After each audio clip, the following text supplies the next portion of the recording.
Chapter 1. The Inheritance of the Mo Family. At the end of August, Kyoto was experiencing its peak heat.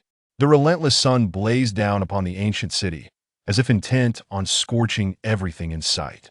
In the bustling antique market of Kyoto, throngs of people filled the streets, undeterred by the sweltering heat. Stalls lined the avenues, each displaying an array of antiques vying for attention. Amidst the vibrant atmosphere, Chen Han appeared, burdened by a hefty backpack, on this dazzling street brimming with treasures. He was a student of a private university in Kyoto, majoring in cultural relics, and had just completed his second year. His summer assignment required him to explore various antique markets, honing his insight to acquire aged trinkets, followed by composing an appraisal report.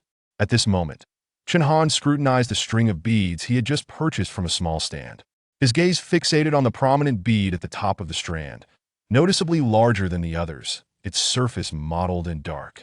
Chen Han observed it for a while before extracting a small knife from his bag to gently scrape the bead's surface. To his surprise, beneath the layer of filth resembling a patina, a faint metallic sheen emerged. Eureka! This revelation sent a jolt of excitement through Chen Han. The material of the bead eluded his identification skills, which was precisely what had compelled him to purchase the bracelet. To verify his suspicions, he pressed the knife against the bead with increased force. Suddenly, the bead twisted, and the knife edge sliced into his flesh. Chen Han inhaled sharply, a surge of pain coursing through his finger, causing him to grimace. Red droplets sprang forth, staining the beads. In a shocking turn of events, Chen Han's expression shifted as he stiffened abruptly. His mind erupted with a colossal wave of consciousness, as if his brain were on the verge of an explosive rupture. Veins bulged on the sides of his forehead, eliciting a muffled groan of anguish. The sensation came quickly and ebbed just as fast. Within moments, Chen Han regained his composure, standing in a daze. An overwhelming torrent of information flooded his mind, intertwined with unfamiliar memories. Mo family. Have I truly obtained the Mo family inheritance?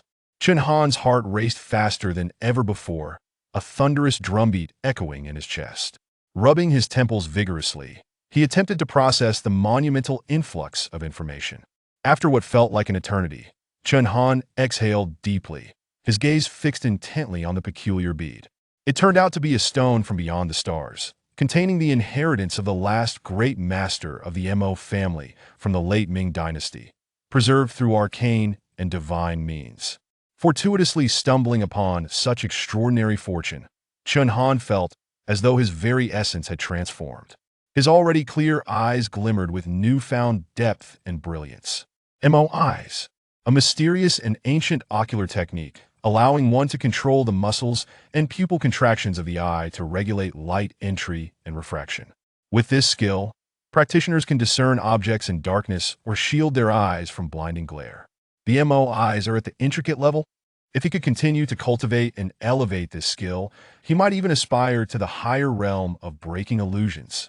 This so-called breaking illusions grants the ability to see through mechanisms, decipher geomancy and dragon vein paths, an essential ability for detecting hidden treasures and navigating ancient tombs. In that moment, everything around Chen Han came alive through entirely different eyes.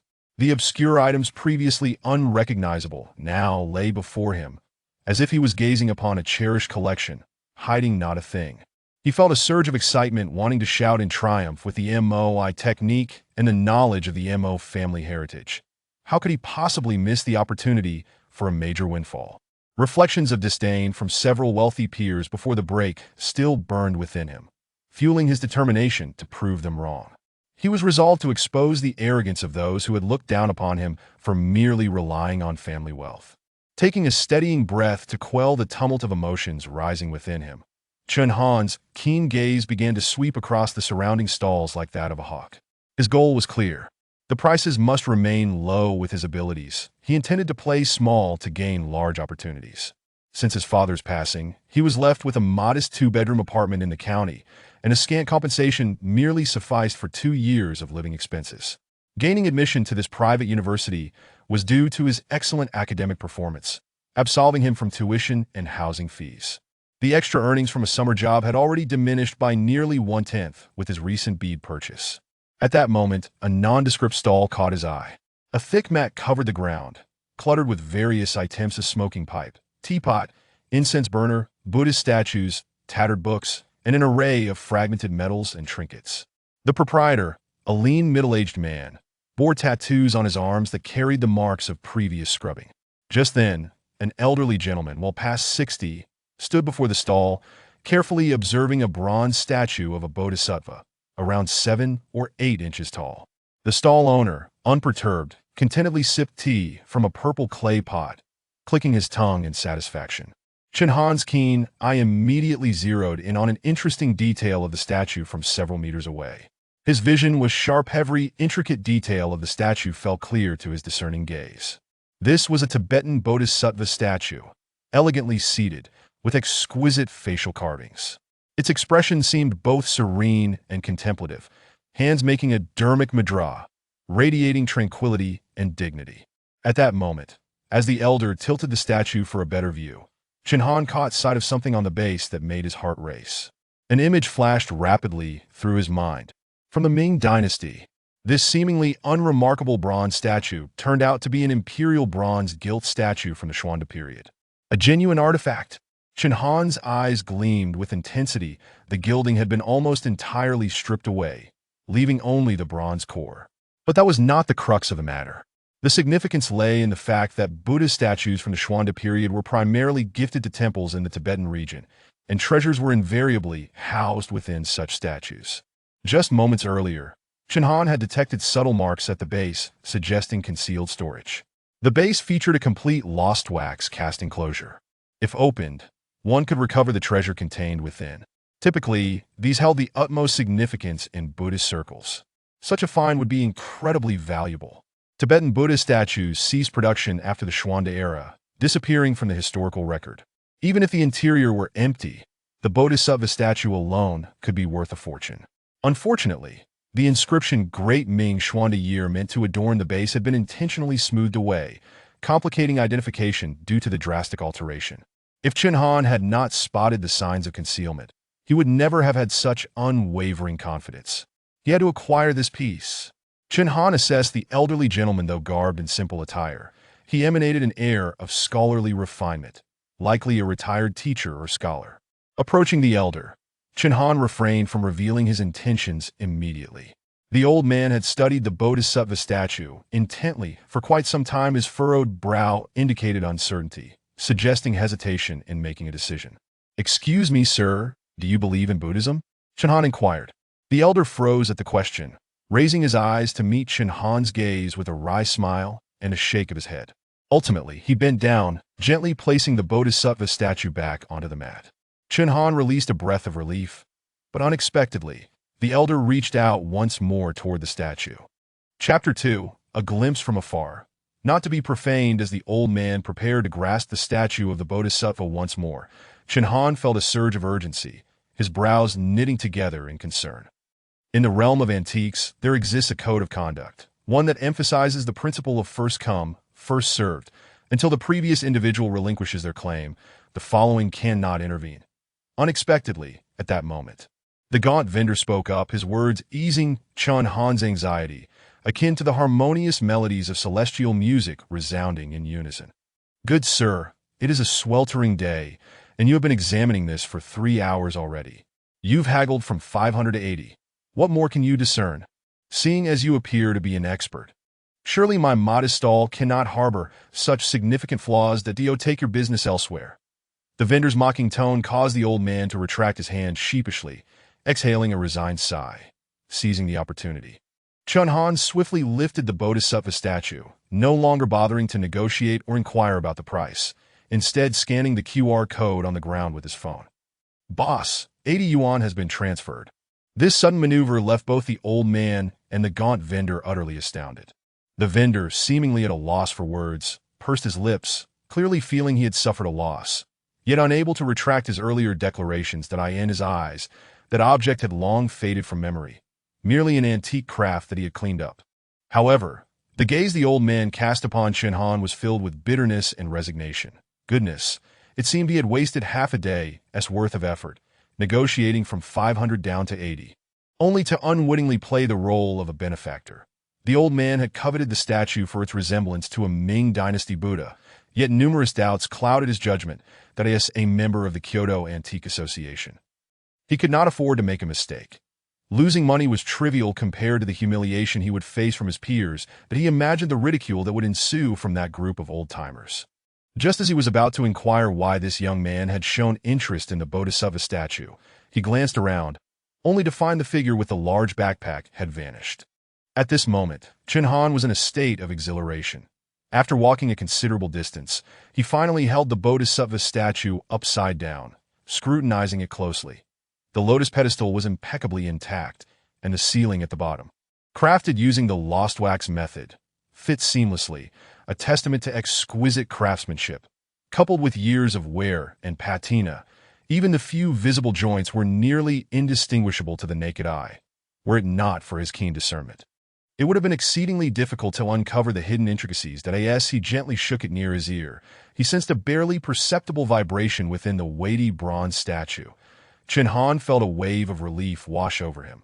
The interior seal remained intact. To unlock the secret, the most effective method would be to do so in the presence of a buyer. Panhiyuan not only boasted an antique street, but also housed numerous reputable antique shops. Chen Han resolved to seek out a more established store to assess its value before deciding how to proceed with the Bodhisattva. Watch out! While lost in thought, his large backpack weighing him down, Chen Han was suddenly startled by a sharp cry from behind, accompanied by a chorus of gasps. His senses sharpened, and he instinctively turned. Reacting almost reflexively, he used his backpack to brace himself against a cart laden with goods, teetering precariously like a small mountain. Although the cart was not particularly large, the items atop it were substantial. Perhaps the wheels had caught on a bump in the ground while being pushed, causing the towering goods to nearly topple. The items on the cart were meticulously wrapped in felt cloth, and judging by their intricate packaging and size, they were undoubtedly valuable.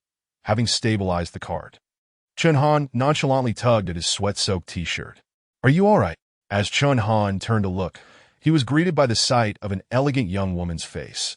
Her finely sculpted features resembled a freshly blooming lotus, and her spring-like eyes evoked the sensation of leaping into a pond on a hot summer day.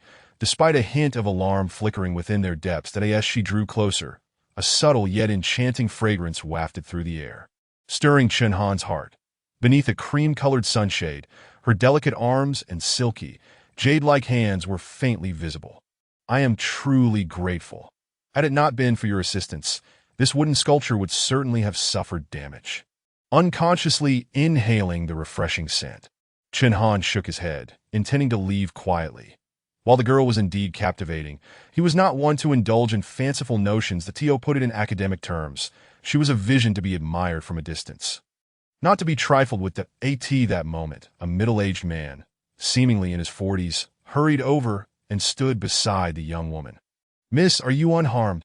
The man surveyed the scene with a face full of trepidation, his self-reproach evident, and his demeanor exceedingly respectful. The girl's gaze lingered on Chen Han, her curiosity piqued by the indifference he displayed while clutching the Bodhisattva statue. He appeared to be a student as well, dressed in ordinary attire, a sizable backpack, suggesting he was a mere outsider. Though his expression was somewhat aloof, his striking, obsidian-like eyes were unforgettable. "Youth, I cannot thank you enough. Please, accept this." At that moment, the middle-aged man approached with a genial demeanor, extending a wad of red banknotes, seemingly no fewer than 20. Chen Han glanced at it and shook his head. There's no need. His assistance had been minimal, and besides, he had no interest in such trifles at present. Having said this, he intended to turn and depart, for he still had important matters to attend to. Oh no! The wooden sculpture is damaged. Disaster. Absolute disaster. Suddenly, a wail erupted from behind the cart, sending shockwaves through the crowd. The expressions of those present shifted dramatically. The girl's face froze in horror as she hurried to the other side of the goods. The once tightly wrapped felt cloth had been partially unwrapped, revealing several scattered wooden fragments, golden and glossy. The elongated pieces bore meticulously carved patterns that resembled the shape of feathers. Now lying on the ground, They appeared as if the feathers of a bird had cascaded from the heavens. Vividly alive. Oh dear, what shall we do? This crane dancing in the sky, crafted from golden silk Nanmu, is the pride of Master Wang Tiandong, worth 120,000. How could it be damaged? Miss Steward Liang, this has nothing to do with me. It was that boy who caused the damage. A fair-skinned man in his 30s leapt forward, pointing an accusatory finger at Chen Han, seething with rage. Clearly, he was the vendor of the wooden sculpture, preparing to transport it after the sale. Chen Han was taken aback. His previously intended departure halted. He furrowed his brow slightly and approached the other side of the cart. Bending down to pick up several wooden strips, examining them closely, the fair-skinned man grasped Chen Han's arm tightly, shouting hoarsely, "This item purchased by the young lady of the Chu family is worth 120,000. You couldn't even cover the cost if you sold yourself. Quickly, call the police. Don't let him escape." Chapter 3. A challenge ignites. The commotion attracted a throng of antique dealers and passersby. Upon hearing the name of the Chu family, many displayed expressions of complexity, their gazes toward Chen Han tinged with pity, while others appeared eager to witness the unfolding drama. The Chu family was a prominent clan in Kyoto, one that ordinary folk could not afford to provoke.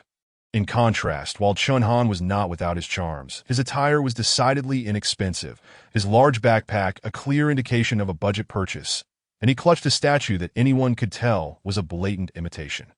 To all appearances, he was merely an unassuming outsider with no substantial background. Chen Han disregarded the stares of the onlookers, refraining from rushing to defend himself, his countenance revealing no hint of anxiety. He cast a glance at the fair-skinned vendor and spoke slowly. "Are you certain this damage just occurred?" "What do you mean?" "I'm telling you, with so many witnesses present, you cannot feign ignorance. The wooden sculpture was perfectly intact when it left the shop. You just collided with my cart. If you didn't break it, who else could have? If this goes to the authorities, you will bear full responsibility." Nearby, the captivating girl bit her lip, her expression fraught with complexity. This wooden sculpture held great significance for her. With classes commencing in 2 days, she was scheduled to participate in an exchange event. Each participant was required to bring a treasured item for presentation. Her assigned task was to showcase a wooden sculpture. Little did she know, such an incident would unfold. After a moment of internal conflict, she stepped forward. "This cannot be blamed on this young man. He merely assisted with the cart. And Chung, you can simply deliver the wooden sculpture to my vehicle. I have already settled the payment at the shop." The girl's voice was as soothing as a gentle breeze, resonating like the tinkling of water, stirring something within Chen Han. It seemed she intended to take responsibility for the situation. The damage to an item worth over 100,000 could be brushed aside with a mere statement. Indeed, such was the privilege of a family of wealth. Upon hearing the girl speak, the man referred to as Chung immediately changed his demeanor. Yet when he looked at Chen Han, disdain still clouded his features. "You're fortunate to have crossed paths with the young lady. Had it been someone else, you would not have walked away unscathed." Chen Han remained expressionless, retorting coldly, "Is this merely a repaired defective item?" His words reverberated like thunder in the air, leaving not only the girl and the steward momentarily stunned, but also causing the surrounding vendors to change countenance. Such incidents could range from minor to severe. Damage to goods was commonplace, usually resolved with compensation. However, if one were to mix genuine items with counterfeits, it could lead to a significant scandal. In the antique trade, reputation was paramount. Mistakes made by buyers could not be blamed on anyone, but if a seller acted deceitfully, their reputation would be irreparably tarnished. Chen Han's words were akin to a declaration of war. "What did you just say?" Young man, it seems you have lived long enough to dare utter such words that you know the esteemed reputation of our pin guqin." The fair-skinned boss, Chung, was nearly driven to laughter by anger. Yet, before he could finish his sentence, Chen Han reached into his pocket and produced a lighter. Without a moment's hesitation, he directed the flames straight at the remnants of several wooden pieces. "Stop, don't! Halt! Do you dare?" Everyone was horrified, unable to fathom that this seemingly 20-year-old youth would act so recklessly, not only damaging property, but brazenly attempting to incinerate it before all present. This was a wooden sculpture worth over $1 million.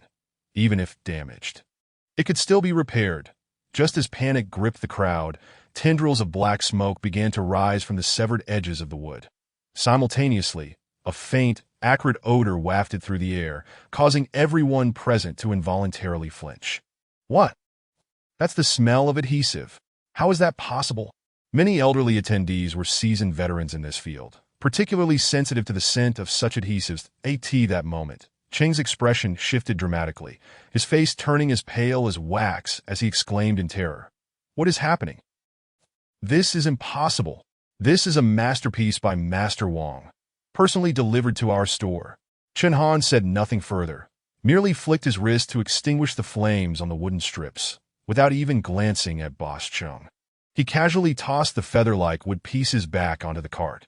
Miss, Butler Liang, please allow me to explain. Boss Chung was seething with rage towards Chen Han, yet he could not afford to pursue trouble with him. A member of the Chu family coming to his store only to purchase a repaired defective item was calamity incarnate. Chen Han, disinterested in the ensuing chaos, turned to leave. Suddenly, he caught sight of a pair of stunning eyes fixed intently upon him. The girl had just spoken up on his behalf, eliciting a flicker of goodwill within him. As he brushed past, Chen Han muttered to himself, "This wooden sculpture is not made of golden silk namu, but rather of golden camphor." Having said this, he disregarded the shock on the beautiful girl's delicate face and melted into the crowd, not once looking back, to be why the time that exquisite figure emerged from the throng in search of him. He was nowhere to be found. Navigating through the bustling antique stalls, he arrived at a street lined with more upscale shops. The decor of the antique shops was largely uniform, featuring wooden furnishings steeped in an air of antiquity.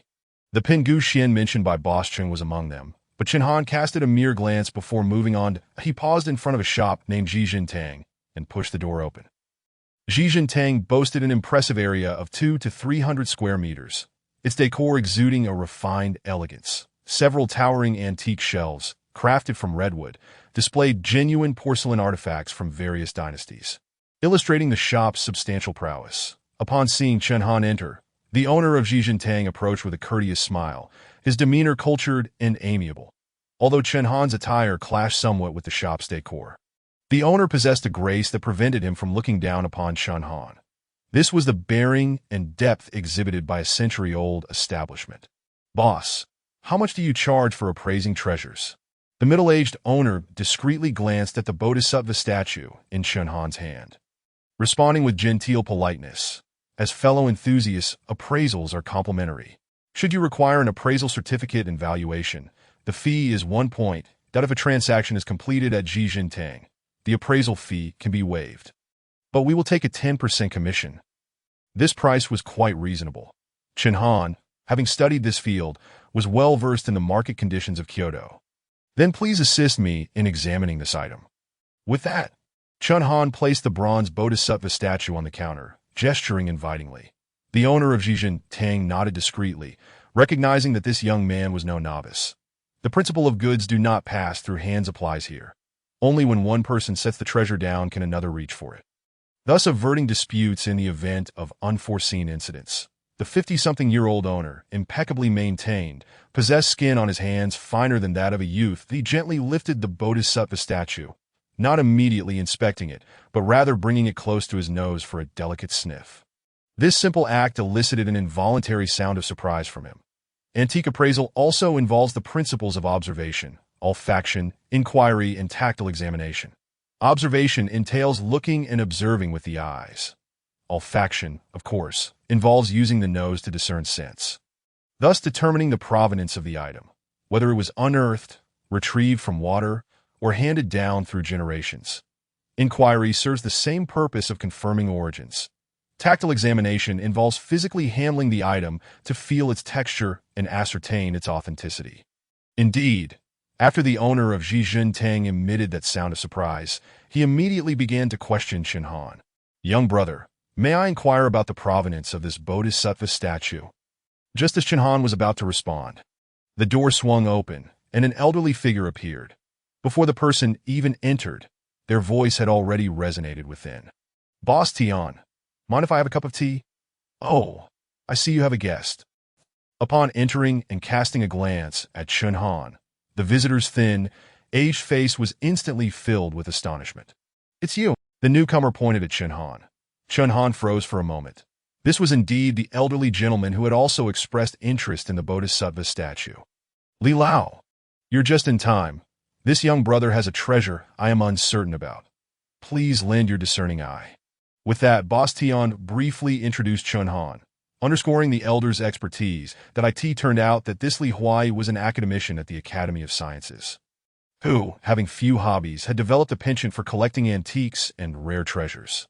Through repeated encounters, he had even joined the Antique Association in Kyoto. Being in the same circle, Boss Tian and Li Huai were naturally well acquainted, and Jijintang served as a frequent gathering spot for these seasoned connoisseurs. Ah, what a twist of fate! Who would have thought this Bodhisattva would manifest its spirit here with you again? Li Huai chuckled, tapping his forehead in amusement. Boss Tian was momentarily taken aback. Chen Han, undeterred, clasped his hands and said, I must thank you, Li Lao, for saving me the trouble of haggling. Li Huai chuckled wryly. I was just pondering along the way. How did you come to favor this Bodhisattva? To see you at Jijintang confirms my belief that this is indeed a find. Please share your insights to ease my mind. Chen Han replied with a slight smile. Well, I shan't keep it hidden. Based on my judgment, this is indeed a fine piece. This is a bronze, gilded Bodhisattva statue from the Xuande period. What evidence do you have to assert that this is an official piece from the Ming Dynasty's Xuande era? Boss Tian remained silent, but Li Huai, with a serious expression, interjected. Chen Han stepped forward, adjusting the orientation of the Bodhisattva statue. This is a typical Tibetan-style Vajrasattva from the Ming Dynasty. The right hand wields a hammer, while the left hand forms a wish-granting mudra. The broad shoulders and slender waist, along with the deeply set navel, are all key identifiers of Xuande Buddha statues. Li Huai scrutinized it closely, his brow furrowing. Still not quite right. Official Buddha statues from the Xuande period always bear the inscription Great Ming Xuande Year on the lotus pedestal. But this one clearly lacks that. Chen Han nodded. Indeed, the outer layer of gilding and the inscription have been artificially worn away. Li Huai seemed to gain the upper hand, grinning widely. Then how can you be certain it is an official piece from Xuande? Boss Tian also turned his gaze towards Chen Han, a knowing smile on his lips that if uncovering a treasure were that simple, any young person could stumble upon a centuries-old artifact, rendering his own expertise moot to an authentic Tibetan-style Buddha statue from the Ming Xuande period. If genuine, would be valued in the millions, according to the Jiada auction house's autumn auction prices dating back to 2005, nearly 20 years ago. The current price would only be more staggering. Chen Han stepped forward once more, placing the Bodhisattva statue horizontally on the table with the base facing forward, and pointed meticulously. The reason I can ascertain is that this is not an ordinary Buddha statue, as I mentioned. It is a Tibetan Bodhisattva statue, and inside this Bodhisattva lies a concealed treasure. Both Li Huai and Boss Tian were taken aback. What?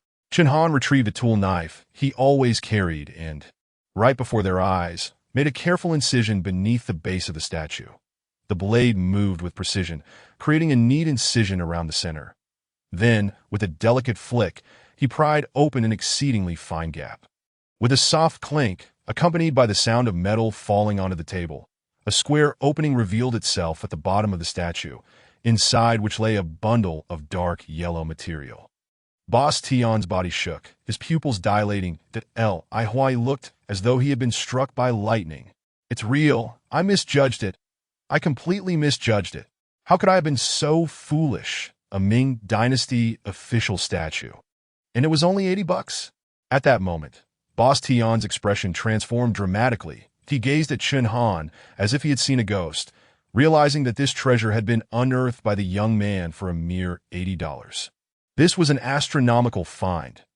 Boss Tian took a long breath, the first to regain his composure, and struck his right fist into his left palm. My good brother, may I ask your name? Tian Han. I am humbled. Master Chen, today I, Tian Jiajia, have gained insight. Whether out of excitement or embarrassment, Boss Tian's face flushed, and even his address for Chen Han shifted to Master Chen. You are from the Chen family? At this moment, Li Huai suddenly interjected, his expression one of surprise. What Chen family? Chen Han asked, puzzled. The Chen family of Kyoto. Are you not? Chen Han, realizing the implication, shook his head. I am merely surnamed Chun, an ordinary university student. Can an ordinary university student possess such discernment? Li Huai stared with wide eyes, unable to believe that a young person in their 20s could effortlessly distinguish the authenticity of Ming Dynasty artifacts, even demonstrating an intimate knowledge of the regional variations of Buddhist statues. He felt utterly foolish, watching a priceless treasure slip away from his grasp. Chen Han shrugged, saying, I am from the Cultural Relics Department. Li Huai suppressed the urge to pound his chest in frustration and gritted his teeth. Hurry. Let us see what's inside the bronze statue. Perhaps it's empty. This was the last flicker of defiance from Li Huai. If there were treasures within, the blow to his ego would be magnified. At this moment, Tian Jiajia's eyes sparkled with fervor, fixated on the hole that was scarcely larger than a silver dollar. Chen Han nodded, carefully probing with the tip of his knife, extracting a chicken egg-sized, earthy yellow, fibrous mass from within that appeared to be a cloth bundle, its fibers frayed and resembling cotton due to extensive aging. With a soft jingle, 2 beads, one large and one small, fell from the mass and landed on the rosewood surface. What is this? Heavenly pearl. Oh my goodness. That is a relic. My heavens, a genuine relic. I never expected in my lifetime to witness the emergence of a sacred relic. Li Huai stumbled, his emaciated frame quivering uncontrollably. I missed it. I missed it. His eyes glazed over, lost in despair, repeating those 3 words. Tian Jiajia, however, was too engrossed in the moment to pay attention to Li Huai's predicament, his pale hands trembling as he picked up the heavenly pearl. 6. Six-eyed heavenly pearl. Chapter 5.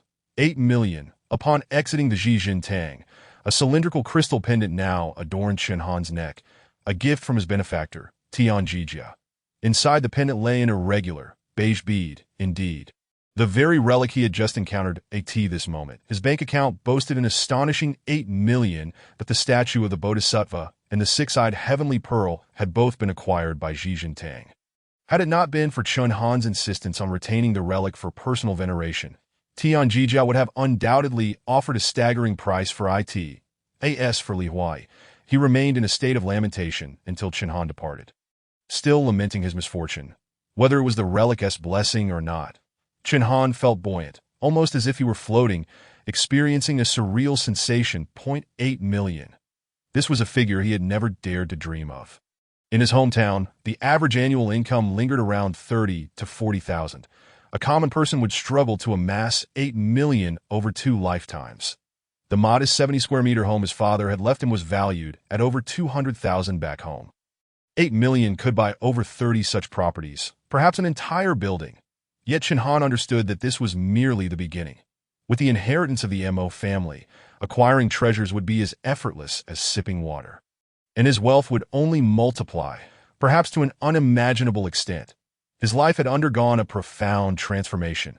He may never return to his hometown again. Once a mere passerby in the grand city of Kyoto, he now envisioned establishing his own foothold here. Glancing at the balanced reminder in his messages, he finally believed that he was not dreaming. With this newfound wealth, the subsequent endeavors would be much simpler. With the school year commencing in 2 days, he was determined to find a genuine artifact to showcase his capabilities that if luck favored him, he could unearth several treasures, allowing his dormitory companions to bask in glory alongside him.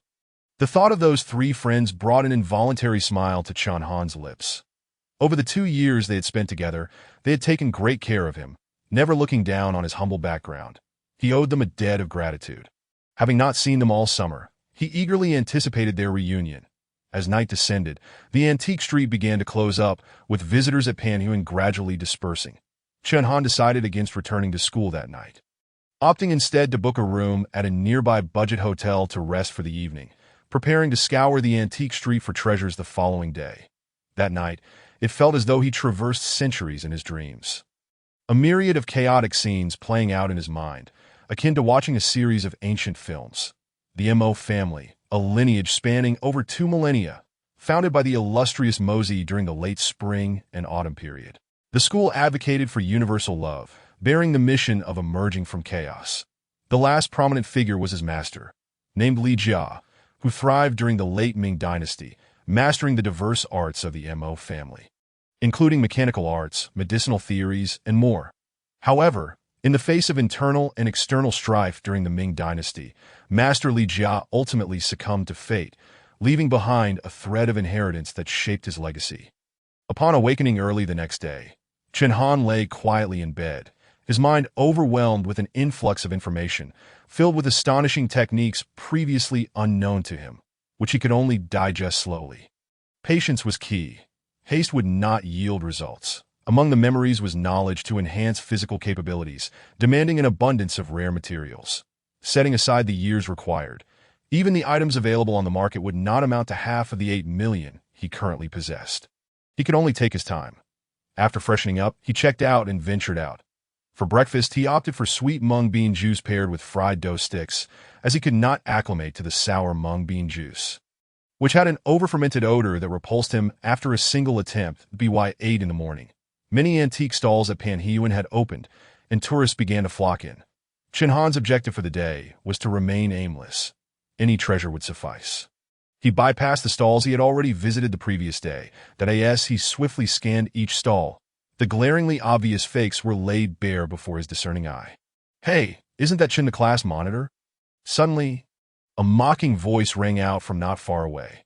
Recognizing the irritating tone, Chen Han did not need to turn around to identify the speaker. It was Yi Guangfeng, a notorious troublemaker in their class, who had consistently undermined Chen Han's authority as class monitor. One could only wonder if he had somehow wronged Yi Guangfeng in a past life, resulting in the latter's relentless antagonism. Though the Yi family was not wealthy, they owned land and held a modicum of fame in Kyoto's real estate sector, evidenced by the ostentatious gold chain around Yi Guangfeng's neck. Even the young master Yi frequents such down-to-earth places?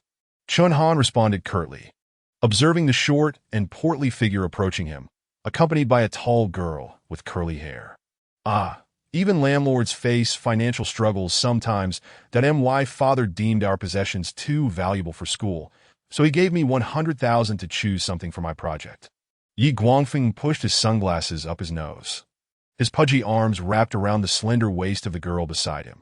Chen Han had other matters to attend to and was disinclined to engage further, intending to take his leave. "Class monitor, the teacher claims your discerning eye is the best in class. Lend me your expertise, and I can save quite a bit. I'll even give you a cut." "Thanks, but I have things to do." "Yi Xiao, feel free to browse on your own." With that, Chen Han turned to leave, unable to ignore the overpowering scent of perfume emanating from the girl, which reminded him of the enchanting girl he had encountered the day before, whose fragrance was far more pleasant. What a jerk. Can't even help a brother out, that if he could find treasures at Panhiyuan, I'd feast on his good fortune. Chen Han's dismissive attitude left Yi Guangfeng extremely displeased, prompting him to spit in disdain, gripping the girl tighter, causing her discomfort. Chen Han, however, had long since developed immunity to such barbs, especially as he walked away. Wandering along, he observed the diverse array of items on display at the stalls. Metal jewelry from various ethnic minorities. Jade, agate, turquoise, amber, and beeswax. Exotic stones from all corners of the land. Root carvings, coins from different dynasties, as well as small art books, newspapers, and stamps. The aged paintings and scrolls bore a deceptive charm. There were also live demonstrations. Crafting bases for curious stones, stringing beads, and an assortment of woods piled high. Wangwali, cypress, rosewood, mahogany, and ebony. The abundance of porcelain, bronze, and jade artifacts was overwhelming, enough to fill his eyes to the brim. After passing by a dozen stalls, suddenly, Chen Han froze in place, his gaze, sharp as a hawk's, locked onto a broken dagger, and he could not tear his eyes away. Chapter 6. Pay my respects. How could this item be here? Chen Han was shaken to his core. At this moment, all that occupied his vision was the severed dagger. It was a small, exquisitely crafted ancient short blade, with a jagged break along the edge. Yet, his attention was entirely drawn to the fragment of the hilt. The short grip was wrapped in thread, presumably for improved grip. The grayish-white thread had been polished to a shine, showing no signs of patina, a detail that enabled Chen Han to identify it at first glance. A vague memory surfaced in his mind, conjuring images of two ancient zither, evoking an inexplicable sense of familiarity, as if he had once played them himself. Tianfeng, Fei Chuan. The emergence of these two names brought clarity to Chen Han. These were legendary Tang zither, one of which had been played by his master, Li Jia. Legend had it that the Tianfeng zither, once in the hands of the king of Luoyang, Zhu Tan, was buried with him. Chen Han had read about this in books that in the 1970s. The tomb of King Luoyang was excavated, revealing the exquisite Tianfeng zither, which is now housed in the Lu Province Museum. The other zither, Fei Chuan, however, had vanished into obscurity along with his master. Before him lay a dagger entwined with silken threads, unmistakably crafted from the rare and revered Saint Silkworm silk, adorning the two exquisite ancient zither above. This remarkable string was present. Saint Silkworm silk, a treasure of unparalleled rarity, had become extinct during the Northern Song Dynasty. It is said that the strings fashioned from this extraordinary silk are impervious to water and fire, capable of bearing immense weight. Its resilience is exceptional, producing sounds as ethereal as the heavens, resonating for miles. Once, a venerable monk played beneath a tree, and his melodies could be heard several miles away. Produced by 7 strings of Saint Silkworm silk, Chen Han suppressed his excitement, feigning nonchalance as he approached the stall. The proprietor, a seemingly honest middle-aged man, greeted Chen Han with a smile and a nod, inviting him to browse at his leisure. Crouching down, Chen Han first picked up a heavily patinated slingshot, toying with it in his hands. Such a wooden slingshot, reaching this level of wear, must have been crafted decades ago, likely dating back to before the founding of the nation. How much for this?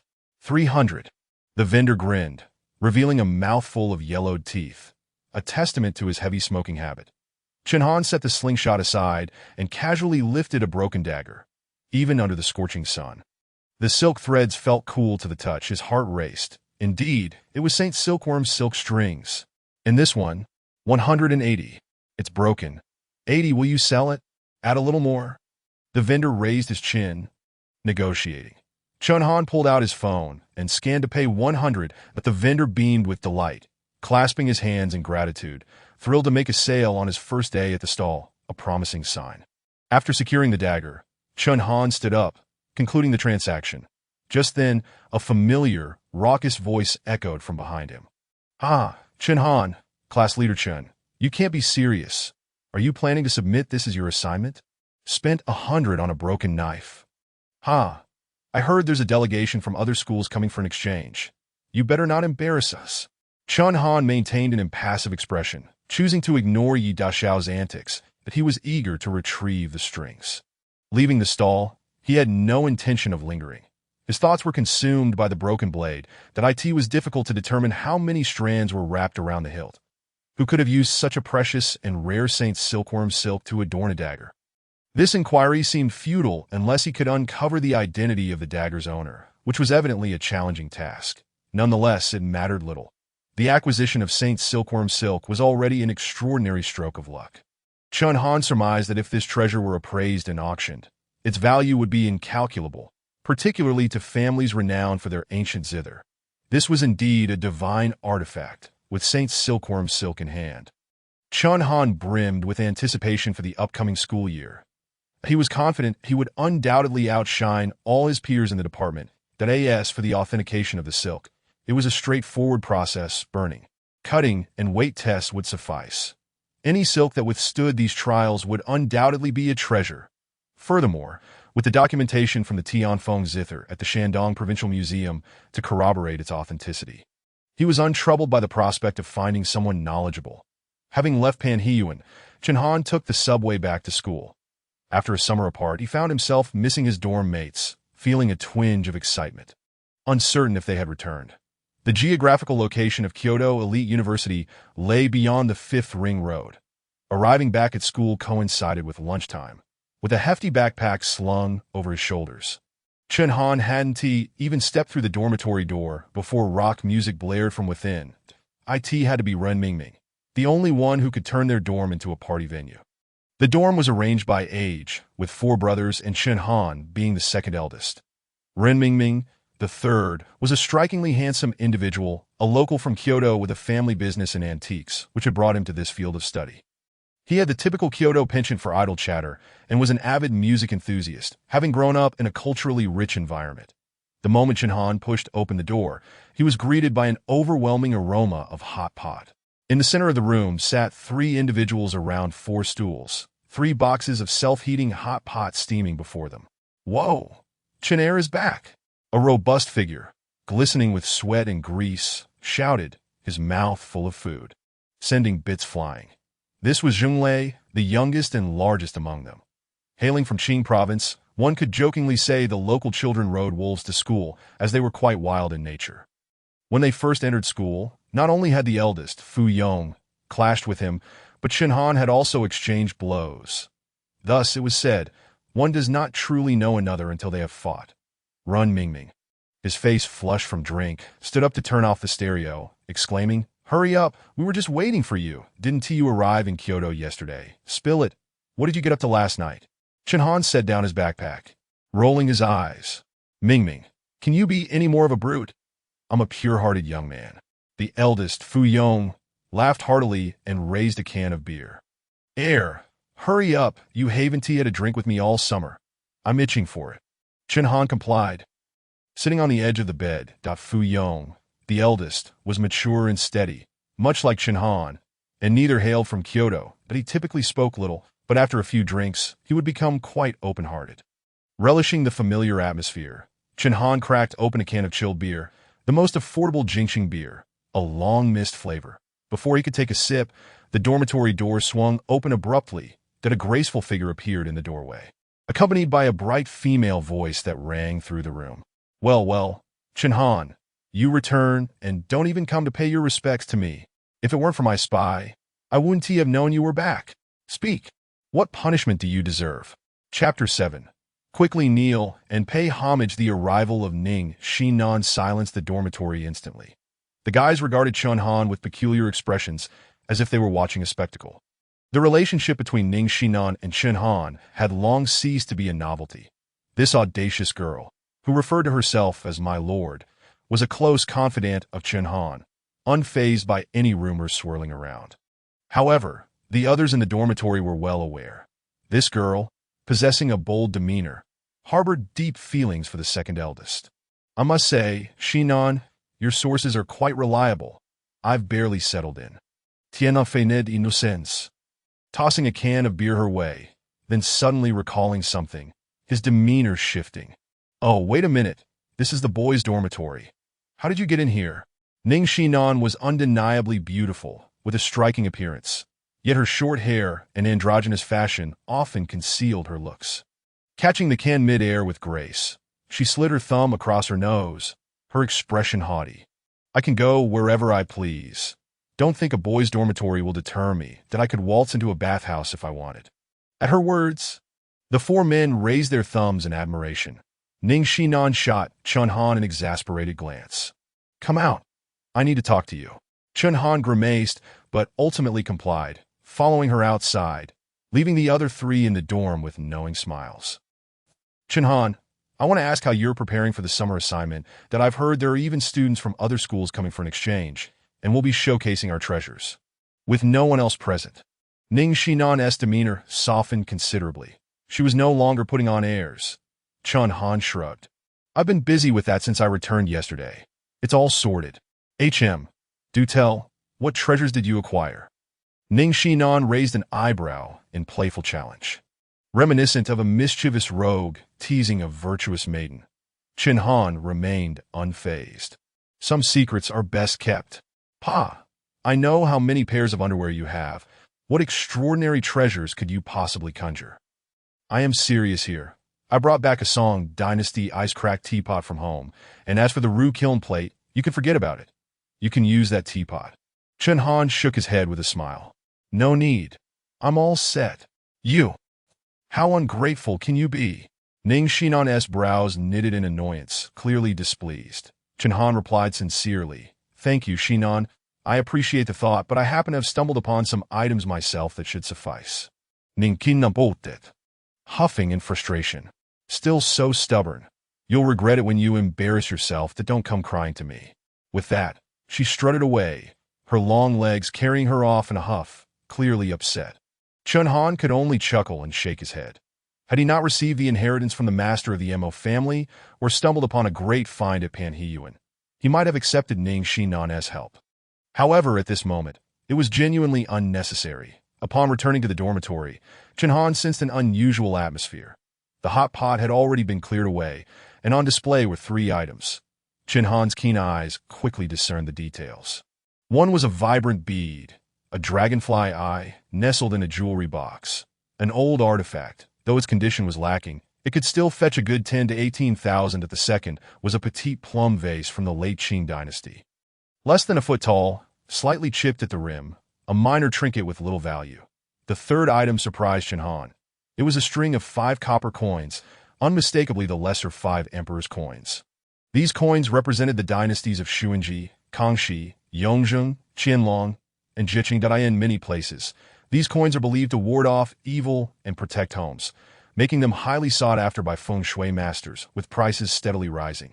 In good condition, they could easily command tens of thousands. Fu Yong, the eldest in the dormitory, pointed at the plum vase, initiating the conversation. Second brother, I understand that you've been busy working during the summer vacation and haven't had the chance to visit the antique market. In the meantime, I managed to acquire a Mei vase for you. It wasn't expensive, but it's a genuine artifact from the Qing dynasty. Zheng Lei, sitting cross-legged on the lower bunk, chimed in, I brought an extra dragonfly eye from home. If you find it useful, feel free to take it. Ren Mingming gulped down a mouthful of liquor. 5 emperor coins are hard to come by these days. I asked my second uncle to procure a set for me, intending to adjust the feng shui of our dormitory. You can use them for tomorrow's exchange meeting. Chen Han gazed at the 3 items on the stool, listening to his brother's words, overwhelmed with gratitude.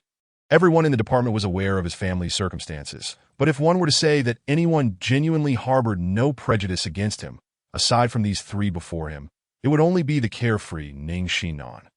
Truly, we live in an era that laughs at poverty but not at vice.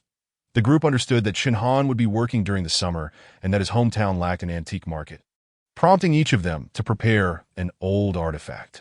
Brothers, thank you. Chen Han silently exclaimed that he hesitated to voice his gratitude, fearing that once he uttered thanks, the sentiment and camaraderie would diminish. With a sweeping gesture, Chen Han declared, Yong Ge Mingming, lazy, put everything away. I appreciate the sentiment. This time, brother is fortunate to have stumbled upon some treasures. Rest assured. Fu Yong and the others exchanged glances, somewhat incredulous. Chen Laodi, you're not pulling our leg, are you? There's truly no need for such formality between us, Zheng Lei remarked with a hint of disdain. Chen Han smirked, reached into his t-shirt, and produced a translucent pendant, within which lay a peculiarly shaped bead. What on earth is this? Ren Mingming leaned closer, attempting to grab it. Chen Han shifted to the side, exclaiming, Come, quickly kneel, and pay your respects. Get lost. Ren Mingming cursed as he missed. Yet it was Fu Yong who suddenly changed his expression. A relic. Zheng Lei's eyes widened in disbelief, exclaiming, Is this for real? Chen Han sat composedly. The item is undoubtedly genuine, but I do not intend to use it. Upon hearing this, Fu Yong sighed lightly and offered sage advice. Laodi, that relic was just given to you by Ning Xinnan, right? If it's meant to be used, then use it. In this day and age, relying on others is nothing to be ashamed of. Exactly. What's the issue? In the future, whatever is hers is yours. And vice versa, Ren Mingming concurred. Zheng Lei nodded vigorously. You truly are fortunate. Even a relic is at your disposal. In other families, such items would definitely be enshrined and never allowed to leave the house. Chen Han suddenly felt a bit overwhelmed, unsure whether to laugh or cry. Never mind. Let them continue in their misunderstanding. He still needed to hurry and clean the silk strings of the guqin. Both the relic and the heavenly bead were sealed within the Bodhisattva statue. But the quality of the heavenly bead could only be deemed average. Chen Han deduced that it was likely the relic of a high monk that was placed alongside it. Had it been the relic of the Buddha himself, or even that of a revered master, it would certainly not be treated so casually. Therefore, compared to this relic, those guqin strings were the true treasures. Chapter 8. Investigate all his information. What Chen Han, did not know was that. At this moment in Kyoto, a storm had already begun to brew over the relic he underestimated. The air conditioning unit outside Jijintang continued to hum. Night had fallen, yet Jijintang remained open. "Boss Tian, can you find that relic or not?" Tian Jiajia, looking weary, rose to refill the teapot. "Young Master Lu, I searched every corner upon a garden this afternoon, but couldn't find Master Chen's trace. I truly have no contact information for him." Sitting opposite Tian Jiajia on a mahogany sofa was a young man in his 20s. Exuding an impressive demeanor, his face etched with seriousness that he held a long cigarette with a filter, and a ring adorned with gold and rubies on his finger accentuated his slender and fair hand. "You must have the transaction records. Provide them to me, and I will find a way to investigate." Tian Jiajia's expression turned difficult. Faced with the request of Lu Yu, the heir of the Lu family, he found it hard to refuse, for the Lu family had been a long-time major client. Moreover, the Lu family was one of the prominent families in Kyoto. However, every industry has its rules, and without the consent of the party involved, disclosing information is against protocol. Tian Jiajia lamented that he hadn't secured Chen Han's contact number at that time. Otherwise, a single phone call would have absolved him of any responsibility regarding communication. The Lu family's attitude was resolute. They were willing to pay any price to retrieve that relic. The reason was straightforward.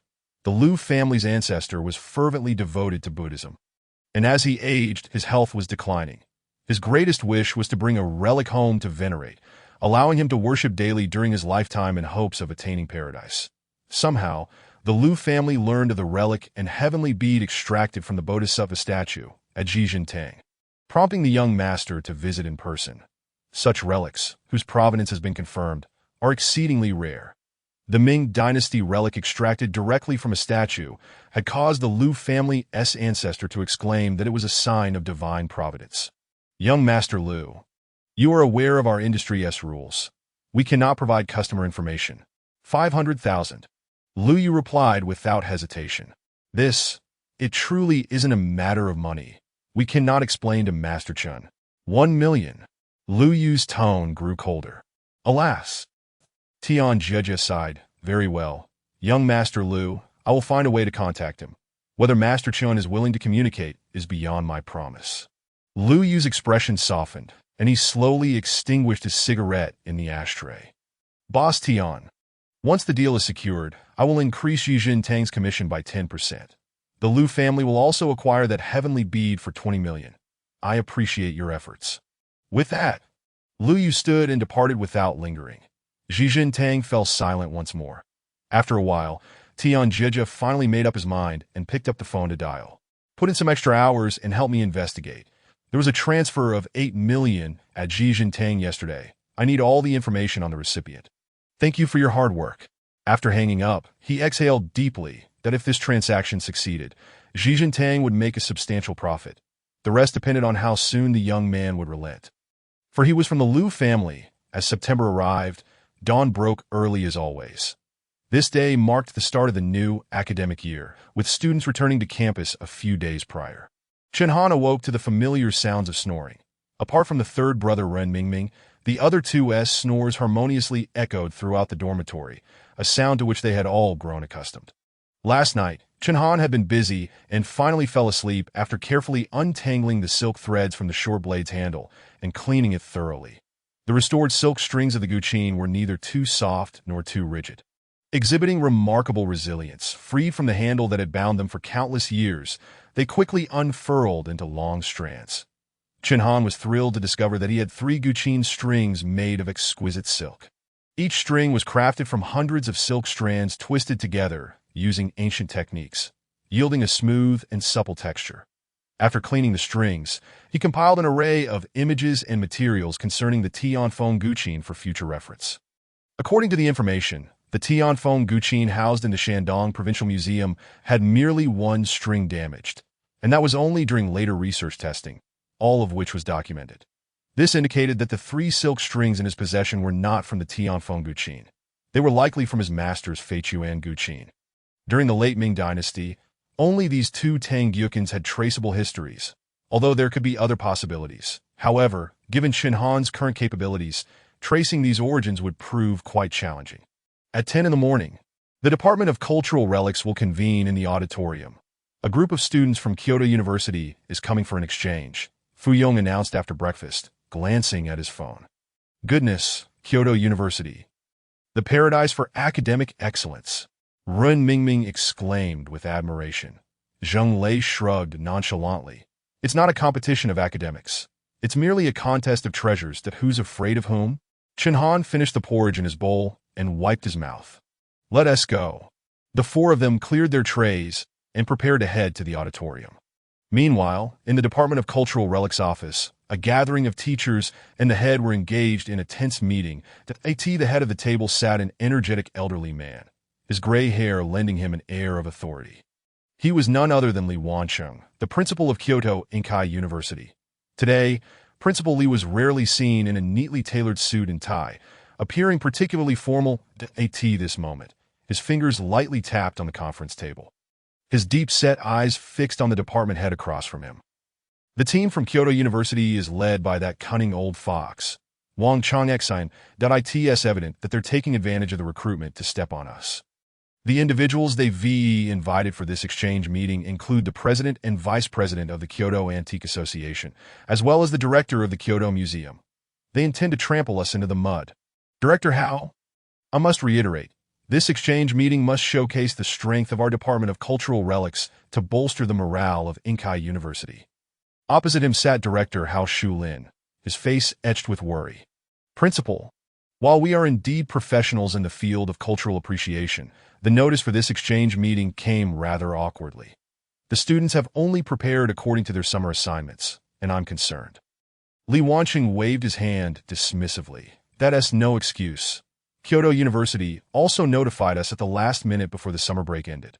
Hao Shulin let out a silent sigh, and at that moment, he could only pin his hopes on those privileged youngsters to bring him some surprises. Chapter 9. She wore a dress? When Chen Han arrived at the grand auditorium, a considerable number of students were already seated inside. Among them were his classmates, as well as those from other departments who had come to join the excitement. In the front row, a series of name cards were displayed on the table, each bearing the titles and names of the esteemed experts present. Ren Mingming pointed to a few cards in the center and gave Chen Han a smirk. The president of the Antique Association, Tian Jiajia, the vice president, Xie Hongyi, the director of the Kyoto Museum, Su Yubin, and the gem appraisal master, academician Xia Lue. Chen Han couldn't help but click his tongue in amazement that he had not anticipated that such prominent figures would attend this inter-school exchange event. The scale was indeed somewhat outrageous. Had his school grown to such an extent that merely hosting an exchange could attract such illustrious industry giants? Damn, I'm a bit nervous that I brought an old jade from the Republic era from home. And I was quite confident, but looking at this scene, I wonder if I'll embarrass myself in front of my sister's family. Ren Mingming muttered, feeling somewhat guilty. What's there to be afraid of? People die, birds fly to the sky. Zheng Lei scoffed, while reaching to touch the item he had tucked away. Although Zheng Lei hailed from the remote Qing province in the northwest, his family had been collecting antiques since his grandfather's generation. By the time it got to him, he had amassed quite an impressive collection. Surely, the treasure he brought today would not disappoint. In contrast, Fu Yong appeared much calmer, exuding an air of indifference as he casually placed a small brass trumpet on the table before him. Chen Han took a glance and recognized it as a relic from the Republic era, a horn from an old rickshaw, low in value, which suited Fu Yong's unassuming character. As time passed, the number of seated students in the auditorium continued to grow. However, 2 rows of empty seats remained conspicuously unoccupied, presumably reserved for the visiting schools. Just then, Chen Han felt a tap on the back of his head, and upon turning around, he was surprised to see Yi Guangfeng, accompanied by Wang Wenming and Zhou Xixue. These three were a notorious trio, riding high on their family wealth and enjoying great popularity within the department, while Yi Guangfeng relied on his financial backing. Wang Wenming and Zhou Xixue were even wealthier and more astute, indulging in extravagant pursuits. The class monitor. Chen Han had previously faced numerous traps laid by these three. Leaning closer, Yi Guangfeng whispered into Chen Han's ear, "Hey, class monitor Chen, tell Fu Yong to quickly put away that shabby trumpet. It's too embarrassing." As he spoke, his croaky voice made Chen Han feel quite uncomfortable. "By the way, let me see your dagger." I've heard from Ming Xiao and Xue Xiao that you found a tremendous treasure. Let us have a look. Class monitor. I heard you made a fortune working over the summer and splurged on a rare sword. Zhou Xixue chimed in, his slender eyes sparkling with amusement, his tone laced with mockery that in the past, Chen Han would have ignored such taunts as he had grown weary of their incessant jibes. However, today was different. He intended to embarrass them. Only by striking a nerve would they learn not to bully him. One must never underestimate a young man in poverty. Circumstances can change dramatically over time. Get lost! Chen Han snapped, his gaze sharp and piercing. Yi Guangfeng's expression stiffened as he raised a finger toward Chen Han. Damn, I called you class monitor out of respect, and you're giving me attitude. Chen Han's eyes darkened, glaring fiercely at Yi Guangfeng. In that moment, Yi Guangfeng felt an overwhelming pressure emanating from Chen Han's obsidian-like gaze. As if he were being hunted by a ferocious beast, Yi Guangfeng's finger trembled involuntarily, and he instinctively withdrew it, unable to utter another word. Hey, why the sudden hostility? With your stature as class monitor, you shouldn't be acting like this. We were just joking, no need to get worked up, Zhou Xixue said, a smirk on his lips, attempting to diffuse the tension, though his tone remained condescending. Wang Wenming, on the other hand, had remained silent, observing the exchange with keen interest. The commotion drew the attention of several others in the dormitory. Damn, what a nuisance. Flies are everywhere in summer, Ren Mingming muttered, tilting his head slightly. Yi Guangfeng's round face tightened as he was about to retaliate, but Zhou Xixue stopped him.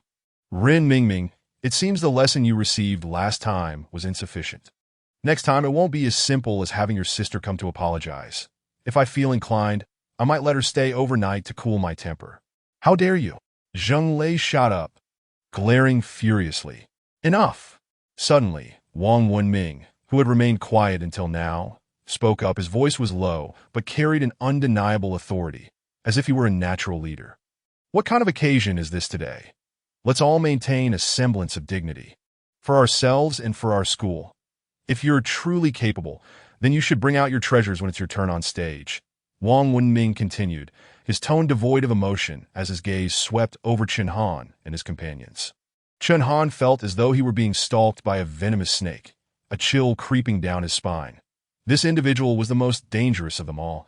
After the brief skirmish, calm was restored, and the minor conflict did not disrupt the vibrant atmosphere of the gathering. As the clock approached 10, a group of young individuals made their grand entrance into the auditorium. Some were male, some female, and all appeared to be of the same age as the students present. The one distinguishing factor was their attire, which exuded luxury, unmistakably marking them as scions of affluent families. Chen Han instinctively raised his head to take a look and gasped softly. Was that her? The familiar face belonged to the girl he had encountered while purchasing the wood carving. It seemed she had appeared at Panhuan just 2 days prior, likely in preparation for today's exchange.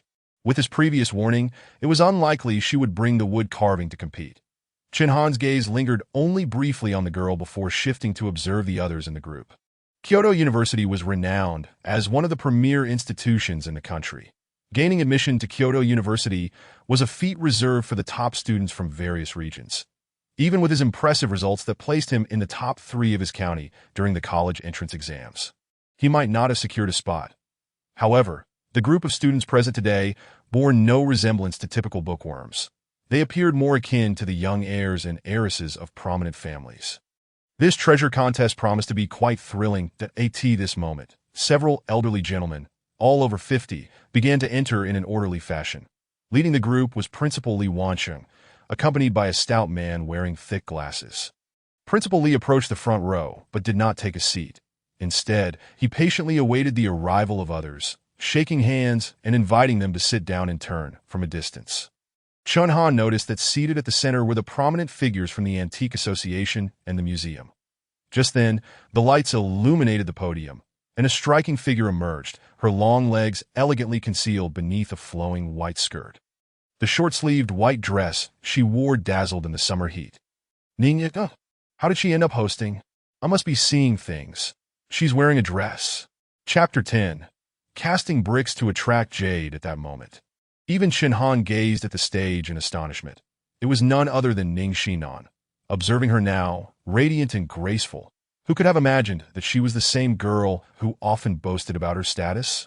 Run Mingming was already laughing uncontrollably to the side, drawing disapproving glances from those around him. Old 2. Does this count as a woman enhancing her appearance for a confidant? Fu Yong teased, seemingly unfazed by the earlier conflict. Chen Han shot him an exasperated look.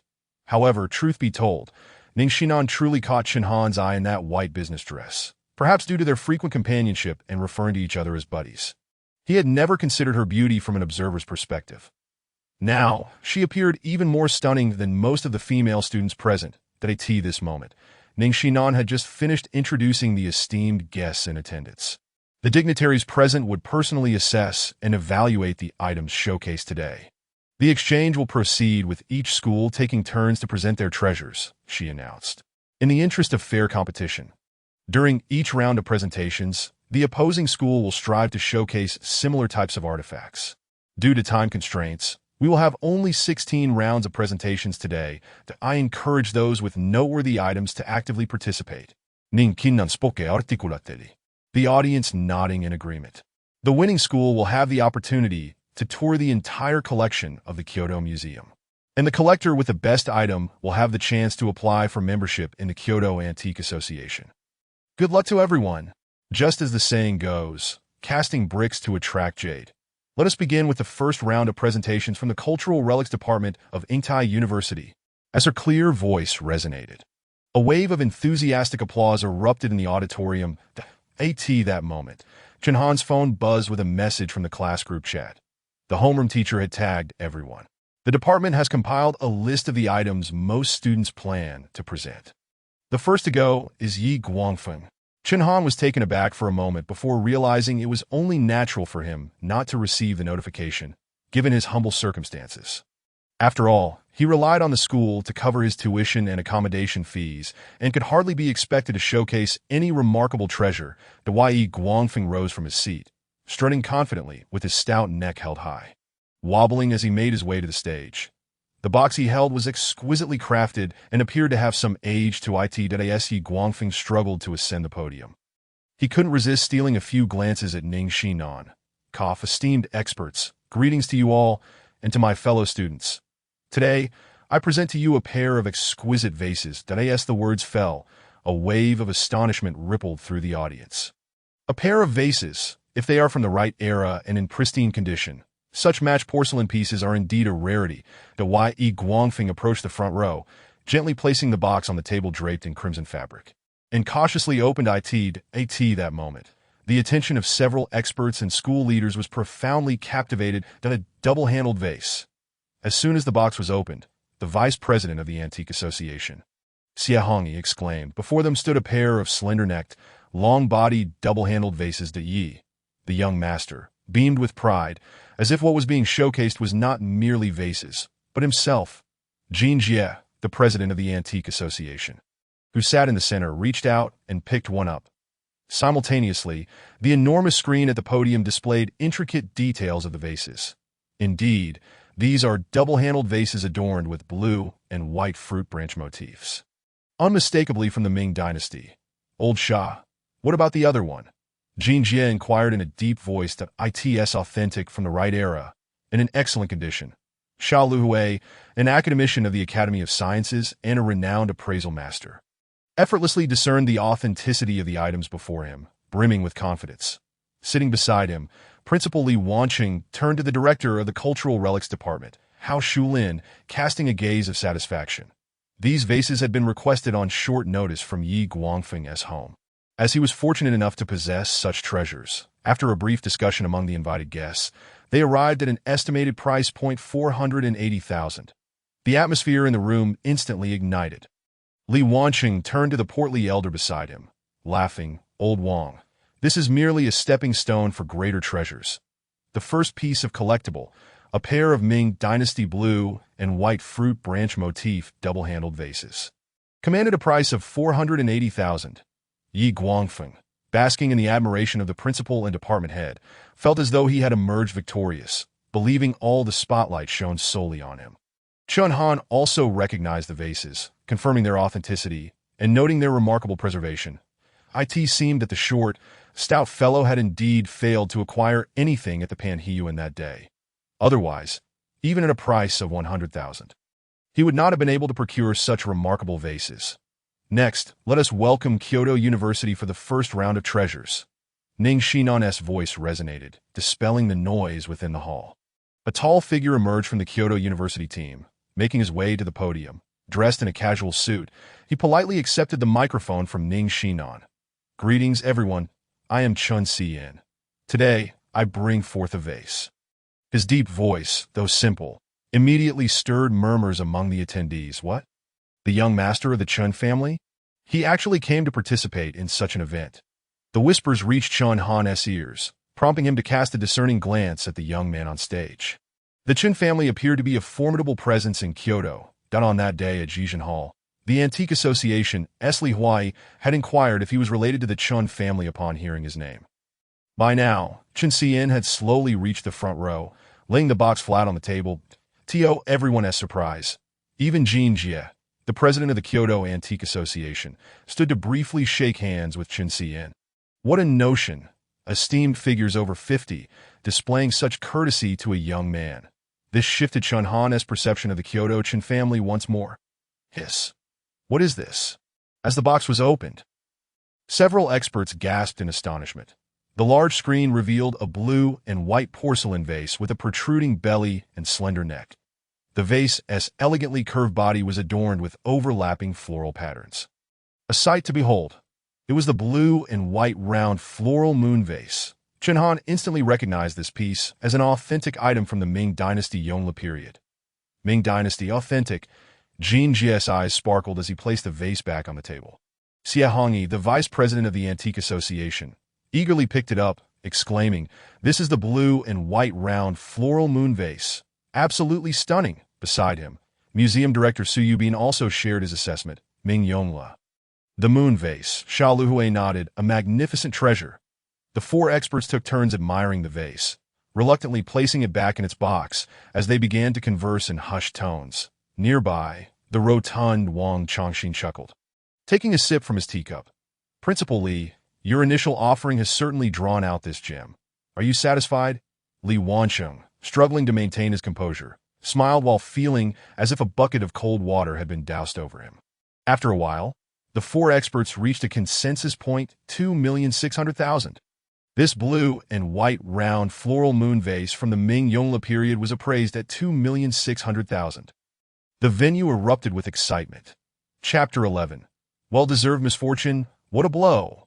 Principal Li Wancheng had never anticipated that his pair of Ming Dynasty vases, valued at 480,000, would be overshadowed by the Yongle moon vase. Wasn't this merely a school exchange event? A moon vase of such caliber could easily be housed in a museum. Why hadn't the young master of the Chen family enrolled in a school back then? Meanwhile, the chubby Yi Guangfeng's face turned pale as he clutched the box, circling around before timidly returning to his seat. He was filled with resentment, lamenting his misfortune at encountering that individual. That was Chen Xian from the illustrious Chen family. Although his own family held some power compared to the Chen family, he felt as though he couldn't even step foot at their doorstep. Competing against Chen Xian was futile. Even if he gathered the entire cultural relics department, they would still pale in comparison to a single limb of his. What was the point of even trying? At that moment, Hao Shulin's expression was equally grim that he had previously anticipated the caliber of his opponent's collection, fully believing that the double-handled vases would secure victory. Little did he know. He had been dealt a crushing blow. 400,000 versus 2,600,000.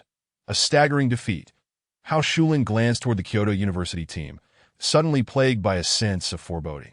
If the opposing team consisted of wealthy heirs, his own offerings were woefully inadequate. He had arranged for 5 students, leveraging his position to ensure they brought forward substantial collections, with Yi Guangfeng's performance already resulting in a significant loss. All eyes were now on the opposing team's next move to this moment. Ning Xinnan's voice rang out once more. "Next, let us invite Kyoto University for the second round of treasures." The roles had reversed, and Kyoto University was now on the offensive. Chen Han's gaze sharpened. It was her. She was taking the stage. The girl slowly stood up, dressed in a simple yet elegant casual outfit that did not diminish her poise. Her fair arms cradled a gnarled and weathered piece of wood as she gracefully ascended the podium. Wow, what a beauty! Oh, she is absolutely stunning. Both male and female attendees were captivated by her exquisite features. With even Run Mingming and Zheng lay exclaiming in unison. Only Chen Han's focus remained on the piece of wood. The branch was uneven in length, one end darkened, and the middle cracked. The rough texture contrasted sharply with her porcelain-like skin that as Chen Han scrutinized the branch. A hint of astonishment flickered in his eyes that it was indeed lightning-struck wood. Judging by the grain, it appeared to be a century-old peach wood. 100-year-old lightning-struck peach wood was an absolute treasure. In the hands of those from the Taoist sect, it was an irreplaceable gem, and even in the teachings of the Mo family, such century-old lightning-struck peach wood held extensive applications. Remarkably, the girl had chosen to bring this extraordinary item instead of the wooden sculpture. Greetings to all fellow students and esteemed leaders. My name is Chu Yao. Today, I present to you a piece of lightning-struck wood. Her brief introduction, delivered in a melodious tone, resonated like a celestial melody. However, the name Chu Yao caused many Kyoto locals to widen their eyes in surprise. The young lady of the Chu family? Wow! Kyoto University has gathered all 4 legendary beasts to make a grand entrance. Keep your voice down. Are you trying to get us killed? It turned out that the girl was Chu Yao. Chen Han recalled the wood sculpture vendor mentioning her as the young lady of the Chu family. And it seemed to be true. The disparity between them was staggering. She had effortlessly brought forth a piece of century-old lightning-struck wood, while he had struggled to acquire a wooden sculpture worth over $1 million in terms of value. This piece of lightning-struck wood was likely several streets ahead of that sculpture, the practitioners of the Taoist sect. Contemporary masters' carved works were inconsequential, but this unsightly piece of wood was a true treasure, an item that was rare and sought after. Had there been members of the Taoist sect present today, a frenzy would surely ensue. Chen Han recognized the origins of the wood, but that did not mean the experts present shared his insight. After all, Chen Han possessed the extensive knowledge and expertise accumulated through years of study within the Mo family, particularly regarding many artifacts that had been lost to time, which today as experts might not recognize. This was the importance of heritage that the scene. Chu Yao stood poised in the front row, calmly awaiting the expert's assessment that the lightning-struck wood appeared. Department head Hao Shulin fidgeted anxiously. Principal Li's gaze bore down on him, making it impossible for him to avoid or respond to the department head of cultural relics.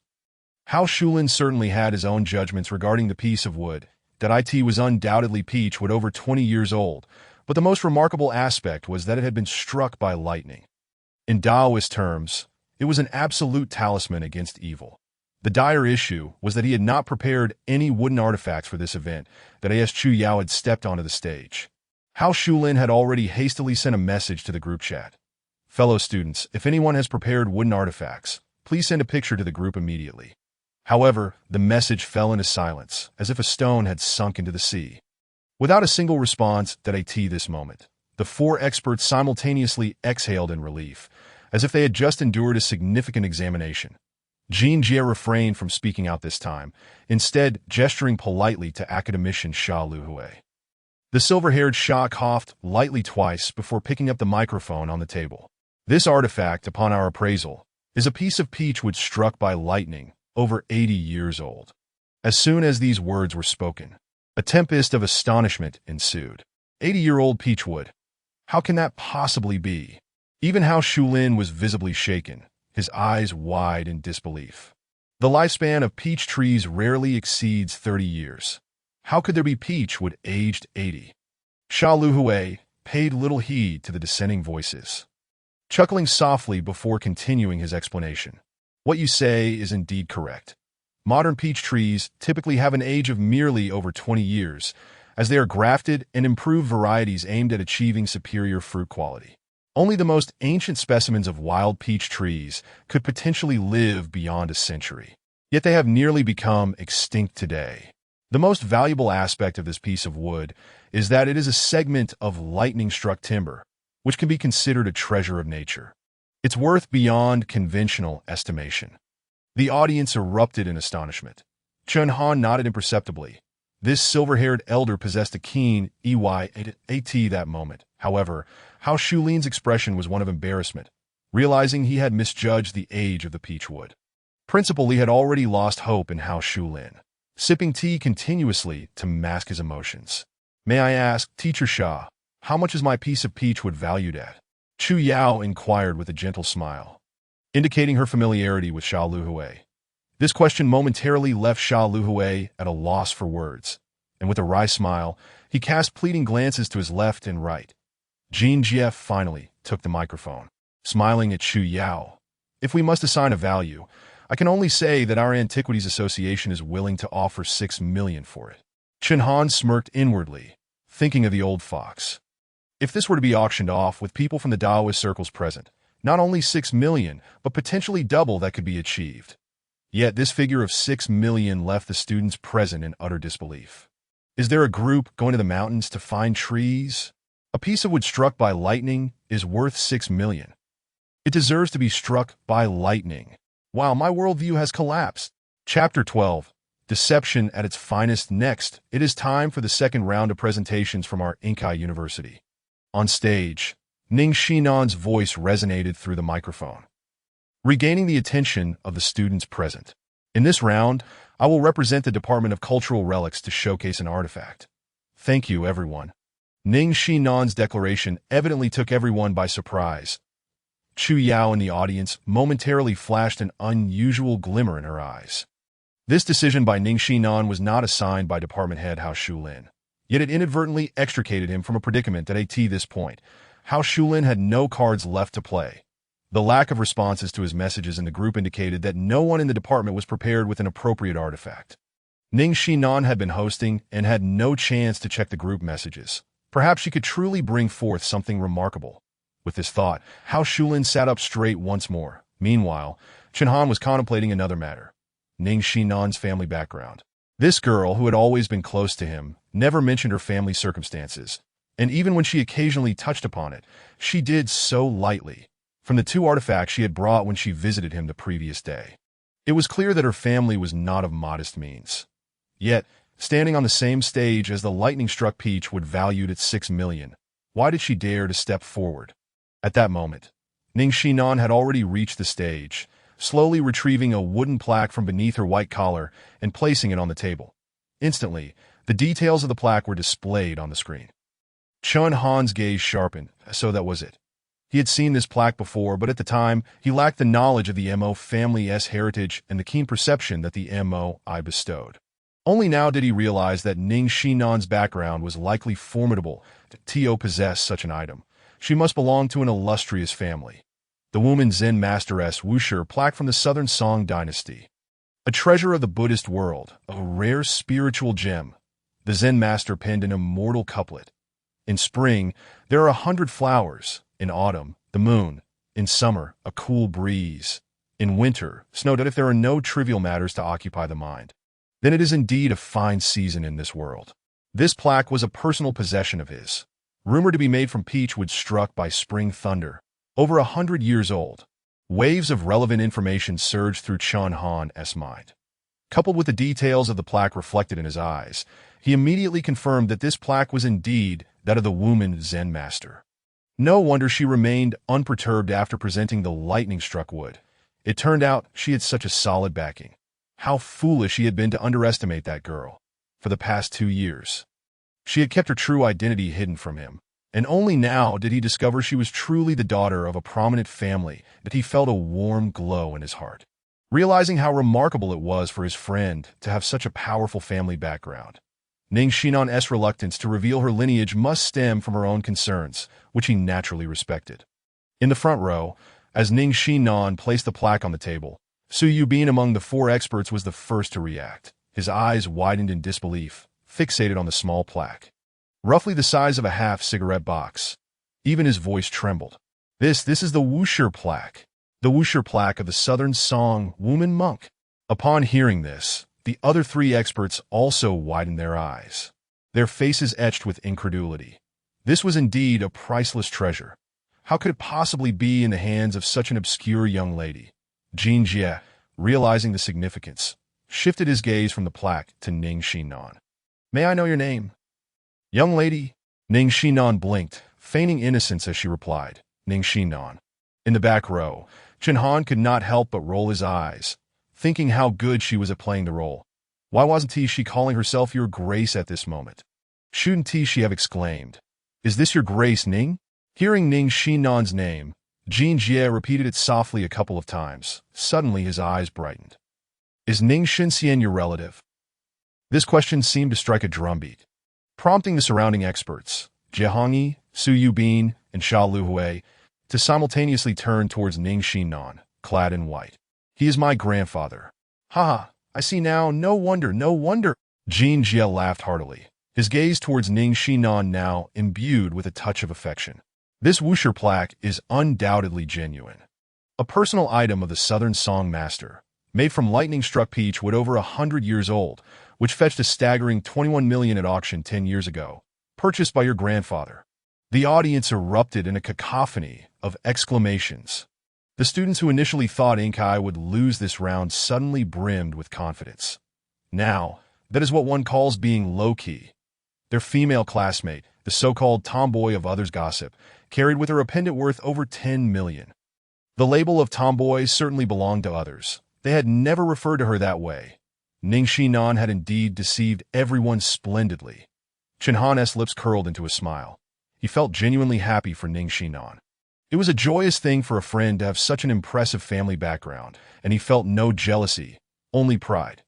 Ning Xinnan's desire to keep her family background private was surely for her own reasons. And he respected that. In the audience, when Ning Xinnan revealed the wuxia plaque, Chu Yao maintained her usual calm demeanor, as if she had known the outcome from the very beginning. She merely nodded at the elderly experts and cast a smile towards Ning Xinnan before returning to her seat. "Ha! What do you think, old Wang?" Vice Principal Wang Chongxin. "Our Inkai University is indeed a place of hidden talents."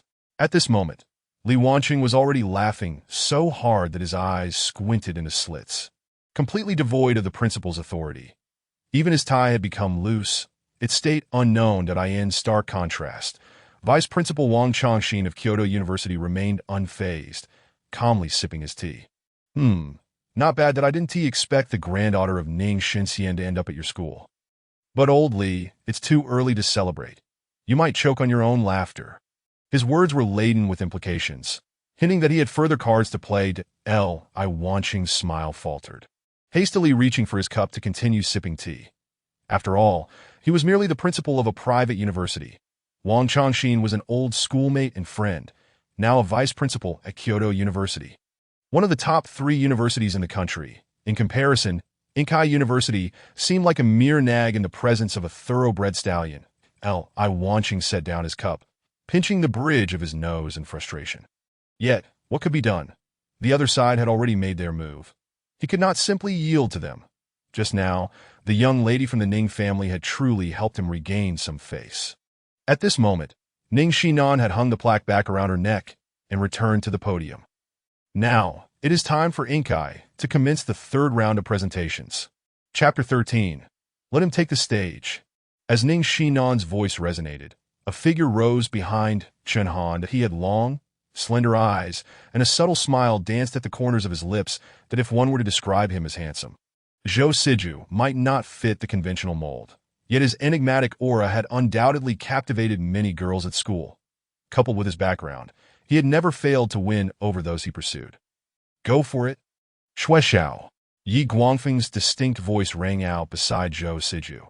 Chen Han glanced at the messages in the group, realizing it was a directive from the department head, that he couldn't help but wonder what kind of artifact Zhou Siju would present. Zhou Siju ascended the stage, carrying a fabric bag that appeared heavy, suggesting the contents within were substantial. "Greetings, esteemed teachers and experts. Today, I have brought forth a treasured inkstone." Having spoken, he descended with an air of composure. Placing the velvet bag before the experts, the relatively younger member of the Antique Association, Jiahongyi, reached out eagerly to grasp the bag, revealing its contents. "A Qianlong Inkstone," he declared at first glance. Su Yubin from the museum, well-versed in the 4 treasures of the study, concurred. "This is a Songhua stone inkstone adorned with orchid patterns. Indeed, a genuine piece from the Qianlong era. an exceptional find. Jiahongyi did not linger long. Placing the inkstone before Tian Jiajia gently lifted it, nodding appreciatively. Indeed, this is a Songhua stone inkstone from the Qianlong period that I never anticipated to encounter a genuine artifact here today. Chen Han scrutinized the details displayed on the large screen, striving to make his own assessments while absorbing knowledge. The lineage of the ink school remains a blank slate post the late Ming Dynasty. However, his 2 years immersed in the Department of Cultural Relics had not been in vain. Through extensive knowledge of ink, complemented by his own judgment, he managed to avoid stumbling when faced with artifacts from the late Ming period onward. This inkstone was undoubtedly a masterpiece, a fact he could not deny. Though the current item may not be of the finest quality, a treasure is still a treasure, immune to external influences. This explains why, even after hundreds or thousands of years, many artifacts still exude their most authentic essence.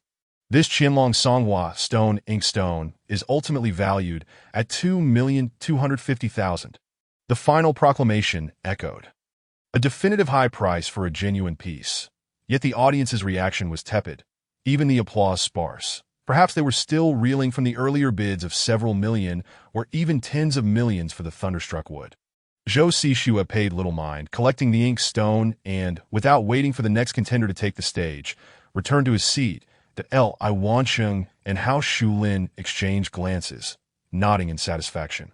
The Zhou family, to which Zhou Xixue belonged, wielded considerable influence. This year alone, they had donated 5 million in scholarships to the school.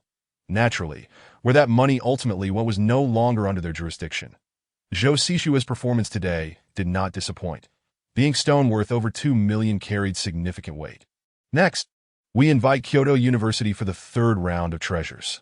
As Ning Xinnan's voice faded, a boy of modest height with a youthful demeanor hopped onto the stage, that he respectfully bowed to Ning Xinnan before taking the microphone. "Hello, everyone. I have brought a writing implement, a wash basin." His introduction was succinct, omitting even self-identification. After speaking, he returned the microphone to Ning Xinnan and leaped down, placing the item on the table in the front row. It was merely a palm-sized circular ink wash. The large screen displayed a lustrous sky-blue hue, a sight most pleasing to the eye. Chen Han glanced at it, instantly recalling the provenance of this ink wash.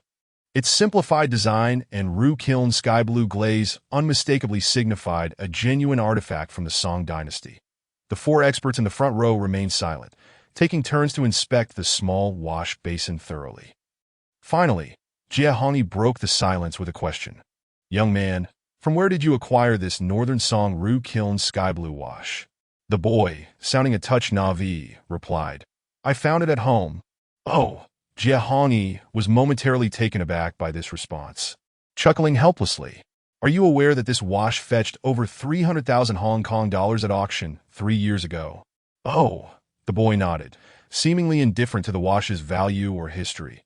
This left Jiahongyi momentarily at a loss for words. Fortunately, Tian Jiajia stepped in to ease the tension. This Northern Song roux-kiln sky-blue wash is indeed authentic, and based on the previous auction in Hong Kong, it is valued at 300,000. "Thank you," the boy replied politely, flashing a grin as he reclaimed his treasure and returned to his seat. The 4 experts in attendance, however, were far from calm. They exchanged glances, their eyes reflecting a profound astonishment. Initially, they had assumed this exchange meeting would be a mere child's play.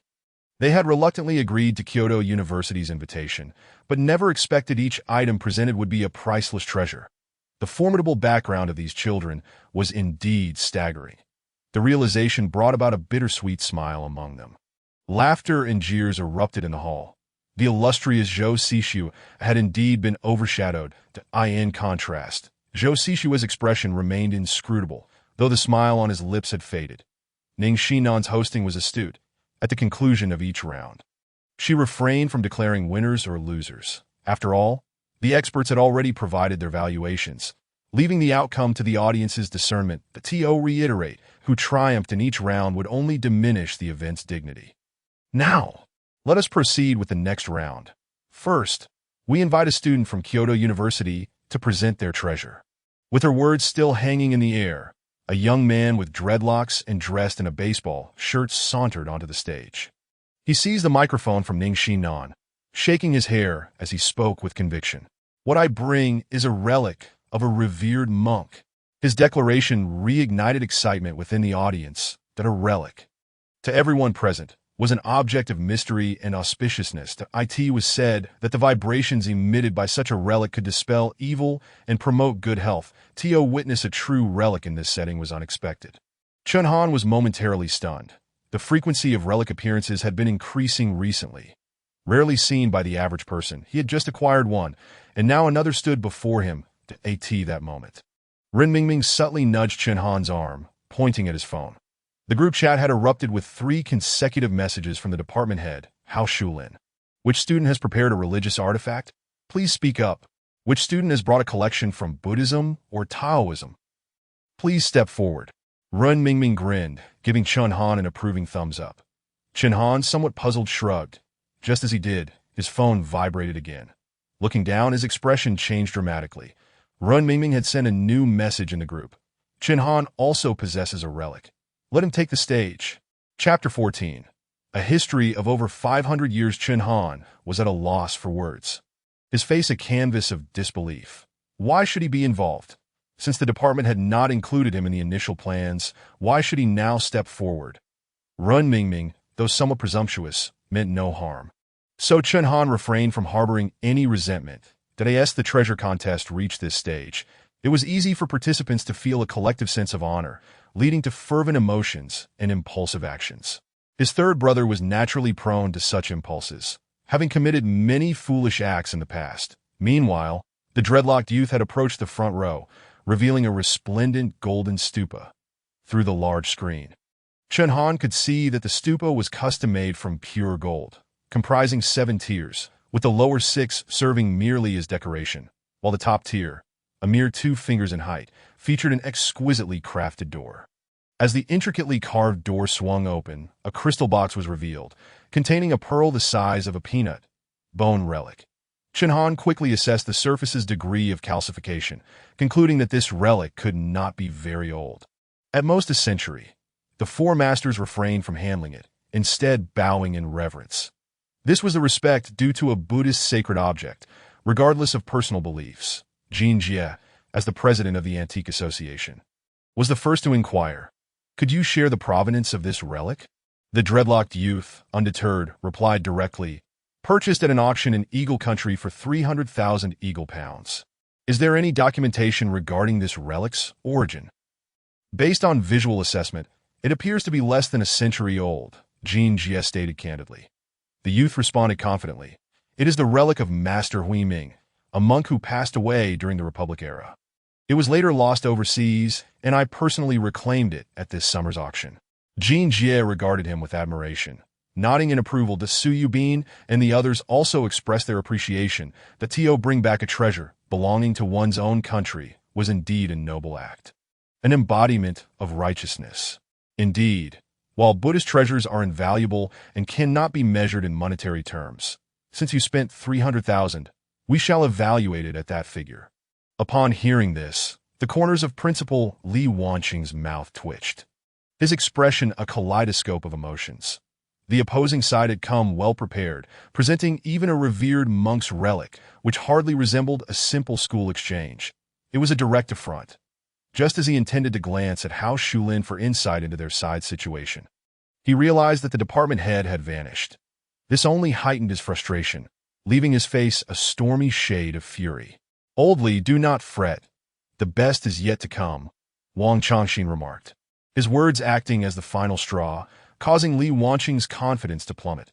The hall erupted with gasps and applause, which pleased the dreadlocked youth. That he flicked his serpentine hair and carefully stowed the golden stupa. Stepping aside, meanwhile, a new figure had appeared beside Chen Han. None other than Hao Shulin, the head of the Cultural Relics Department. "Chen Han, tell me honestly, do you possess a relic? If you truly have a relic, hurry up to the stage.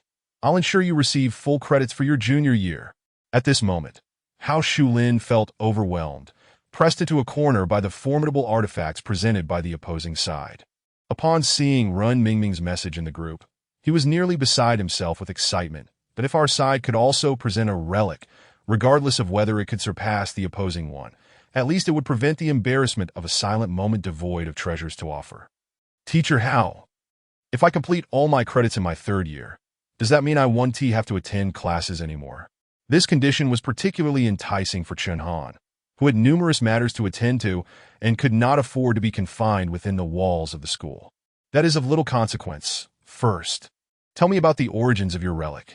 I found it at Panheyuan, Chen Han replied candidly. Huh?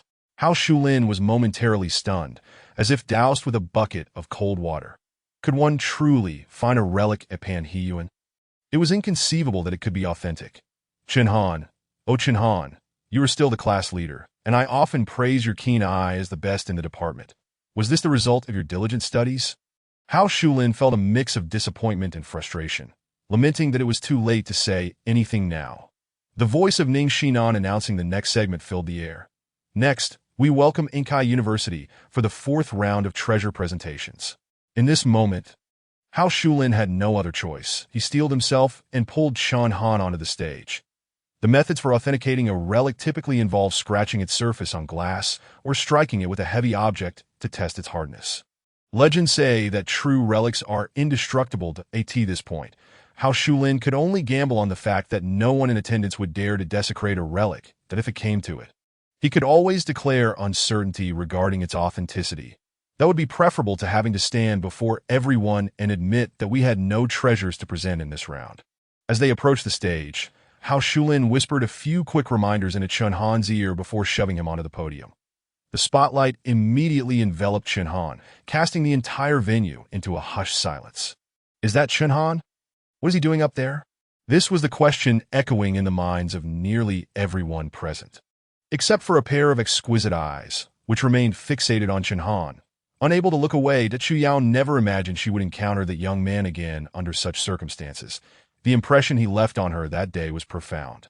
Later, she sought the opinion of an appraiser regarding the wooden sculpture valued at 1,200,000, only to learn it was not made of golden silk namu. Yet the young man had confidently asserted, having merely glanced at a few wooden pieces, that it was golden camphor. What extraordinary discernment! It was only at this moment that Chu Yao realized he was a student in the antiquities department. No wonder he was able to make such a judgment. Chen Han's appearance on stage left Ning Xinnan, the host, equally bewildered. However, with both of them standing in the spotlight, there was no opportunity for communication. So she stepped forward and stood beside Chen Han, smiling as she inquired, "Classmate Chen Han, is there something you wish to share with us?" Chen Han sighed softly. It felt as though he were being thrust into the spotlight. Nonetheless, since he had stepped forward, there was no need for modesty. His previous feelings of inferiority stemmed from his family background, but now, as a descendant of the Mo family, it was time to embrace his new identity. Taking the microphone from Ning Xinnan, Chen Han surveyed the entire auditorium, taking in the faces and expressions of everyone present, missing not a single detail. His obsidian-like eyes sparkled with an entrancing brilliance under the spotlight. In that moment, Chen Han seemed to transform into another person. "Hello, everyone. Today I present to you a relic, one that boasts a history of over 500 years. Upon uttering these words, the atmosphere shifted dramatically. Even Ning Xinnan, standing nearby, felt an overwhelming urge to snatch the microphone away. Had this guy gone mad, impulsively bursting onto the stage? Was he provoked by her own inconsequential token? At that moment, Ning Xinnan regretted having concealed her family background from him, regretted presenting that wooden plaque, and regretted engaging in a dispute with Chu Yao. If it weren't for her, Chen Han would never have recklessly rushed onto the stage to declare before so many people that he possessed a relic of 500 years. In that instant, Ning Xinnan's mind raced with thoughts, and the more she pondered, the more guilt she felt. Meanwhile, laughter erupted from the audience, the source of which was unmistakably Yi Guangfeng and his companions. Chapter 15. The authenticity of this collection is in doubt. Chen Han paid no heed to the audience's reaction, fully anticipating this outcome. With an impassive expression, he descended the stage and approached the first row of experts, confidently removing the crystal pendant from around his neck. TCH. A soft sound resonated as the columnar crystal pendant was opened, then a bead the size of a jujube, in a pale yellow hue, was revealed on the big screen above. Although the bead was not perfectly round, its surface gleamed with a luster akin to jade. The four masters, initially startled by Chen Han's actions, who would wear a relic as a necklace, soon found their gazes fixated upon it. Whether it was Tian Jiajia and Xie Hongyi from the Antique Association, Su Yubin from the museum, or Sha Luhui from the Academy of Sciences, each had over 30 years of experience in authentication. The small object quietly resting on the table exuded an air of solemnity and antiquity that was exceedingly difficult to counterfeit. The four exchanged glances before turning to Chen Han. Could this be yet another heir of a prominent family? Could you elaborate on the origins of this relic? Xie Hongyi inquired, clearing his throat, his eyes betraying an unmasked desire for possession. Just yesterday, he received a peculiar phone call from an old friend in the antique circle, stating that Zhizhen Hall was seeking a Ming Dynasty relic. One that was in the hands of a young man, that he was nearly certain that the relic before him was the one that Zhizhen Hall had been desperately searching for, with a history of around 500 years. It perfectly aligned with the Ming Dynasty. What a fortuitous encounter. Zhizhen Hall was not short on funds. If he could acquire this relic, flipping it for several million would be absolutely feasible. As this thought crossed his mind, Xie Hongyi's shoulders trembled slightly with excitement. The other three remained oblivious to the underlying intrigue, simply assuming that Vice President Xie was exhilarated by the sight of a rare treasure. Chen Han nodded and replied solemnly, "This relic was found by me at Panhiyuan." Slap. From a distance, Hao Shulin smacked his thigh in frustration, gritting his teeth. This rascal. I warned him countless times not to mention the part about finding it. Yet here he goes. President Li's expression was equally dark, glaring at Chen Han with an intensity that suggested he would expel him from school on the spot. Was this the appropriate venue for jokes? This was a significant embarrassment. Chen Han's declaration elicited uproarious laughter and mockery from the audience. I can't breathe. He found it at Panhiyuan. Class leader Chen, you're quite the talent. Do you have any more treasures to share? I'd gladly pay a high price to keep one at home. I promise to burn 8 incense sticks a day. Yi Guangfeng was now in tears from laughter, pointing at Chen Han and exclaiming, "Look. I told you class leader Chen absolutely struck gold. Who would have thought a broken knife could become a relic? Ha ha ha." Zhou Sishua's lips curled into a smirk, his eyes filled with disdain. What a bid for attention. Even Wang Wenming let out a derisive chuckle. Shaking his head in disbelief, the three seated in front of them, Fu Yong and his companions, abruptly turned around, their eyes ablaze with fury. You lot are of no help. Class leader Chen chose to embarrass himself. And that S on him. What? Do you really think Panhiyuan could yield an authentic relic? Yi Guangfeng's voice, grating like a duck's quack, rang out as Ren Mingming opened his mouth to retort. Who says that was found at Panhiyuan? That was, before he could finish, Fu Yong swiftly silenced him with a gesture, signaling him to be quiet. In Fu Yong's mind, Chen Han had yet to reveal the truth. He was likely too proud to admit that the relic was lent to him by Ning Xinnan. Not wanting to appear diminished, if Ren Mingming inadvertently spilled the beans, it would be akin to sabotaging their brotherhood. With a resigned sigh, Fu Yong shook his head, turning Ren Mingming around to ignore Yi Guangfeng and his companions. TCH. Why the sudden silence? If that is true, I'll eat it raw. Yi Guangfeng's chubby cheeks quivered incessantly, relentless in his teasing. Just as Ren Mingming was about to respond, a loud voice rang out from the front of the auditorium. Buddy, I want to know, how much did you pay for that treasure? It was the guy with dreadlocks that he had been observing Chen Han since he took the stage and finally decided to speak. His tone dripping with mockery. Chen Han glanced at him and replied coolly, 80. This response sent the atmosphere soaring to new heights. It felt less like an exchange event and more like a farce. Laughter erupted, and some even began to bang on their tables. The auditorium descended into chaos. The dreadlocked individual scoffed, his contempt palpable. The expressions of the four experts varied greatly at this moment. Sha Luhui, with his silver hair, merely squinted and smiled, choosing not to comment that as an academician of the Academy of Sciences, he was not particularly interested in religious artifacts but had profound knowledge of natural treasures. However, Tian Jiajia was different. He frowned, his gaze unwavering from the relic, eager to examine it closely. Who said Panhiyuan couldn't yield treasures? It was merely a matter of probability that in his youth before becoming president of the Antique Association. He had relied on his keen eye to unearth treasures from Panhuan. But as the commercialization of the area increased, genuine finds had become exceedingly rare. Yet the bead before him, with its naturally oxidized surface and the jade-like quality honed by time, was difficult to counterfeit. That if it were genuine, this relic would indeed be remarkable. An ancient relic from the Ming Dynasty, worth a fortune, an absolute treasure. Chu Yao from the Kyoto Museum also wore a grave expression. He sensed the bead's historical significance. But determining its authenticity would require further examination. Only Xiaohong's expression was peculiarly complex at this moment. He appeared to be excessively excited, yet was visibly suppressing himself, his complexion alternating between pale and flushed. Fake. Fake is good. As long as it was determined on site to be counterfeit, this young man would likely resign himself to his fate. Spending $80 to snag a deal, he would charge him $800. Yes. It must not be more, lest it arouse suspicion that in Jiahong's mind, the relic was already his. He keenly observed the expressions of the crowd, with Chen Han missing nothing to that moment. He finally spoke, whether this is a genuine relic or not. Let the 4 esteemed experts examine it. Please feel free to handle it. Generally speaking, relics like these, along with celestial beads, are seldom allowed to be casually handled. Such treasures possess a spirit, and indiscriminate touching could easily disturb their magnetic field. Upon hearing Chen Han's words, Jiahong felt a tremendous relief and swiftly seized the relic before anyone else could. Just the simple act of handling it calmed his heart. At this point, he was over 90% certain that this was the Ming Dynasty relic that Ji Jintang had been searching for. Suppressing his excitement, Jiahong raised the relic in his hand and declared loudly, in light of the origin of this bead, and after careful observation, this item is questionable. Chapter 16.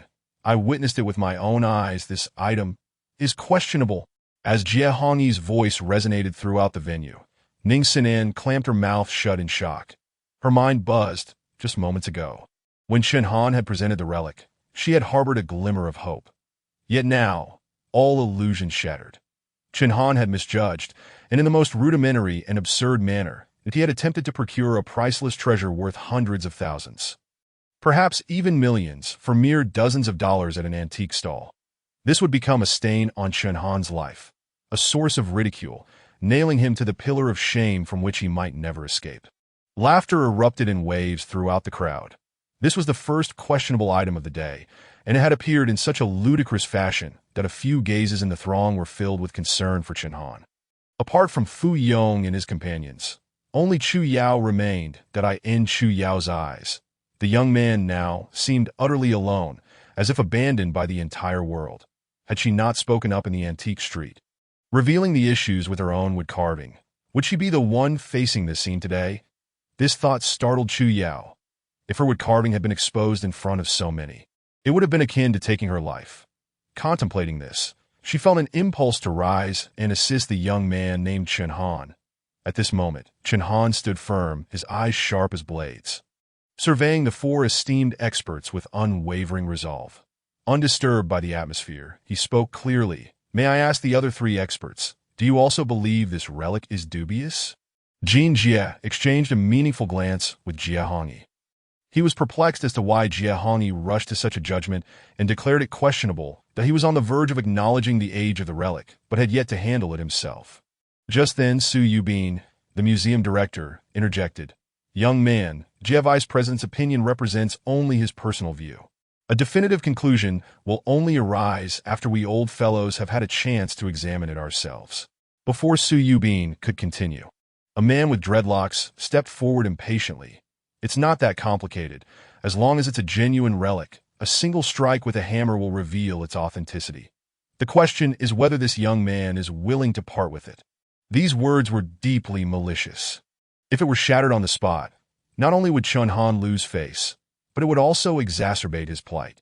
Chen Han smiled faintly. Strike away. He had learned through his mental lineage that genuine relics indeed possess sufficient strength. His master had personally tested this. Bring the hammer. The dreadlock's remark left the audience agape. This was tantamount to a heartless execution. Wait! Chen Han suddenly called out. The dreadlocks turned, mocking. What is the matter? Feeling guilty. Chen Han displayed no signs of anxiety, his eyes dark and profound, glimmering with starlight. When the dreadlocks met his gaze, he felt a shiver down his spine. If my relic is authentic, shouldn't we use the same method to verify yours? The dreadlocks momentarily lost his words, nearly cursing. His had been bought with genuine money. How could it possibly be fake? 300,000 pounds worth of treasure. Was he out of his mind to suggest smashing it? Yet, he couldn't afford to appear weak. This insufferable fellow was turning the tables on him. As long as your relic withstands the blow and is confirmed genuine, I'll let you verify mine afterward, without giving Chen Han another chance to speak. The dreadlocks seized the hammer handed to him by an alumnus, but he strode purposefully to the front row's table, his eyes shining with the light of victory.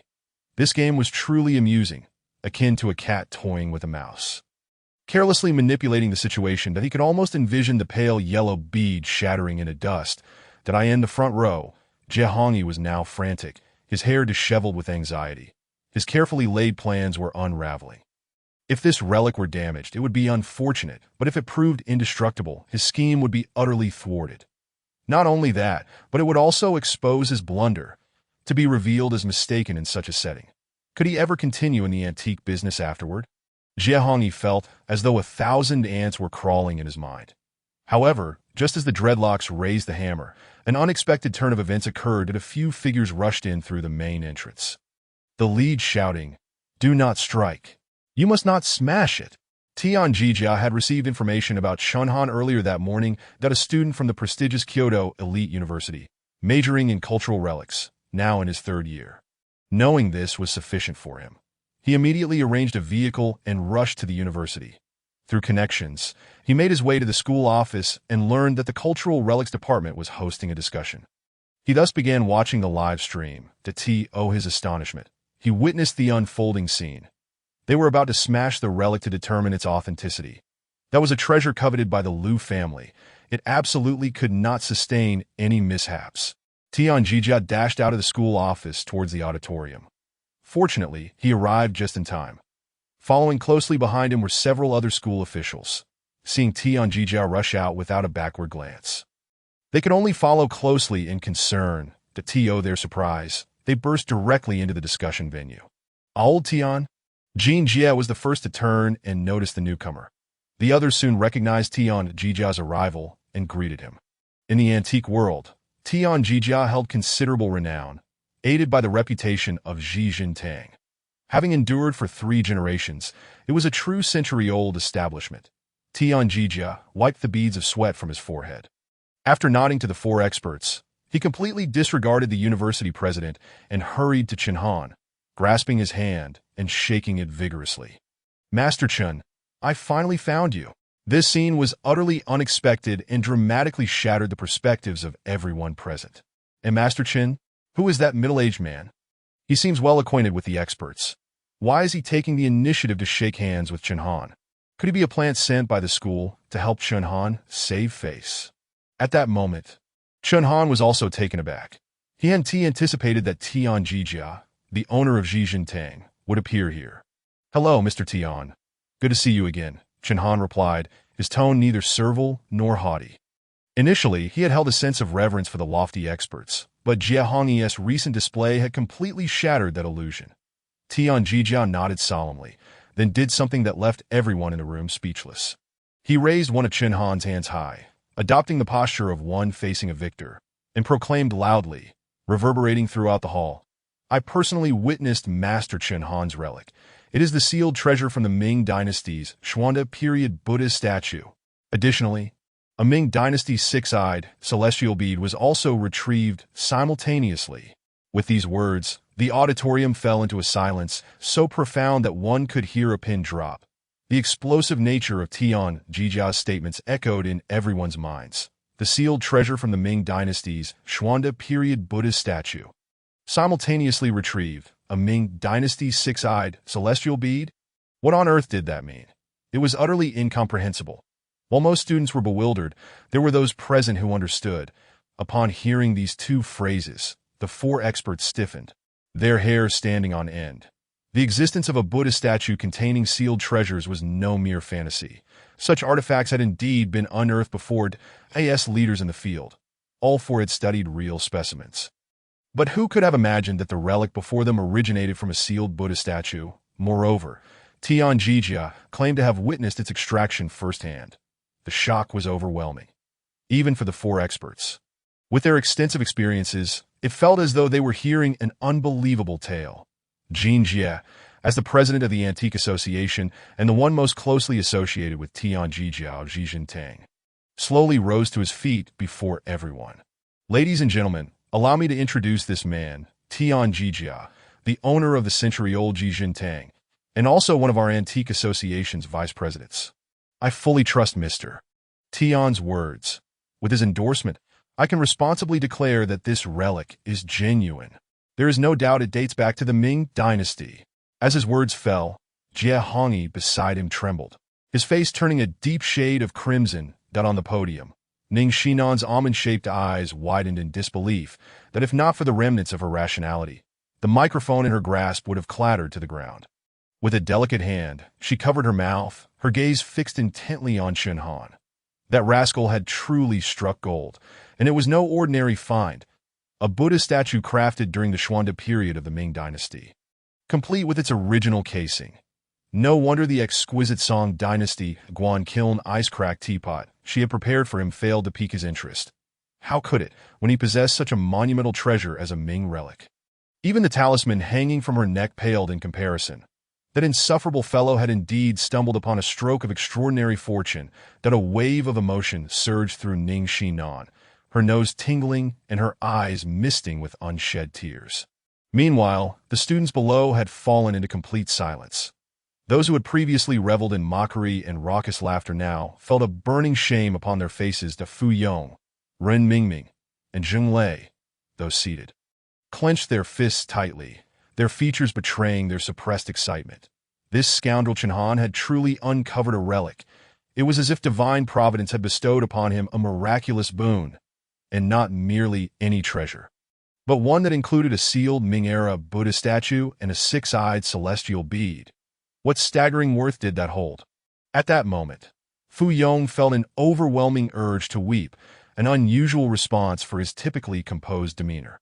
As for Ren Mingming and Zheng Lei, their eyes glistened with moisture, whether from excitement or envy remained unclear, that in stark contrast. Yi Guangfeng, Zhou Xixue, and Wang Wenming, seated behind them, had also fallen into silence. Wang Wenming's expression was devoid of emotion. Yet the icy glint in his eyes suggested his discontent. Zhou Xixue let out a derisive snort, his disdain unabated to in the eyes of these privileged elites. Chen Han, a mere impoverished lad from a small town, had merely experienced a stroke of luck. It changed nothing in their world. The Yi Guangfeng, lacking such decorum, ground his teeth together, the sound echoing like a grinding wheel. The flames of jealousy within him were nearly consuming the very fat on his body. How was it that this upstart could uncover such a monumental fortune? His own Ming Dynasty blue and white double-handled vases had only brought him endless humiliation. Why did Chen Han, this destitute wretch, command the astonishment of the entire audience? Among the crowd, Chu Yao's mouth fell slightly agape, her expression frozen in shock that in her eyes. Only the silhouette of that young man remained. The day she encountered him, he had stumbled upon such an incredible treasure. Having been immersed in the world of antiquities since childhood, Chu Yao was well aware of the value of a Xuande Buddha statue. If in pristine condition, it could fetch millions. Terrifyingly, he had also uncovered relics like the Saraira and celestial bead. How had he accomplished such a feat? The image of Chen Han grew, increasingly enigmatic in her mind. Even the memory of his confident words from that day felt like a prophetic utterance. It was only when the venue erupted in deafening cheers that her thoughts were pulled back to the present. Yet, Chen Han's shadow remained like a nail, embedded in her heart, that if there was anyone feeling the most dread at that moment, it was the man with dreadlocks, his formerly handsome features contorted in disbelief. His right hand clutched the golden Buddha statue, trembling uncontrollably. Particularly when Chen Han cast a glance in his direction, his heart skipped a beat. Fortunately, Chen Han had no time to engage him further, but he merely shot a fleeting glance before redirecting his attention to Tian Jiajia. Master Chen, Please consider what I just proposed. The young master of the Liu family waited for you at Tang all day yesterday. He is truly earnest. You need not worry about the price. It will far exceed market value. Tian Jiajia wasted no time, directly stating the purpose of his visit. The incessant urging from the Liu family had left him in a state of anxious urgency. Chen Han did not rush to respond, instead gesturing for Tian Jiajia to hold on a moment. Boss Tian, I have another item I wish to authenticate during this opportunity. Once I am finished, we can discuss further. With those words, Chen Han slowly made his way back to the podium, leaving everyone bewildered. It was clear that Chen Han had triumphed in the previous round. Did he intend to flaunt his victory further? What is he up to? Wasn't it just a brief moment of ridicule? Must he take it so seriously? A small man reveling in his moment of triumph. The crowd began to murmur once more, various opinions swirling around. In the front row, Principal Li Wancheng, who had been beaming with joy, suddenly sobered, casting a glance at Hao Shulin. Hao Shulin, still basking in the recent excitement, failed to notice Chen Han's actions that I Wancheng coughed repeatedly in agitation. Old Li, your student seems intent on pursuing the retreating enemy. Wang Chongxin, seated beside Li Wancheng, interjected with a hint of sarcasm. That moment, Wang Chongxin's earlier smugness had faded. He clearly underestimated the situation, not anticipating that the Ming-era Sarara brought by his school would encounter a Ming-era relic. Such is the nature of fortune. Every morsel and sip is predetermined. I Wancheng wished he could rise and stop Chen Han. But by then, Chen Han had already ascended the podium, taking the microphone from the astonished Ning Xinnan. Ahem. For the next round, it is our turn at Inkai University to present our treasures. Since I am here, I might as well take this opportunity to bring out another item and have the experts appraise it. Chapter 18. Bearing the weight of 1,000 pounds. What? He is actively participating in the next round of treasure presentation? Li Wancheng was taken aback, glancing at Wang Chongxin, who wore an equally perplexed expression. They had both misjudged the young man. He was not engaging in a petty display of triumph, but rather seizing the chance to showcase another treasure. Li Wancheng sighed in relief and burst into a hearty laugh. Old Wang, my student is indeed pursuing the retreating enemy. I am now quite curious about what this child will present. Shall we place a bet on whether he can surpass you? Wang Chongxin chuckled awkwardly, taking a sip of tea before firmly stating, mind your status. Students are merely exchanging knowledge. Let us not indulge in such antics. Li Wancheng's face radiated with pride as he turned to the approaching Chen Han in the front row. Chen Han strode confidently to the four experts, producing a silk thread from his pocket and placing it directly on the table.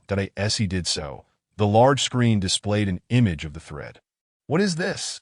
What on earth? Fishing line from Jiang Taigong.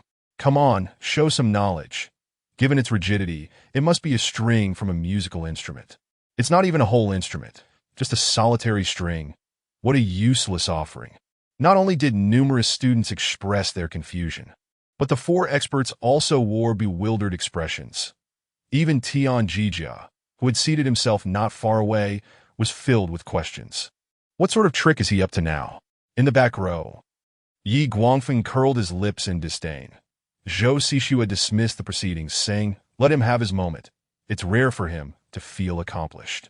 Having said that, Zhou Xixue turned his attention away from the stage to nudge Wang Wenming. Ming Xiao. Next month is the Liu family's patriarch's 90th birthday. Your family will certainly attend, right?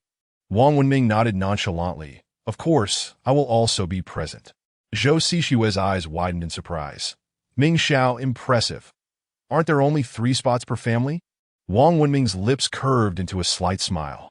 His face, more handsome than most women, exuded an air of superiority.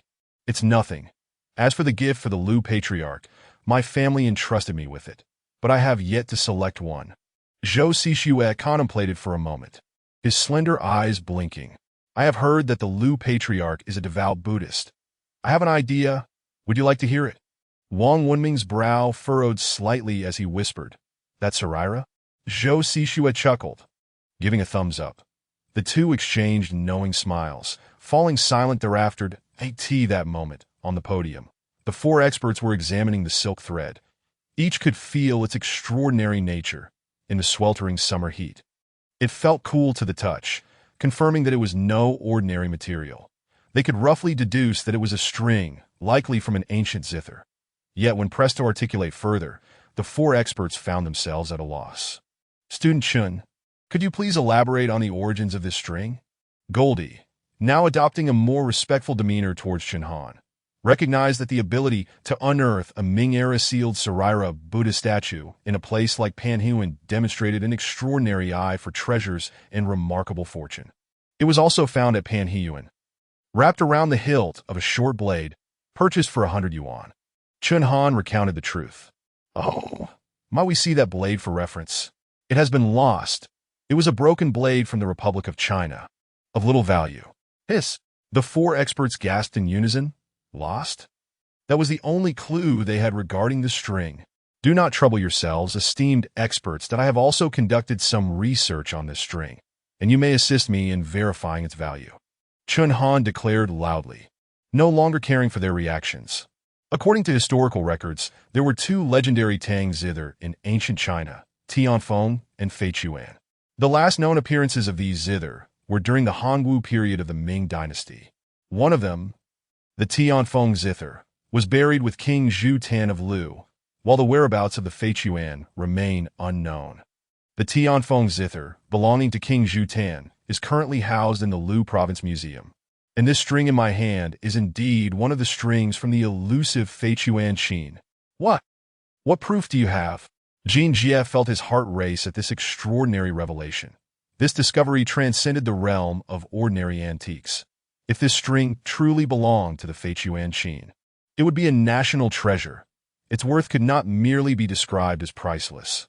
Its true value lay in its ability to enrich and restore history. Staring intently at the delicate string, Tian Jiajia suddenly felt as though it weighed 1,000 pounds. Indeed, how can you assert that this is a string from the Feichuan Qin? Sha Luhui, too, was flustered, his silver hair whipping about. Chen Han retrieved a prepared document from his pocket, detailing the specifics about the Tianfeng Qin. Both the Tianfeng and Feichuan are legendary Tang Dynasty Qins, renowned not only for their craftsmanship but also for their strings, which are made from 7 strands of sacred silkworm silk. What you hold in your hands, esteemed masters, is indeed sacred silkworm silk. With this proclamation, the 4 experts were struck as if by thunder. Even the distant Tian Jiajia stood up abruptly and strode over, that a profound silence enveloped the room. Chen Han's words had left everyone in a state of bewilderment. Tianfeng, Feichuan, were those not the 2 fabled Qins from legends? Although a famous instrument had been unearthed from the tomb of King Lu Huang, who could definitively say that it was the legendary Tianfeng Qin? Was Chen Han merely spinning a tale to boast about himself? Such thoughts flickered through the minds of many present. Ning Xinnan, standing on the stage, felt utterly numb. Her gaze was fixed on Chen Han, sensing that she was looking at a stranger. The impoverished, stubborn yet somewhat insecure boy she once knew had vanished. In his place stood a figure exuding confidence. Neither servile nor arrogant, continually astonishing those around him. Ning Xinnan struggled to reconcile the dual images of Chen Han. What had he experienced during this summer? This question loomed large in her mind. Just then, Tian Jiajia rushed to the table and snatched the sacred silkworm string from Tian Jiajia's hands, gasping in awe. The texture in his hand was one he had never encountered. It was cool and smooth, akin to a small serpent. Master Chen, since you have revealed its origins, surely you possess a method to authenticate its legitimacy. Chen Han nodded, speaking deliberately. It cannot be damaged by fire and can bear a weight of 1,000 pounds. Is it possible that it is made from ultra-high molecular polyethylene? As an academician of the Academy of Sciences, Sha Luhui raised this question. Chen Han nonchalantly shook his head. Surely, academician Sha can discern the differences between the two? Sha Luhui's face flushed. Indeed, the string before him, both in feel and appearance, greatly differed from ultra-high molecular polyethylene. His inquiry had been a desperate attempt at rebuttal.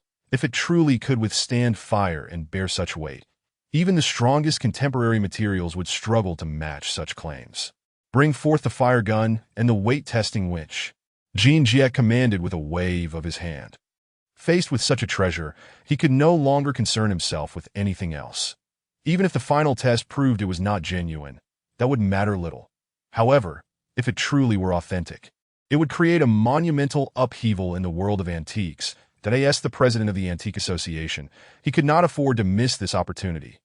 Time passed gradually as the flames blazed for a full minute. The atmosphere in the auditorium grew increasingly tense, a temperature of 1400 degrees, sustained for a minute. Finally, the flames from the torch extinguished, leaving everyone in stunned silence. The delicate string, as thin as a strand of silk, appeared unscathed on the large screen. The crowd erupted once more. Could the legends be true? Sacred silkworm silk? I couldn't even find that on Baidu. Did this also come from the Pana Garden? Is there no end to this luck? The expressions of the four experts and Tian Jiajia turned grave and solemn. Their gazes remained fixated on the sacred silkworm string. Ning Xinnan gritted his teeth. Initiate the weight test. Soon, two young men entered, carrying a winch equipped with a display. The principle of this weight-testing winch was to rotate a spindle to measure the maximum weight capacity of the string that the ends of the sacred silkworm string were secured. The winch began to turn slowly. The numbers on the display were projected onto the large screen, 100 pounds, 200 pounds, 300 pounds. The numbers climbed rapidly. Everyone awaited the moment the string would snap. However, 600 pounds, 700 pounds, when the weight surpassed 800 pounds, Ning Xinnan suddenly shouted, "Stop! Quickly stop!" The winch halted, the final reading resting at 890 pounds. Just a stone's throw from 1,000. Looking at Chen Han, Ning Xinnan forced a smile and said, "This is sufficient. Should this precious artifact be damaged, it would be a loss for our nation, a burden I cannot bear." Chen Han waved his hand dismissively. "No matter. I have 2 spare strings." This? Ning Xinnan was taken aback. Sha Luhui and Su Yubin were equally astonished. Even the previously despondent Jie Hongyi widened his eyes in disbelief. Tian Jiajia excitedly grasped Chen Han's shoulder, his hands trembling. "Master Chen, did you say there are 2 more?" Chen Han nodded. "Since the test has proven accurate, esteemed masters, please provide an appraisal." Instantly, all attention shifted to his words. Indeed, what was the worth of such an item? This question danced in the minds of the students present. Even Principal Li Wansheng, momentarily forgetting his rivalry with Wang Changxin, perked up, his ears pricked. This directly impacted the reputation of his institution. To have cultivated a second-year student capable of uncovering such monumental treasures upon a garden was undoubtedly a sensational news story. Not only in the antique world, but even in society at large, it was headline-worthy. The potential benefits for the school, both tangible and intangible, would be overwhelming. Heaven bless our great talents. This was the sentiment Principal Li wished to shout from the rooftops. The 4 experts, along with Tian Jiajia, huddled together, murmuring for quite some time, but ultimately failed to arrive at an appraisal. However, Su Yubin, as the director of the Kyoto Museum, proposed a course of action. He would call the Shandong Provincial Museum, as the Tianfeng from the tomb of King Lu Huang was housed there. They would have the most authority on the value of a single string. Yet, when the call connected, and Su Yubin explained the situation, a thunderous voice erupted from the other end. "What? Sacred silkworm string? Absolutely not for sale. This is a national treasure. Do you understand what that means? Old Su, have you lost your mind? Detain the person. I'm heading to Kyoto immediately. Our museum's Tianfeng is missing a string. We must acquire yours at all costs. At any price." Su Yubin stood stunned as the line went dead. What was this nonsense? The item was obtained by chance. Even if it were a national treasure, could he simply detain the person? And what was this about missing a string? The individual had 3 in hand. Shaking his head in frustration, he tucked his phone into his pocket and turned to the others with an apologetic expression. "I'm sorry, the Shandong Provincial Museum has already sent someone. We can only determine the appraisal once they arrive." Some astute students in attendance began to grasp the implications. This string was undoubtedly an extraordinary object, its value likely astronomical. Otherwise, the museum would not have dispatched someone so promptly. Damn it, why did all the good fortune fall to that Chen Han at this moment? Chen Han found himself unperturbed. That it was even better that someone from the Shandong Provincial Museum was coming. Their expertise in authenticating the sacred silkworm string would be unparalleled in the country. With the 3 strings of the Fei Chuan Qin now in his possession, it proved that the instrument had been disassembled. To restore it to its entirety was nearly impossible. Given this, it would be prudent to offer 1 string to the Shandong Provincial Museum, aiding in the restoration of the Tian foam, thus ensuring its proper utilization. With matters here resolved, Chen Han had no intention of lingering further.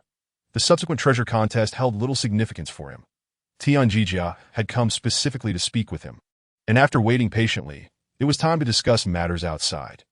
Chen Han exchanged farewells with the masters and the principal, then waved to Ning Xinnan at the podium before following Tian Jiajia out of the grand auditorium. Ning Xinnan wanted to call out to Chen Han, her mind brimming with questions, yet she was compelled to suppress her urge, occupied with her role as host. Just then, a graceful figure rose from her seat and swiftly made her way toward the auditorium exit. The campus was warm, and once outside, Tian Jiajia suggested finding a place to sit. Conveniently, there was an antique shop nearby owned by a friend of his, an ideal spot for tea. Chen Han had no objections and nodded in agreement. At that moment, a melodious voice rang out from behind. "Chen Han, classmate, please wait a moment." Upon hearing the voice, both Chen Han and Tian Jiajia turned in unison. Under the sunlight, Chu Yao's exquisitely beautiful smile radiated a gentle glow. Chen Han was taken aback. He had not expected this girl to pursue him. Dressed in a short sleeve, her slender arms were as fair as snow. As she approached, she extended a phone toward him. "Hello, Chen Han. My name is Chu Yao." The girl's eyes were clear and her demeanor poised. "Could you leave a number? I am truly grateful for what happened that day, and when you have some time, I would like to treat you to a meal." Tian Jiajia glanced at Chu Yao, then turned his gaze to Chen Han, his eyes conveying an unspoken understanding that men often share. The old man's look was entirely disregarded by Chen Han, who, focusing intently on Chu Yao, once again caught a whiff of her delicate fragrance, reminiscent of a pristine lotus. Ultimately, Chen Han raised his hand to accept her phone, the moment their fingers brushed. He felt a chill akin to the touch of sacred silk, stirring an unusual sensation within him. He swiftly entered his phone number and returned the device to Chu Yao, maintaining a demeanor of restraint, making a conscious effort not to linger too long on her presence. "Tian boss, let us be on our way." With a polite smile towards Chu Yao, Chen Han turned and walked alongside Tian Jiajia towards the campus exit. Yet, deep within his gaze, 2 towering mountains lingered, refusing to fade away. The Bodhisattva, a 2-story antique shop spanning over 100 square meters, was conveniently located a mere 7 or 8 minutes walk from the university. The owner, Chao Ming, in his 30s, was younger than Tian Jiajia, who was in his 50s, but they shared a bond of camaraderie that transcended AT that moment. Chao Ming was skillfully preparing tea on the 2nd floor. The tea tray was crafted from Wangwali wood, while the teapot was a piece of Republic-era purple clay. The fairness and age of the fairness cup and teacups indicated that this proprietor was quite particular about his hospitality. The tea was de Hong Pao, and even Chen Han, who seldom indulged in tea, could discern its fragrant aftertaste. Once they had enjoyed enough tea, Chao Ming excused himself to the 1st floor, ostensibly to provide the 2 men with a space to converse. "Tian boss, I shall speak plainly." Chen Han, already aware of the purpose of the visit, chose not to beat around the bush. "I had initially intended to keep this relic for myself." Tian Jiajia, seasoned and discerning, immediately recognized the implication in those words. "I appreciate your concern, but regarding this relic, I merely wish to exchange it for something." Upon hearing this, Tian Jiajia lifted his teacup and took a measured sip, understanding that the conversation had reached a decisive point. "Feel free to speak." Chen Han nodded in agreement. "Let me organize my thoughts. I will send you the details later." "Excellent, Master Chen. I am indeed grateful to you.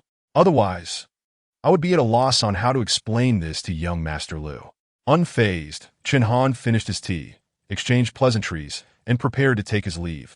His impression of Tian Jiajia remained favorable.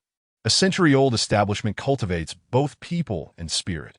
Having spent time in the shop, Tian Jiajia exuded a calm demeanor that made one feel as if basking in the warmth of spring. As for the exchange with the Lu family, Chen Han had already formulated a plan on his way there. The relic was not something he felt compelled to keep for himself. However, the treasures related to physical cultivation within the Mo family's legacy were precisely what he urgently needed. This was not merely about enhancing one's physical strength, but about elevating one's overall physical capabilities to an entirely new level. This was what he yearned to accomplish at present, with the display of his abilities. The treasures in his possession would only multiply, and the situations he faced would undoubtedly grow more complex. The capacity for self-defense was indispensable. Some martial techniques from the Mo family were currently beyond his physical capabilities to practice. It remained to be seen whether the Liu family could produce the items he sought. Even Chen Han himself could not ascertain this. After all, many names of rare treasures from his master's era had long faded from memory. 4 centuries had elapsed since then. Who could say if some of those treasures had vanished from existence? Just as he was nearing the university, his phone suddenly rang. Upon checking, he saw it was a call from Ren Mingming. "Hanyi, Lazy has gotten into trouble." Ren Mingming's anxious voice came through the line. Chen Han's expression tightened. "I will be at the school shortly. Please explain the situation.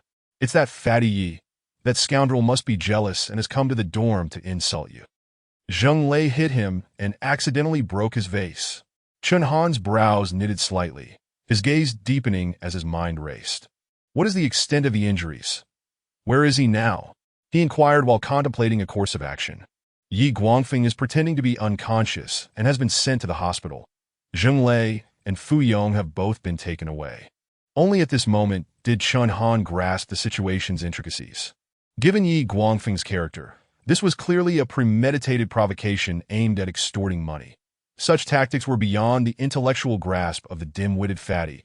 It was evident that the hospital's injury assessment would be exaggerated, and they would not hesitate to leverage the damage to the Ming Dynasty vase against him. Scamming was a method invented by some fallen 8-banner youths during the late Qing Dynasty, and it was surprising to see it employed by today's young masters of Kyoto without any innovation.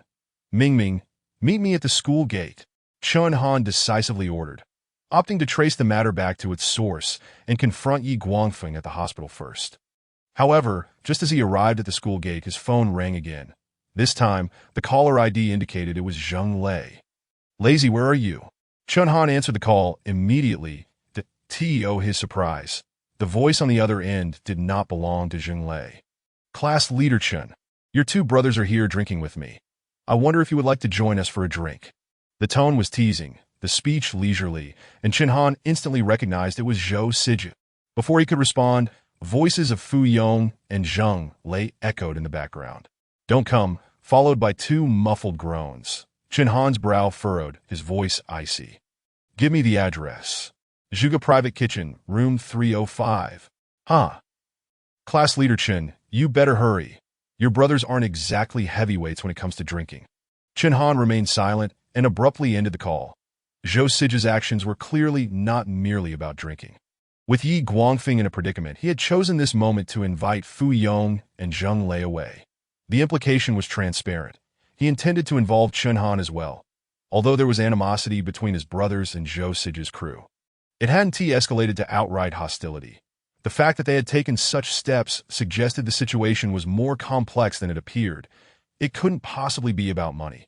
None of them were lacking in that regard. So, what was their true objective?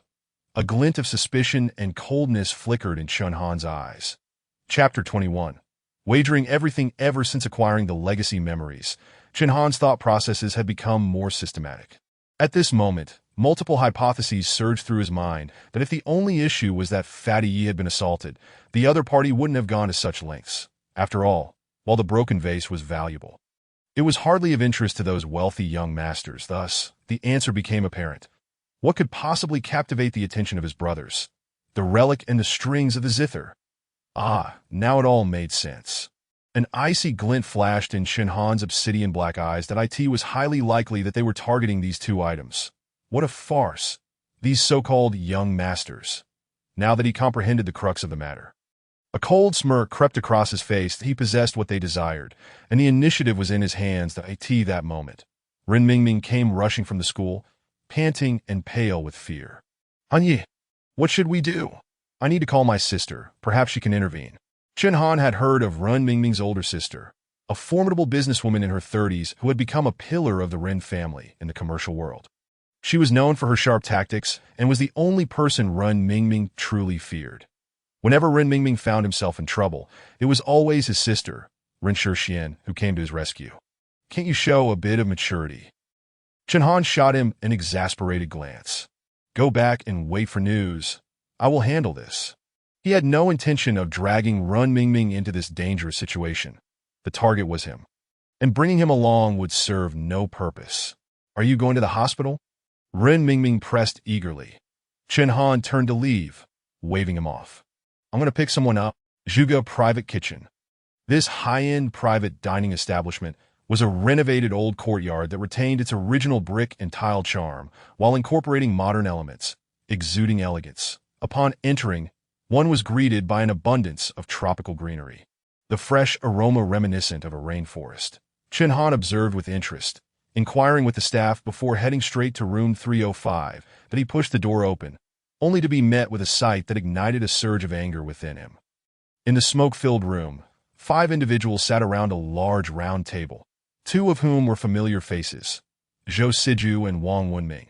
Against the wall opposite the door, 2 battered figures slumped on the floor, their upper bodies weakly leaning against the wall. None other than Fu Yong and Zheng Lei. Clap, clap, clap. Upon seeing Chen Han enter, Zhou Siju lightly applauded. "Class Leader Chen, please take a seat." Wang Wenming turned to Chen Han. A smile plastered across his face, as calm as ever. "I have arrived. Now let Fu Yong and Zheng Lei go." Chen Han's voice was cold and commanding. "No rush. They've had a bit too much to drink and need some rest." Zhou Siju replied teasingly. Chen Han's eyes narrowed, his gaze icy as he positioned himself in front of his 2 brothers. Chen Er, you fool. Weren't you told not to come?" Zheng Lei struggled to open his eyes, one swollen eyelid making it appear as though he had a black eye. Fu Yong's injuries were more severe. Even speaking was a challenge, and he clutched his side, likely having injured his ribs. "Second brother, you should leave quickly. They dare not do anything."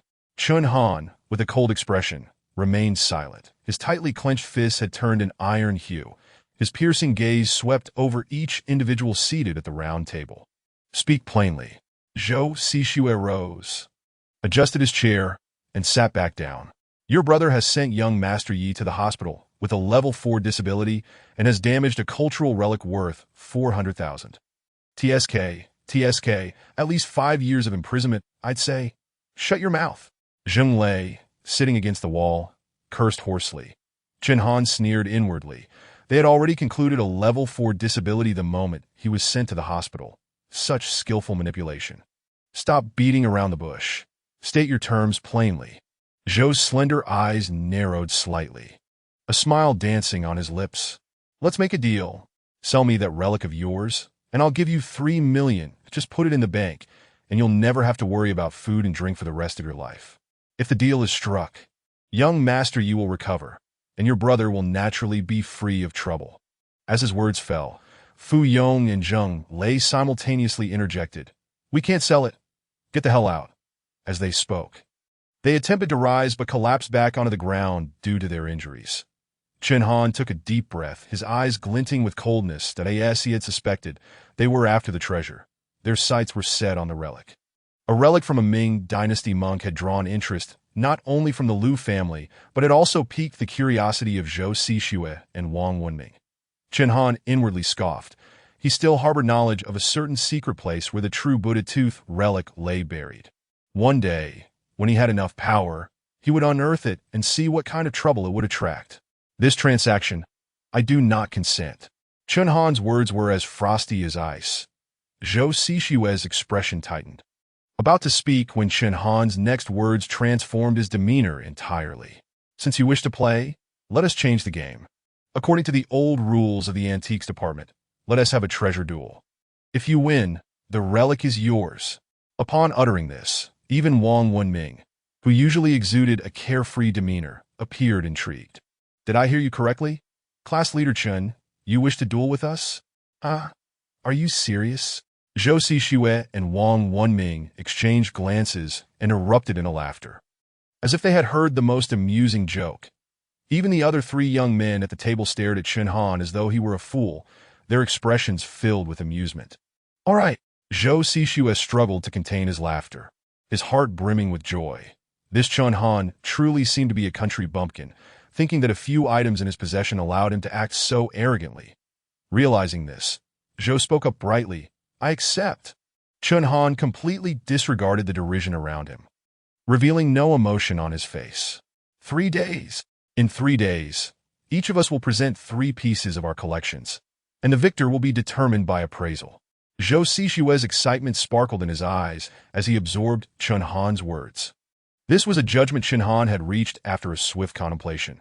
Utilizing the knowledge passed down to him and the cash in his possession, he would need at least 3 days to procure 3 significant treasures. Class leader, what will you say if you lose all 3? Zhou Sixue teased. Even the relic will be handed over to you. Chen Han's voice was indifferent, showing no concern. Good. Haha, a gentleman's word. Observing Zhou Sixue's smug expression, Chen Han smirked coldly. And if I win, what then? You win.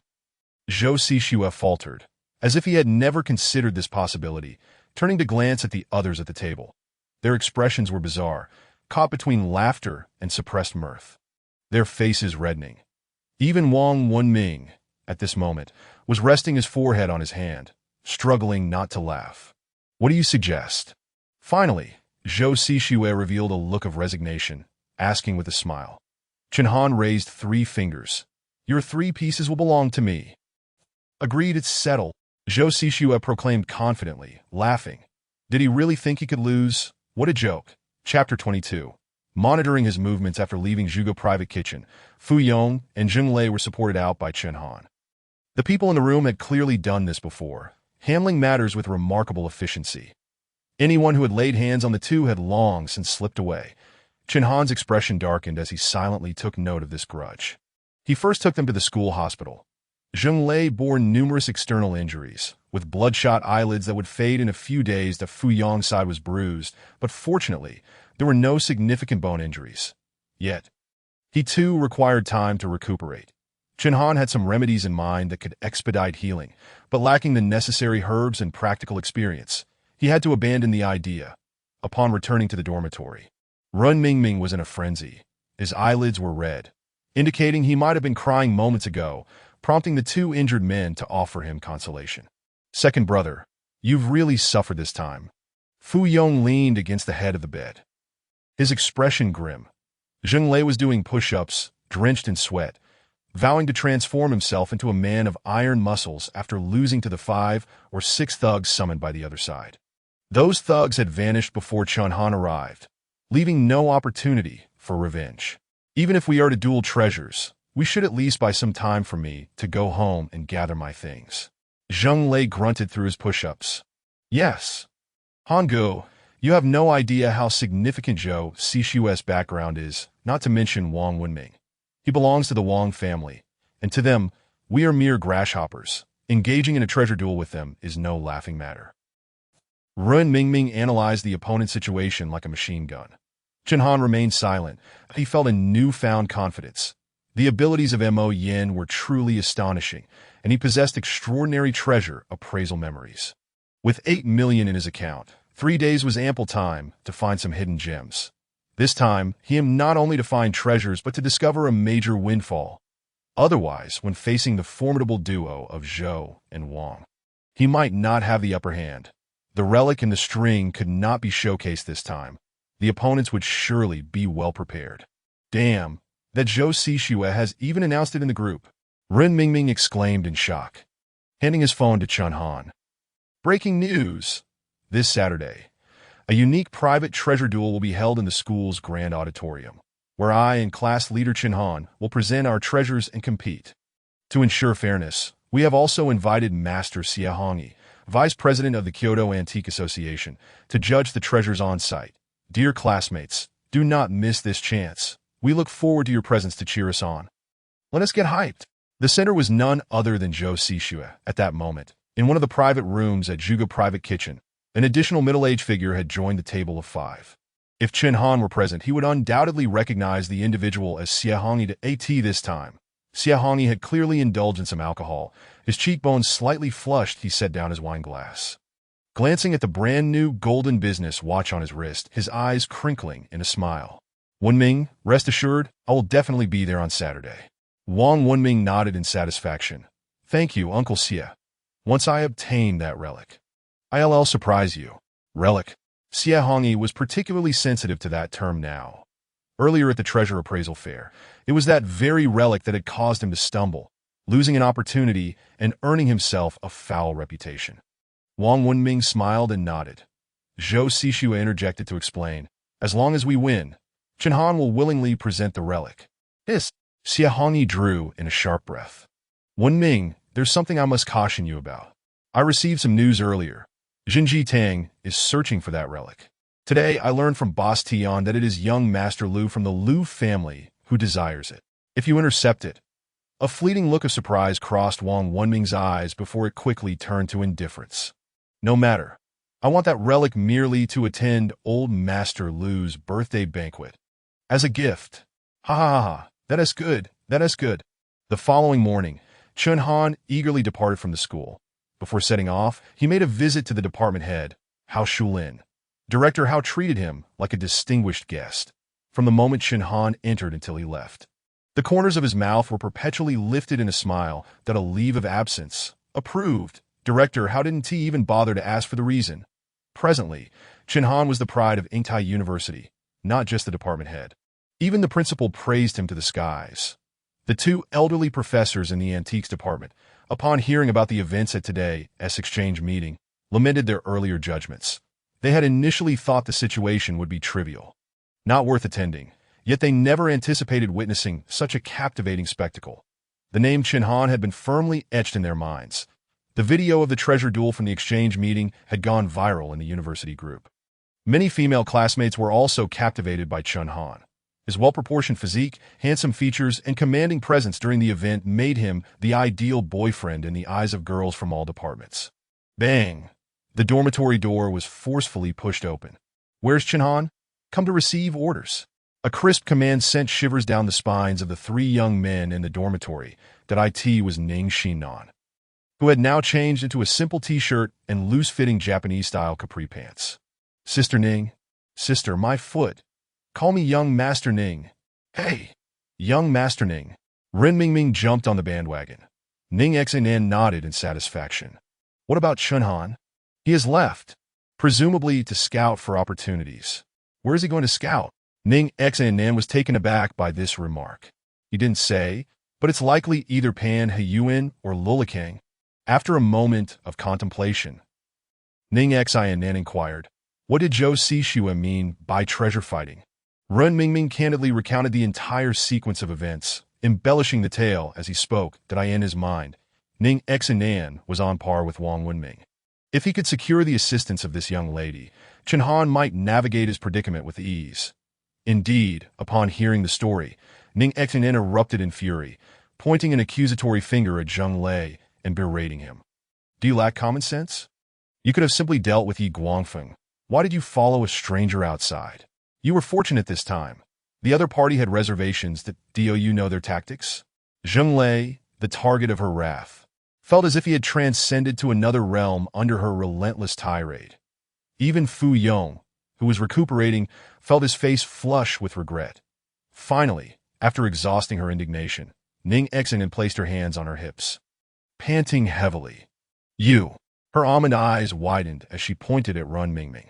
Report Chen Han's movements to me at once. Without delay, for even a second.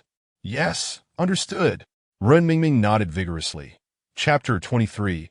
A Star Falls in the Big Dipper. Chen Han, still burdened with his large backpack, had now arrived near Lulikang. Having just visited Pan Heyuan a few days prior, the chances of finding any bargains there were significantly diminished. The antique street of Lulikang, established during the Ming Dynasty in the reign of Qianlong, boasts a history of over 200 years and is one of the most popular gathering spots for antiques in the capital. Among its most renowned establishments is a century-old shop called Jubiozai. Legend has it that this shop was founded during the Qing Dynasty, and anyone from the vicinity of the capital would be familiar with it. However, Chen Han was not drawn to such large shops. Although they housed treasures, his few million yuan would barely suffice. Instead, he placed his hopes on the myriad of stalls lining the antique street. Like Pan Heyuan, the small antique stalls here were predominantly filled with high-quality replicas, accounting for over 90% of their wares. As Chen Han stepped into the antique street, the throng of tourists surged. Vendors selling cold noodles lined the street, their stalls bustling with patrons eager to escape the sweltering heat. Beside the cold noodle stall, a father and son had set up a small booth. The man napping under the shade of the umbrella. Their offerings were eclectic, featuring handmade crafts of various materials, beaded necklaces, and scattered shards of porcelain. Among the modest display, a stack of travel maps of the capital was for sale, making efficient use of every inch of space. The boy, appearing no older than 6 or 7, stood watch over the stall, resembling a miniature adult. Chen Han's keen eyes quickly caught sight of an object dangling from the boy's neck. It was a piece of bone, inscribed with 12 obscure characters. Upon closer inspection, the inscriptions resembled a simplified version of erroneous characters that untrained I might even assume the young boy had carved them himself with a knife. Chen Han's pupils dilated in excitement. Fortune had smiled upon him. Despite the distance, his discerning eyes scrutinized the bone fragment as if magnified. The material was undoubtedly from oracle bones. Oracle bones, also known as dragon bones, were made from turtle shells. The site where oracle script was first discovered is the famed Yin ruins, and the inscriptions are referred to as Yin ruins characters, precursors to Chinese characters. Over 20 years ago, 20 oracle bone fragments were unearthed domestically, fetching an astounding auction price of 54 million yuan. Chen Han had seen photographs of those oracle bones. Each fragment contained at most 2 characters, with some bearing merely a single stroke. Any oracle bone fragment with inscriptions could be deemed a treasure. The piece hanging from the boy's neck, with its neat and complete 12-character inscription, was exceedingly rare, an unequivocal national treasure. Even provincial museums might lack such a precious artifact. It must be obtained. Instinctively, Chen Han's breath quickened. The fact that such a small child wore it as a pendant suggested that the stall owner was unaware of the fragment's true value. Had it not been for Chen Han's discerning vision and heritage, he too would have dismissed the bone piece as a mere contemporary craft. The inscriptions were indeed aligned with modern aesthetics. Who could have imagined that they originated over 3,000 years ago? After a moment's thought, Chen Han made his way to the roadside to purchase 2 ice creams, then strolled over to the small stall. "Little brother, you read quite the young entrepreneur. Here is an ice cream as a reward." As he enjoyed one of the ice creams himself, he offered the other to the boy. His voice stirred the slumbering man awake. "I bought too many. Can I share one with you, little brother?" The man rubbed his face, casting a grateful glance. Xiao Zheng quickly thanked the big brother. The boy, unembarrassed, beamed and accepted the ice cream, joyfully thanking Chen Han. Chen Han savored his ice cream. He crouched in front of the stall, rummaging through the pile of porcelain shards. "Little brother, do you have anything similar to the one around your neck? I'd like to make a necklace." The boy, enjoying his ice cream, mumbled, "I found this in the field that if you like it, I'll give it to you." Feeling generous while enjoying the treat gifted by Chen Han, the boy was naturally open-hearted. "That is too kind of you." Chen Han quickly waved his hands. "I just want something similar. I really like that vintage feel." As he spoke, he continued sifting through the pile of shards that it was evident that this heap was composed entirely of porcelain fragments. Finding something with the texture of gray-brown bone was unlikely. The young boy seemed to sense the dilemma and promptly removed the bone fragment from around his neck, presenting it to Chen Han. "Here, it's for you. Thank you for the ice cream." In the palm of his delicate hand lay the bone piece, approximately the size of a cigarette box, with a small hole drilled through it and strung with a red cotton cord. Perhaps due to prolonged wear, the red string had darkened over time. As Chen Han accepted the bone piece from the boy, he felt a wave of disbelief wash over him. Everything was unfolding far too smoothly. An oracle bone fragment had just landed in his hands. The man did not intervene in his son's actions, but merely smiled encouragingly from the side. It seemed he was fostering his child's social skills. As exchanging small gifts among friends was a perfectly normal practice in front of the boy, Chen Han solemnly placed the bone piece around his own neck. The little boy smiled gleefully. How much are these porcelain shards? Chen Han felt a twinge of guilt for taking such a great advantage. So he inquired. The man candidly replied, 81 pieces are for sale. I'll give you 50 for yours, and I assure you each piece has age. Chen Han nodded, activating his keen vision to the fullest. He began to select from the pile of shards. The boy noticed that the porcelain pieces Chen Han picked were almost all of the same color, piquing his interest, and he joined in helping to choose. After some time, nearly 100 pieces were laid out before Chen Han. That should suffice. If it's not quite 100, let us just call it 100. Chen Han took out his phone, scanned the QR code on the ground, and directly transferred 8,000 yuan. The man was taken aback, momentarily at a loss for words, before hurriedly finding a plastic bag to help Chen Han pack the shards. Typically, he would sell only a few pieces in a day, but this transaction was a significant windfall. Xiao Zheng, thank you for your necklace. After exchanging pleasantries, Chen Han bid farewell to the stall owner and slowly made his way into the crowd.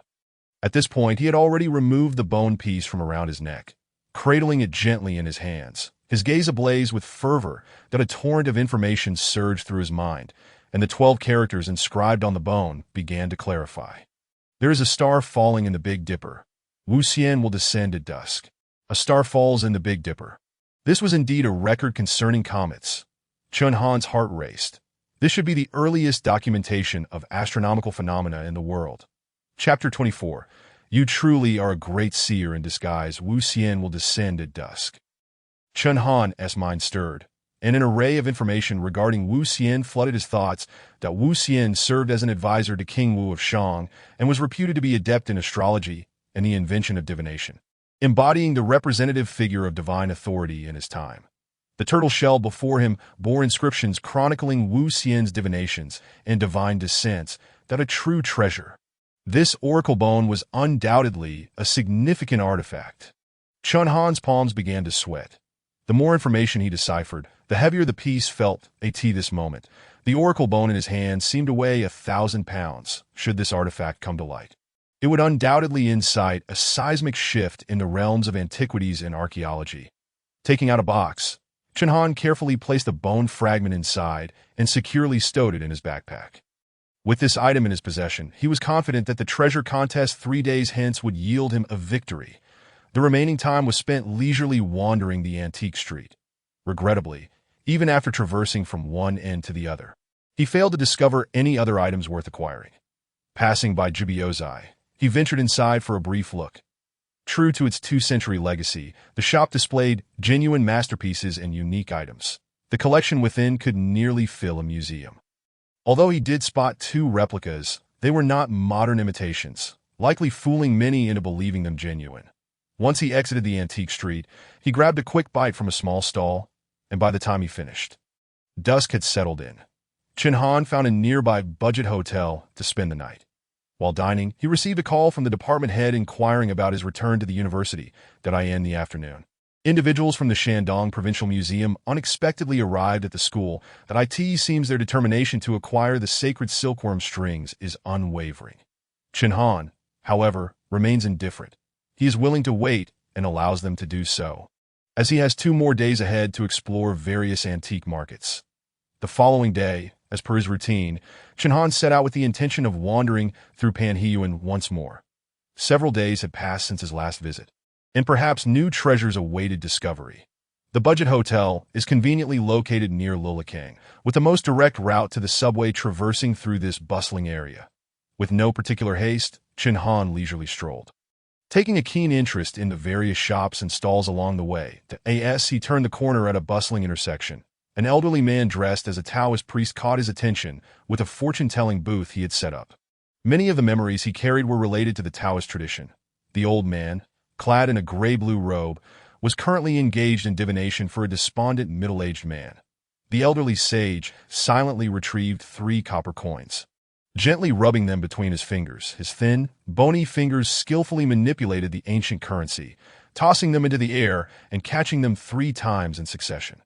During this ritual, the old man's lips moved slightly, as if reciting incantations. With a clatter, the 3 coins fell onto the table. The old man's murky eyes fixated on the settled coins, contemplating for a moment. The divination reveals that you have encountered numerous misfortunes recently, and someone close to you is gravely ill, he remarked. Upon hearing this, the man raised his gaze, fixing his stare on the old sage. Master, is there any way to remedy this? The elder pondered for a moment before casually producing a stack of yellow talisman papers, each adorned with a square incantation seal. The moment Chen Han laid eyes on that seal, a jolt of recognition surged through him. He could no longer focus on the old man's subsequent words. His mind was flooded with information. The seal on the talisman was unmistakably new. The ink was composed of the most common red cinnabar, yet the design resonated like thunder in his mind. The square pattern featured an ancient and imposing character for thunder at each corner, while within the intervals, the words "Jade Emperor slays demons" appeared in a robust and weighty script. Together, these characters formed a floral shape encircling the central design of the incantation. Another thunder character was inscribed at the center, totaling 5 in all.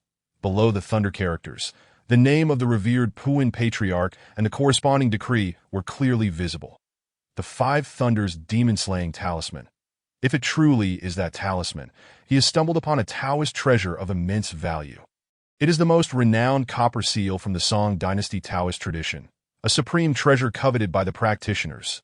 Suppressing his excitement, Chen Han waited for the forlorn middle-aged man to depart before he approached the fortune-telling booth. As he settled into a seat, the elderly Taoist lifted his wrinkled eyelids and regarded him curiously. "Young one, what do you wish to inquire about?" Chen Han rablia, mase, imareli talisman. Have you encountered any strange occurrences or malevolent spirits? The elder inquired. Lowering his voice and leaning in, Chen Han shook his head. Then why do you seek a talisman? For research purposes, specifically regarding Taoist talismans. Upon hearing this, the old man scrutinized Chen Han's eyes for a moment longer, realizing he did not seem to be deceiving him, that he then extended his hand, slowly retrieving the stack of talismans from his bag.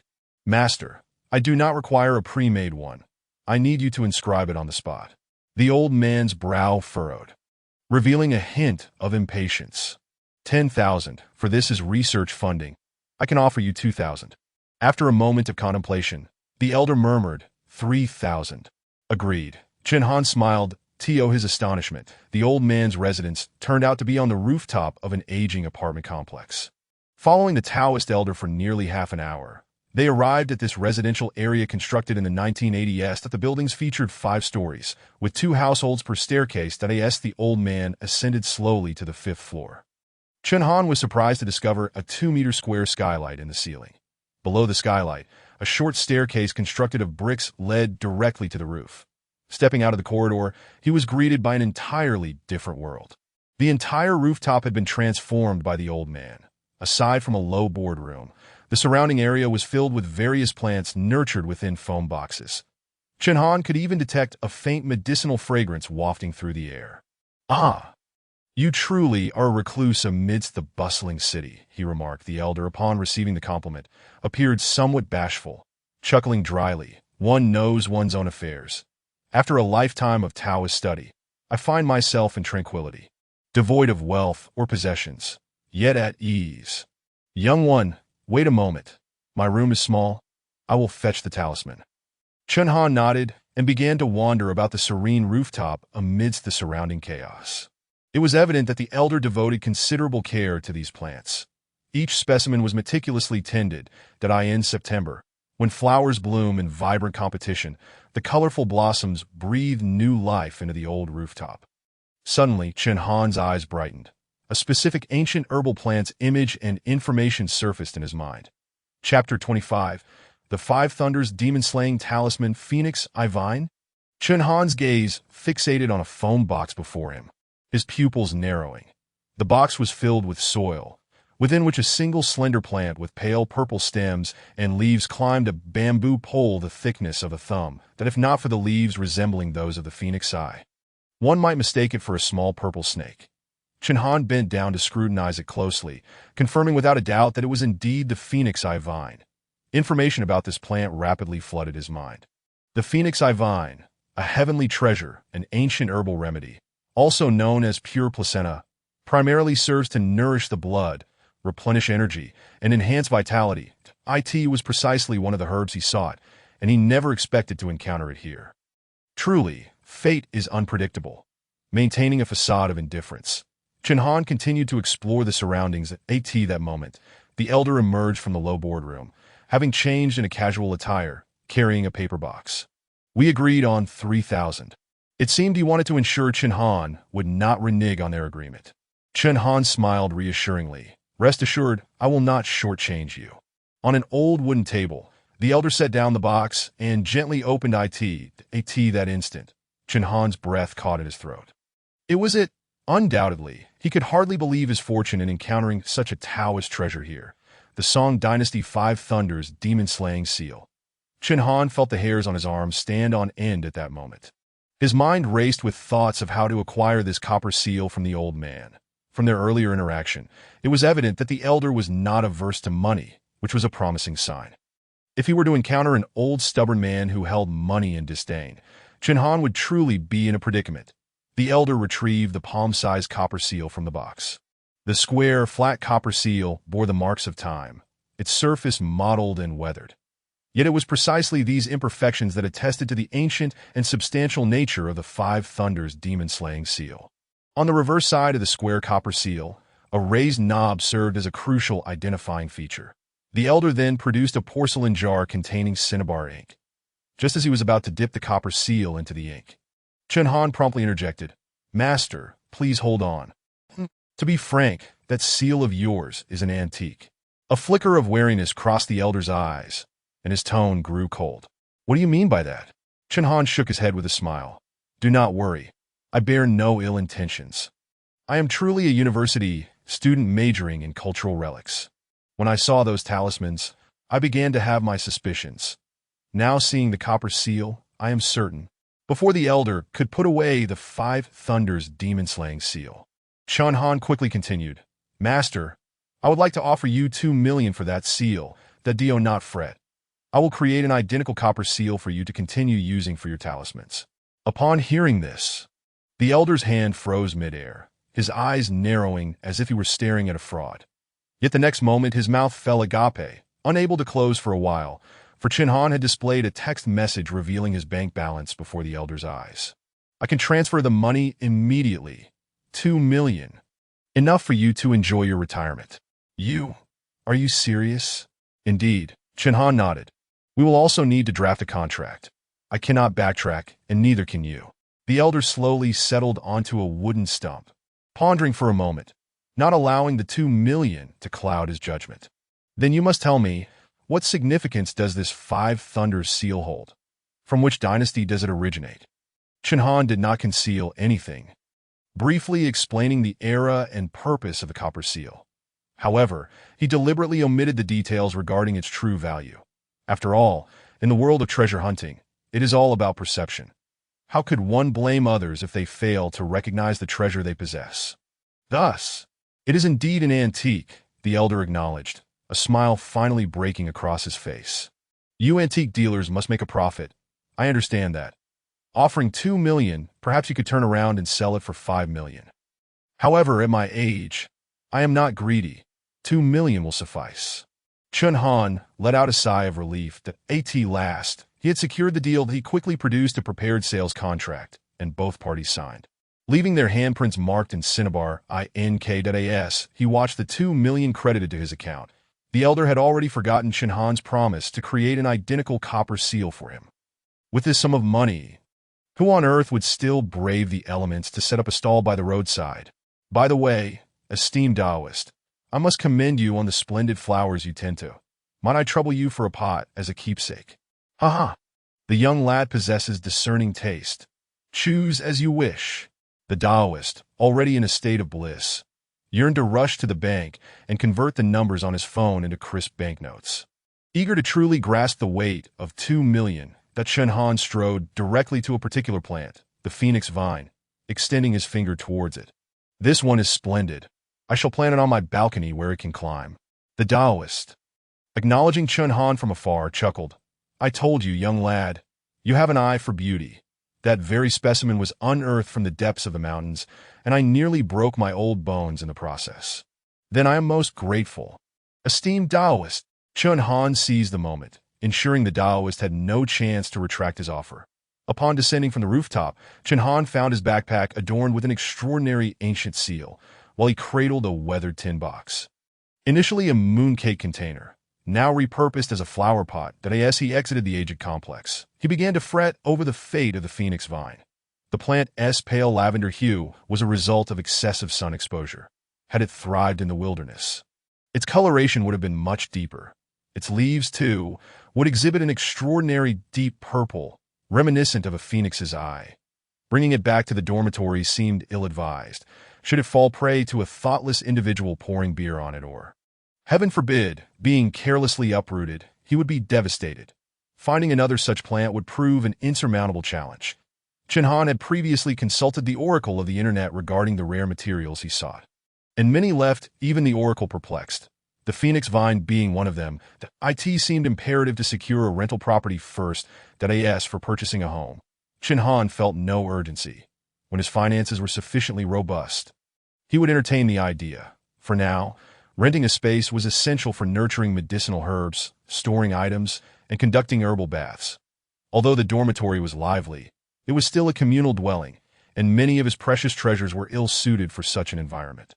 While he trusted his three brothers implicitly, one could never be too cautious about outsiders. Resolute, he decided to explore properties near the university, preferably one with a garden. With the recent acquisition of the Oracle Bones and the 5 Thunder Talisman, he felt confident about the upcoming treasure contest in 2 days, nearly assured of victory. Tomorrow offered another day. If fortune smiled upon him and he stumbled upon a grand opportunity, his success would be guaranteed. Chapter 26. Behold my sword. Does it not impress? When Chen Han returned to the outskirts of the city, the sun had already passed its zenith. In his hands was a mooncake box, within which stood a peculiar plant, making him the center of attention, attracting astonished glances from passers-by. He could only offer a wry smile in response, that if only they knew the true value of the plant he possessed, their gazes would surely shift from mockery to awe. He made his way to a real estate agency, articulating his intentions. 2 residences were available for consideration. One was a villa, 3 stories tall, with over 400 square meters, accompanied by a 200 square meter garden, exquisitely furnished but devoid of any decor. The other was an apartment in an older complex, a modest unit on the ground floor with a garden, simply adorned but ready for immediate occupancy. Cost was not a concern.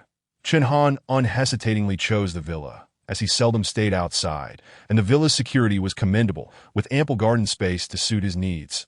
Shortly thereafter, he was escorted to view the property. Located in the Shuai Bay Villa District, it was a mere 10-minute drive from Itsai University, even less by shared electric bike. The environment of the Villa District was indeed delightful, with a winding river meandering through the community, and 3-story buildings nestled along its banks.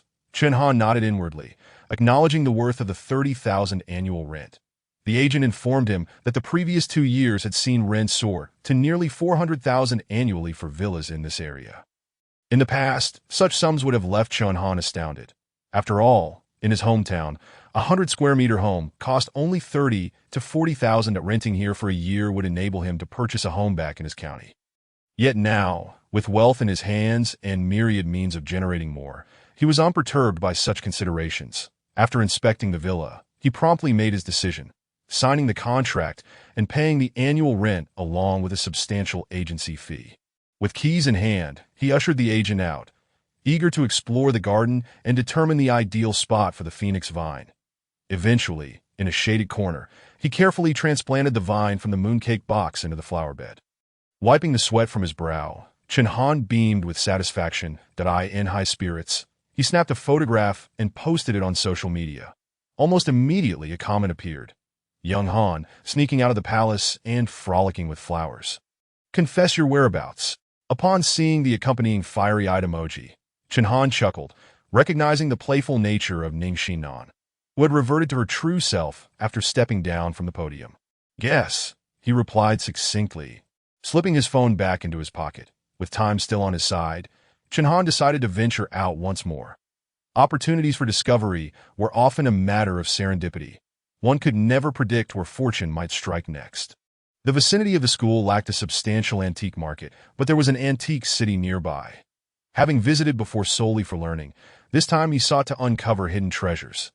Exiting Chu Yao, he swiftly procured a shared electric bike and arrived within half an hour. Perhaps due to the impending end of the workday, the flow of visitors had dwindled. Chen Han hurried into the antique city, navigating the aisles with purpose. The first floor featured an array of decorative antiques, scrolls, screens, wooden carvings, and various intriguing stones. Within mere minutes, he had scoured the entire floor, finding nothing of note. The artworks were undoubtedly modern reproductions, and even a cursory glance revealed their lack of authenticity that he lingered a moment longer at a stone gambling stall, curious to test his own discerning eye, but disappointment washed over him. His vision was not the X-ray kind he had hoped for. Just then his phone rang. It was Tian Jiajia, the owner of Zhizhen Hall. "Hello, Master Chen, are you busy?" Chen Han replied with a smile. "Tian, what can I do for you?" "It's regarding the relic you have. The young master of the Liu family is pressing me for an update. Have you decided what you wish to exchange? I will send you my decision tonight. By the way, Master Chen, I've heard from friends in the circle that you have a treasure contest at the university the day after tomorrow." "Ah?" The whispers of Kyoto travel quickly. Chen Han replied nonchalantly, internally scoffing at Gu Suxue and Wang Wenming. Cough, cough. "I was merely concerned for you. By the way, Master Chen, would you like to visit our store tomorrow? I can make an exception and take you to the warehouse to see if anything catches your eye." Chen Han's eyes lit up. "All right, let's make it a plan that I will come by tomorrow morning." "Thank you, Tian." After a brief exchange of pleasantries, he hung up. Fortune had indeed smiled upon him. Zhizhen Hall was opening the doors to its warehouse. A promising opportunity. The treasures displayed in the shop were merely the tip of the iceberg. What lay hidden in storage often represented the true gems. While his funds were limited, he possessed valuable items, such as the 3 strands of sacred silkworm strings, any one of which was worth a small fortune. Without delay, he ascended to the second floor of the antique city. This level was primarily adorned with gold and silver accessories, including a plethora of coins from various dynasties, as well as a fair share of gold and silver ingots. The sheer variety was dazzling. After a casual perusal, he made his way to the 3rd floor, only to be met with disappointment. Even after exploring the 4th floor, he found nothing worthy of investment. Sighing softly, he exited the antique city. It appeared that luck was not always present. Just as he was about to summon an electric bike to return to the dormitory for the night, a figure nearby caught his attention. The individual, clad in a faded marine shirt, squatted against a wall not far from the entrance of the antique city. Before him lay a stack of newspapers, within which rested 2 verdant bronze swords. With a keen eye, Chen Han, from a distance of several meters, discerned that the swords were recently unearthed artifacts, likely from an Eastern Han burial site. The design suggested they dated from the spring and autumn period to the Eastern Han. The sword hilts and blades were nearly uniform in width, with a simple form that showcased no curvature until the very tip, which tapered sharply. Unfortunately, neither sword bore any inscriptions. Observing the middle-aged man closely, Chen Han began to form a hypothesis. He was likely a grave robber, though his specific affiliation remained unclear. Approaching cautiously, he inadvertently alerted the man, who relaxed upon realizing the approaching figure was merely a student. "Hey there! Take a look at my swords. They're a quick way to make some cash." Chapter 27. A large Eastern Han tomb. The man lifted his face, his eyes reflecting a hint of panic. "Oh, I didn't expect it. The handsome fellow is indeed an expert." Chen Han chuckled, extending his hand to grasp one of the swords that it felt icy to the touch, emanating a chilling aura that could only come from being buried deep underground for years. "What should I call you?" "Old Liu. Just call me Old Liu. By your accent, you're from Hunan, right? Are you a treasure seeker or a grave robber?" Suddenly, the man sprang to his feet, ready to flee. Quick as a flash, Chen Han seized his arm, pulling him back down, nearly causing him to tumble. "Where do you think you're running off to? I'm merely here to chat.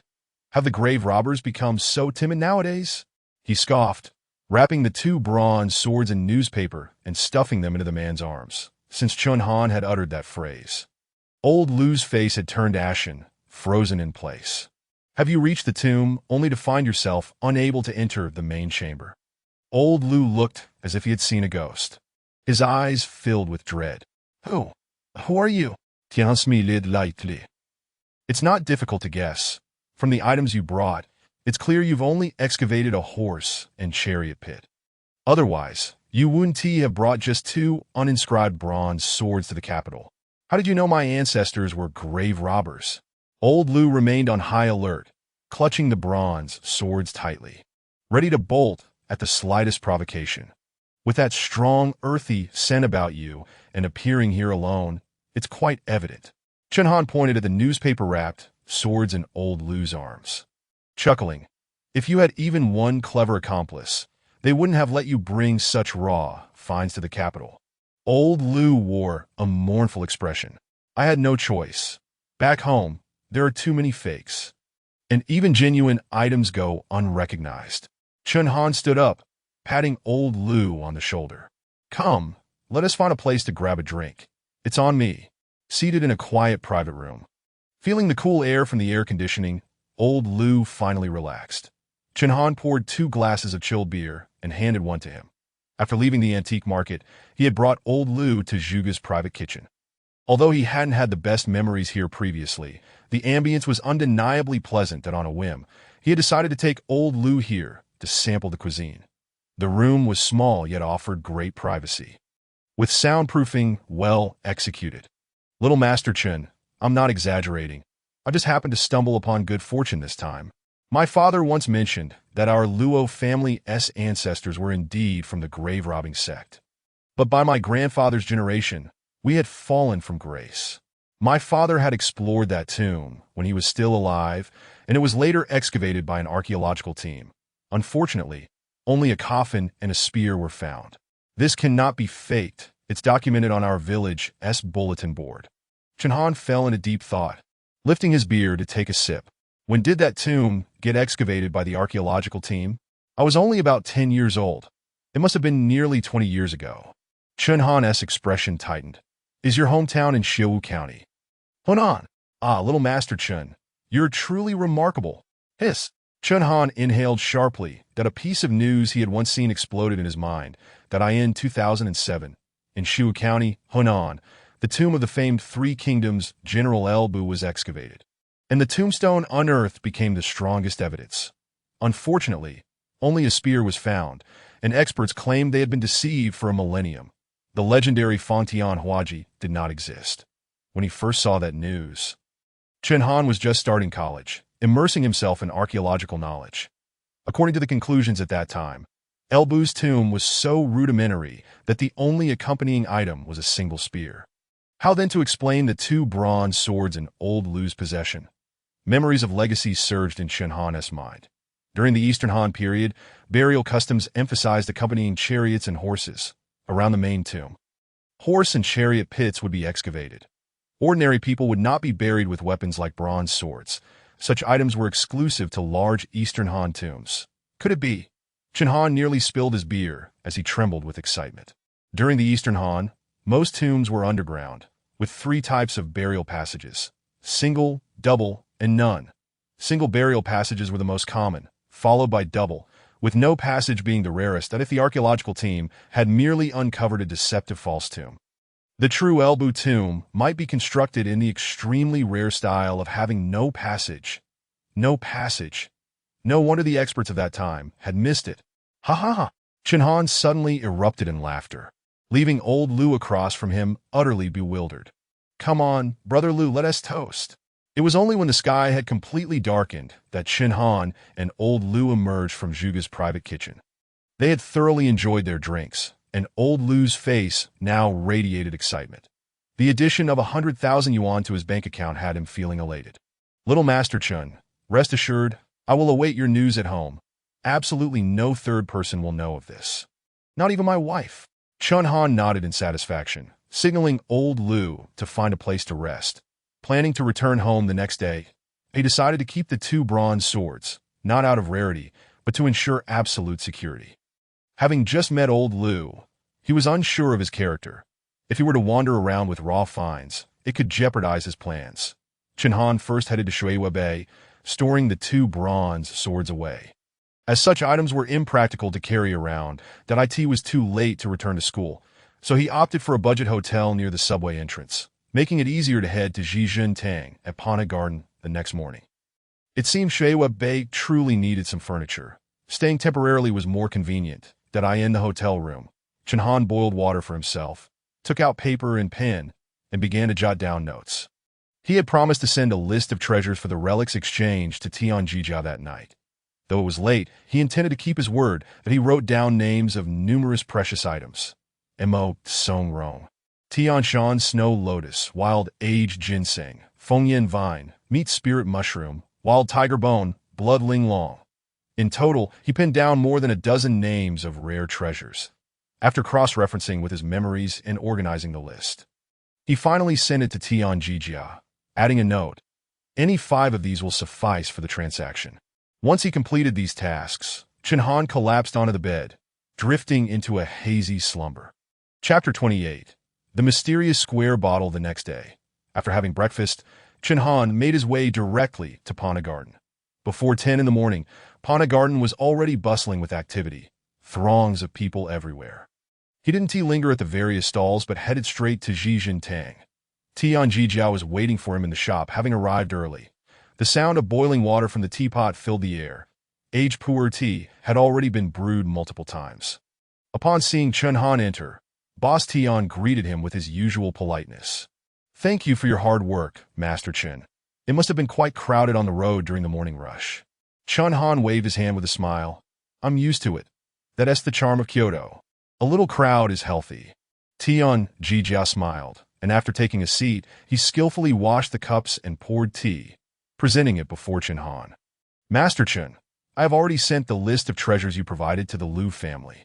Forgive my curiosity, but where did you hear about those items? Is there a problem?" Chen Han lifted his cup, taking a moment to savor the tea's aroma. No, I'm just personally curious. Many of the names of those treasures I've never even heard of." Chen Han nodded. "I came across them in an ancient Chinese medicine text." Tian Jijia's eyes brightened. "You also understand traditional Chinese medicine?" "I know a little," Chen Han replied, not overly modest. Given the vast wealth of knowledge he possessed at that moment, even the most renowned TCM practitioners in the country might struggle to match him in discussion. Yet his greatest shortcoming was his lack of practical experience. He had theoretical knowledge, but no hands-on practice. "Well then, Master Chen is in for a treat today.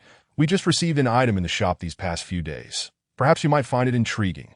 Upon hearing this, Chen Han's interest was piqued. "Let us not rush the tea. Shall we take a look in the warehouse first?" Following Tian Jiajia to the back of the shop, Chen Han was surprised to find a heavy security door. With 2 locks to unlock, Boss Tian pushed the door open with effort, revealing a staircase leading downwards. The basement was transformed into a warehouse a few years back. Quite an effort went into it. There was a touch of pride in Tian Jijia's tone. And as Chen Han stepped inside, he instantly understood what he meant. In the enclosed hallway, there was no sense of confinement. Instead, the air felt fresh and the humidity just right. This required a complete ventilation system to regulate, ensuring the most suitable storage environment for the treasures contained within. Chen Han had studied this in class, but experiencing it firsthand was a first. The basement's lighting system was automatic. The moment he stepped in, the entire staircase and underground warehouse lit up like day. Upon descending, Chen Han was met with a sprawling underground treasure room of over 200 square meters, lined with numerous redwood display shelves. Various exquisite items lay quietly on the shelves. Large blue and white porcelain jars, blue and white water basins, white-based blue and white vases with blossoming plum branches. The first row of shelves was filled with breathtaking blue and white pieces. Chen Han's discerning eye immediately assessed that these were predominantly from the Ming and Qing dynasties, with very few from the Yuan dynasty. The commonality among them was their pristine condition. To amass such a collection of blue and white porcelain, Zhizhen truly deserved its reputation as a century-old establishment. The 3 additional shelves behind them featured genuine porcelain pieces of various sizes. 1 inconspicuous square bottle drew Chen Han closer to the rosewood shelf, compelling him to observe it with greater scrutiny. The adage, "a square surpasses 10 circles," aptly describes the extraordinary difficulty in crafting such a vessel. Casting an inquiring glance at Tian Jiajia, the latter gestured for him to handle it freely. Chen Han lifted the bottle, which stood less than a foot tall, gripping its base with 3 fingers of his left hand while lightly tapping it with the fingers of his right. The sound resonated like the clash of metal and stone. Clear and distant, reminiscent of the sound of a chime. The bottle featured a harmonious design, a long neck and straight mouth, gently sloping shoulders and a bulging belly, exuding an inherent charm. Its mouth, body, and base all presented a square shape, adorned in a deep violet hue, devoid of any ornamentation. Yet this unembellished square bottle evoked an inexplicably familiar sentiment within Chen Han. The reason he dared to handle it stemmed from his exhaustive mental search through his heritage. He could not immediately identify the origins of this square bottle. Could it not predate the Ming Dynasty? Why then did he feel such a sense of recognition? Bringing it closer to his nose, he inhaled gently, detecting a sour, musty aroma intertwined with a scent akin to aged wine. It appeared the bottle had previously contained something, though whether it was wine or something else remained uncertain. The bottle's body was remarkably thin, and its weight felt almost ethereal in his grasp. Yet Chen Han was resolute in not returning it to its place. "Boss Tian, what is the significance of this bottle?" Tian Jiajia stroked his beard, smiling lightly. "You must have recognized it. It is a Song Dynasty guqin rose purple glazed square bottle. Acquired 2 years ago." Chen Han's brow furrowed ever so slightly, sensing a discrepancy to no, it could not possibly be from the guqin. The purple glazed ceramics from that kiln certainly did not possess such a delicate body. The hue of the rose-purple glaze could not be so uniformly distributed either. Furthermore, vessels from the Song Dynasty typically featured some degree of texture, unlike this one, which was devoid of embellishment, appearing as a singular entity. "What is the estimated value of this piece?" Chen Han inquired, gesturing towards the price tag on the shelf that was the size of a cap. "Indeed, if Master Chen fancies it, we at Jintang can offer a 20% discount," Tian Jiajia replied calmly, starting with a generous concession. The price tag displayed 160,000, and a 20% reduction would amount to over 30,000. Certainly a respectful gesture, but of course, the reality was that both parties had their own calculations. Through Chen Han's exquisite bronze statue of a guanyin from the Xuanda period and that precious heavenly bead, Tian had already profited tenfold. Should he facilitate a deal with the Liu family, his gains could potentially multiply by dozens or even hundreds. "Thank you. Then I shall not be too polite." Chen Han, displaying no pretense, refrained from returning the violet-hued square bottle. As he glanced at the other items, his mind began to wander. Tian Jiajia, sensing the distraction, assumed Chen Han was preoccupied with the upcoming treasure contest, and could only shake his head in a sigh. Once outside the treasure house, Chen Han regained his composure. "Boss Tian, you mentioned recently acquiring an object that might pique my interest. Would you mind unveiling it?" "Ah, how forgetful of me. Please wait a moment, Master Chen. I shall have someone fetch it right away." As the two resumed their seats at the tea table, Chen Han casually set the square bottle aside. His mind raced, desperately attempting to unravel the mystery of the bottle. Yet the more he hurried, the more enigmatic it became. Moments later, a young man in a white shirt approached, carrying a wooden box. He gently placed the box on the table and refilled the teapot before retreating. Tian Jiajia remained silent, smiling as he gestured for Chen Han to proceed. The antique rosewood box, crafted in a rustic style and about the size of a pencil case, was adorned with an elegant carving of an orchid, exuding a sense of grace without losing its solemnity. Chen Han reached for it, noting the box's uniform patina, which gave it a texture akin to jade in his hands. As Chapter 29 unfolds, the wooden box opened gently to reveal a dark red velvet lining, neatly arranged with a row of ancient gold needles, meticulously crafted in varying lengths and thicknesses. Chen Han's gaze sharpened as he counted. 7 needles per set, totaling 3 sets, 21 gold needles, all of considerable age. Since Master Chen possesses profound knowledge of traditional Chinese medicine, I believe these gold needles will certainly catch your discerning eye, Tian Jiajia remarked while pouring tea for Chen Han. "They are indeed remarkable. Likely from the late Qing to early Republic period," Chen Han acknowledged. "Excellent discernment. This set of gold needles belonged to the renowned late Qing physician Yi Tianshi. The Yi family has passed down their legacy for generations. Regrettably, this lineage has ceased practicing medicine in the current generation.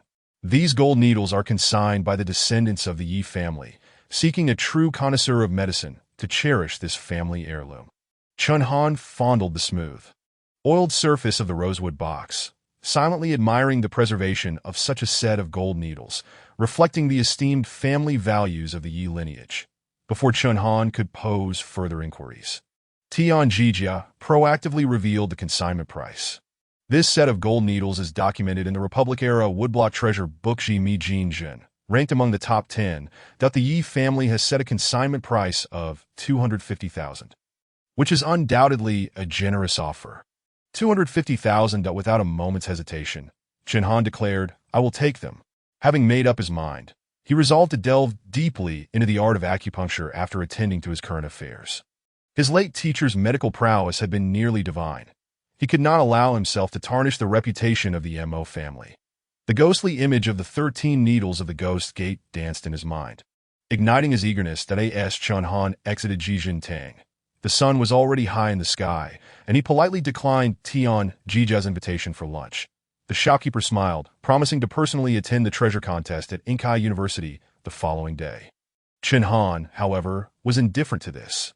Now his backpack contained 2 transaction contracts, a square bottle, and a box of gold needles that he planned to order some furniture on the way back to Shuiwa Bay, eager to unravel the mystery of the square bottle. The furniture procurement was straightforward. Upon arriving at the mall, Chen Han selected readily available items, requested same-day delivery, and promptly paid with his card. His standards were not particularly high: bed, sofa, and coffee table. Everything was settled in mere moments. He then intended to order a larger wooden dining table to serve as a workspace. Unexpectedly, in a section selling rosewood furniture, he suddenly froze, unable to take another step that a set of intricately carved rosewood sofas formed a 3-sided enclosure.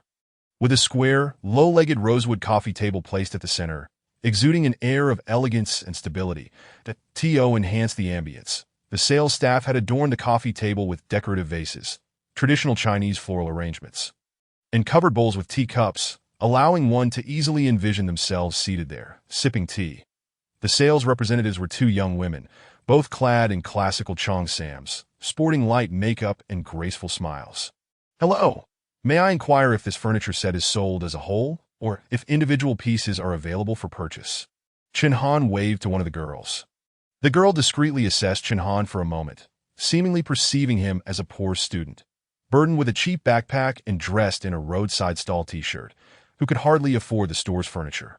Her response bore a hint of indifference. "I'm sorry, sir, but all items in our store are sold as complete sets. The price for this rosewood sofa and coffee table is 880,000. Chen Han appeared completely unfazed by the girl's attitude. "Yes, I truly appreciate the ambience you have created. Would it be possible for me to purchase it as is, including all the decorations on the table?" "Ah!" The girl visibly faltered, disbelief clouding her expression as she looked at the seemingly impoverished young man standing before her, close enough to catch a whiff of his perspiration. "Are you certain you want this set?" Chen Han's expression remained impassive. "I simply need a yes or no answer. Can it be sold as is? Not a single item less, including the grass on the coffee table." "No problem, no problem. Those accessories can be included as gifts." 880,000. He paid with a card. Stunned into silence, the 2 girls watched as Chen Han left his delivery information, casually snatching a teacup from the coffee table before striding away. 880,000. Chen Han was overjoyed. Even if it were 888,000, he would find a way to acquire that cup. Upon exiting the mall, Chen Han eagerly examined the open wine cup he held in his palm. The cup's rim, measuring less than 10 centimeters, bore 3 barely noticeable small nicks that marred its appearance. Chen Han winced at the sight, gritting his teeth as beads of sweat formed on his forehead. The outer surface of the cup featured corresponding decorative motifs, with 2 images separated by intricate floral designs. One illustration depicted a rooster standing proudly in front, while a hen foraged behind, surrounded by 3 chicks that flapped their wings in jubilant excitement. The other illustration displayed a hen fluttering as it fought fiercely with its prey, a chick encouraging its mother from the front, while the rooster turned back, its affectionate concern palpable, with 2 other chicks frolicking among the flowers, blissfully content. The 2 illustrations were rendered with delicate brushwork, their colors harmoniously arranged, leaving a lasting impression. The entire cup was exquisitely thin and glossy, delicate and enchanting in its design. Held in hand, it felt as smooth as mutton fat jade. The Chen Han grasped the cup. His hands trembled, sweat cascading down his forehead, leaving him parched and dry. The Chenghua Doucai chicken cup. The imperial wine cup of the Chenghua emperor from the Ming Dynasty. A treasure among treasures. Statistically, only 19 of these exist worldwide, most of which are housed in various museums. With a discerning eye, Chen Han knew that this cup was undoubtedly an authentic Ming artifact. How could it possibly have appeared here? It could not be one of the known 19 chicken cups. Each was a priceless treasure, and no one would be reckless enough to let one slip away. This was a newly emerged, freshly discovered Chenghua Doucai chicken cup. Chen Han felt as though his heart might leap from his chest. Shaking his very core, that it is noteworthy that the last auction record for the Chenghua chicken cup reached a staggering 260 million. Having spent merely 888,000, I managed to acquire such a priceless treasure before the eyes of the public, a true testament to the unpredictability of fortune. This time, with an additional 10% chance of victory, the chicken cup in my possession is not something that even the likes of Zhou Xixue and Wang Wenming, let alone their respective families, could easily present. Tomorrow, I shall wield this cup to impart a lesson on tragedy. Chapter 30. Shaking in my boots upon returning to the Shuiwa Bay villa, it wasn't long before the delivery truck for the furniture arrived. Chen Han diligently directed the workers to ensure that all the furniture was properly arranged. Having purchased 2 sets of sofas and coffee tables, he opted for 1 set of mahogany on the first floor and a modern-style set on the second. After the workers departed, Chen Han took out his phone to check his balance. Initially, the Zhijintang had left behind a Xuanda Bodhisattva statue and a 6-eyed celestial pearl, for which they had paid 8 million. The purchase of porcelain shards when acquiring oracle bone script had cost 8,000. That the Taoist treasure, the 5 Thunder Ghost-slaying talisman, had consumed 2 million, that's subtracting the villa rent, and the 100,000 transferred to Old Lu. The expenditures amounted to over 400,000. Today, he had spent 1.28 million at Zhijintang, securing a square-mouth vase, and an additional 250,000 for a set of late Qing Dynasty gold needles. Thus, half of the 8 million had been spent. With the recent expenditures in the marketplace, he still had just over 3 million remaining. In the short term, financial worries were not a concern. The staff at the Lu Province Museum had been waiting for him for 3 days. Their objective being to acquire a string made of sacred silkworm silk for a Qin that if the price were unsatisfactory, he was under no obligation to sell. Selling even a single string could yield a substantial sum. Currently, he possessed a Ming Dynasty relic, 3 strings of sacred silkworm silk, oracle bone script with 12 characters of great value, a Song Dynasty 5 Thunder Ghost-slaying talisman, an incomprehensible blue-purple square-mouth vase, and a Ming Chenghua chicken cup. The thought of these treasures filled Chen Han with excitement. Ascending to the second-floor bedroom, he placed his large backpack on the bed and retrieved the blue-purple square-mouth vase. That a vague sense of speculation began to form within him.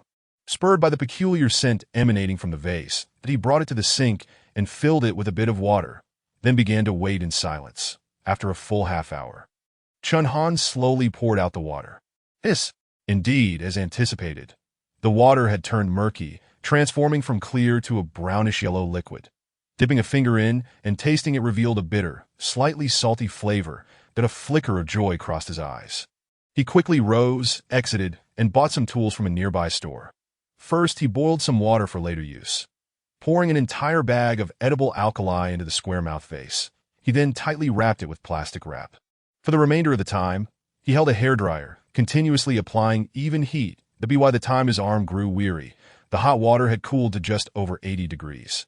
Chen Han swiftly removed the plastic wrap and submersed the square-mouth vase directly into the water. A multitude of brown bubbles erupted forth, the hot water visibly becoming filthy. This operation was a modification he had devised based on the techniques passed down in his memories, without a gentle flame. He used the hairdryer as a substitute, hoping for success. Once the water's surface calmed and no more bubbles rose, Chen Han retrieved the square-mouth vase. The vase emerged from the murky hot water.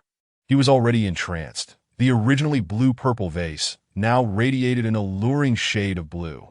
Countless pieces of information seemed to cascade from the heavens into his mind. Secret color porcelain, It was Tang Dynasty's secret color porcelain. My heavens, have I truly stumbled upon such an extraordinary fortune? And to think it was from Zhijin Tang, that century-old establishment. Chen Han gasped for breath, collapsing onto the ground, his gaze fervently fixated on the square vase in his hand. As night fell, Chen Han retired to bed early. The box of gold needles, passed down from Yi Tianshi of the late Ming Dynasty, had been sterilized with boiling water. Drawing upon the memories in his mind and the observations made with his ink-eyed gaze, he began to attempt acupuncture on himself, treating his body as a practice dummy that he punctured his left hand with his right, seeking the sensation of needle insertion. Initially, it did not go smoothly. Soon, spots of blood appeared on the back of his left hand, causing him to grimace in pain, beads of sweat dotting his forehead. Accurately inserting needles at the acupoints brought a tingling sensation. But a misplaced needle resulted in sharp pain. That it was only when he was utterly exhausted and unable to endure any longer that he collapsed onto the bed, falling into a deep slumber. Oblivious to the several caring messages that arrived on his phone, including those from Ning Xinnan and his 3 dormitory brothers. The following day, Chen Han set out early, perhaps due to the acupuncture. His complexion appeared exceptionally vibrant today. However, the back of his left hand was already a deep bruise, aching terribly. Riding a shared electric scooter, he returned to school in just over 10 minutes, after being away for 3 days. Everything seemed unchanged. The only difference was the curious glances from many unfamiliar classmates as he walked through campus. Chen Han was a modest individual, previously a mere shadow in the school. Apart from fulfilling his duties as class monitor, he had minimal interaction with anyone outside his class. Yet today, from the moment he entered the school, he was met with whispers and pointing fingers, leaving him somewhat bewildered. Could it be due to the exchange meeting from a few days ago? Finally reaching the boys' dormitory, he had yet to enter when a tall figure intercepted him. "Oh, you actually know how to come back. I thought you, Chen the hero, had gone off gallivanting and forgotten all about us." Ning Xinnan was dressed in navy blue trousers, her hair cascading over a white shirt, with her sleeves rolled up in an effortlessly chic manner. That moment, she held a small suitcase, pursing her lips as she fixed her gaze on Chen Han. "I say, Sister Nan, you didn't install a tracker on me, did you?" Ning Xinnan rolled her eyes in annoyance. "Please, I've been waiting for you here since dawn. Goodness, even though I've been away for 3 whole days. Does it warrant such a grand welcome? Puffed. Would you like me to welcome you with my fist the size of a cooking pot?" Chen Han quickly laughed and begged for mercy. "By the way, I have an announcement to make." Ning Xinnan scrunched her delicate nose and huffed. "Oh, Tian did. Is that all?" Ning Xinnan tilted her head, scrutinizing him. "What else should there be? Crying, throwing a tantrum, or even hanging myself?" Chen Han had never been particularly concerned about that quota. He believed he could attain what he desired through his own efforts, without relying on others. "You're still in the mood for jokes. Do you know what Wang Wenming and Zhou Xixue have in store for you?" Chen Han chuckled. "I have no idea, do you?" Ning Xinnan, this time devoid of jest, extended 2 fingers with a serious expression. "The first item is the Ming Yongle Taoist Scripture Master as precious seal. You should know that it rivals your relic." Chen Han's eyes narrowed slightly. He hadn't anticipated that even such a Taoist treasure would be within their reach. Had it not been for his stroke of luck in acquiring the 5 Thunder ghost-slaying talisman, he might have been in trouble. Nodding, he asked curiously, "And the second?" Ning Xinnan looked at him as if he were a fool. "Are you sure you want me to say it?" Chen Han nodded. "Yes. Let us see how many legs you can scare me into softening." Ning Xinnan seemed to catch a hint in his words, giving him an exasperated look. The Taoist Scripture Master's precious seal was borrowed by Wang Wenming from his uncle, who became a monk at Longhu Mountain after losing his wife years ago and is now a Taoist master. And the other item, even I do not know how they managed to borrow it.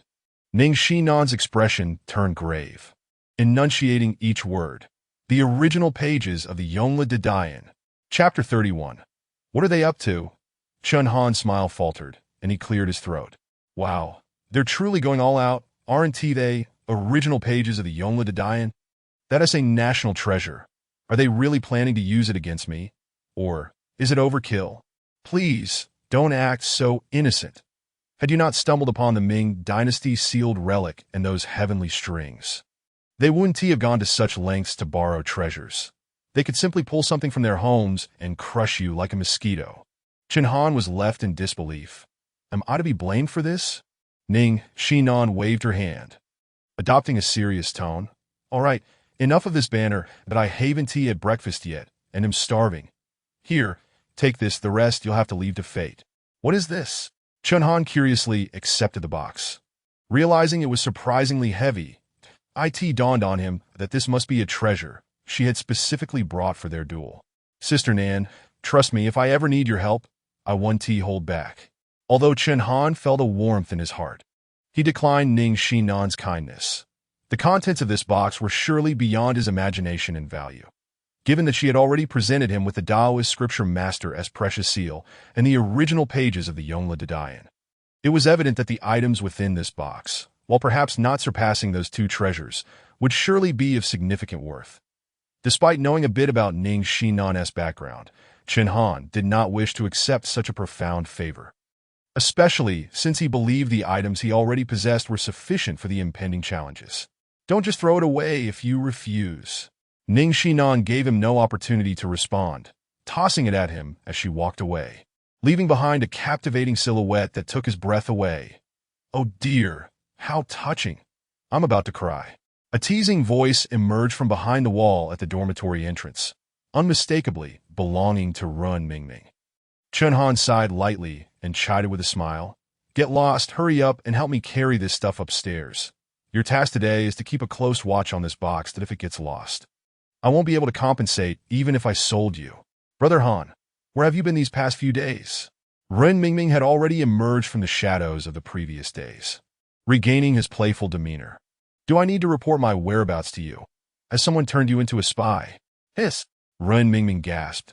Have you installed a listening device in the dormitory? Chen Han wore a look of exasperation, unwilling to engage in any more banter with him. How are the boss and the fourth one doing? They're doing well. Lazy, with his sturdy build, has been fine all along, and the boss can move around normally now.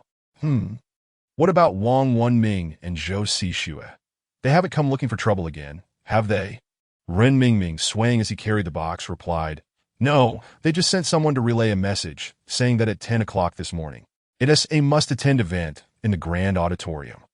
Chen Han gave a cold snort, his gaze deepening at that moment. What a must-attend event. All his efforts over the past few days were for this moment. Even if the other party wanted to disperse, he would not agree. For the sake of the relics he held, they had concocted such a vile trap and harmed two of his brothers. This account must be settled today.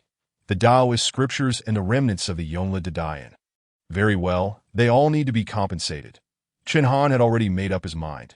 Since the other side employed underhanded tactics, he would retaliate fiercely today. It was time to bring out the truth and see who was who.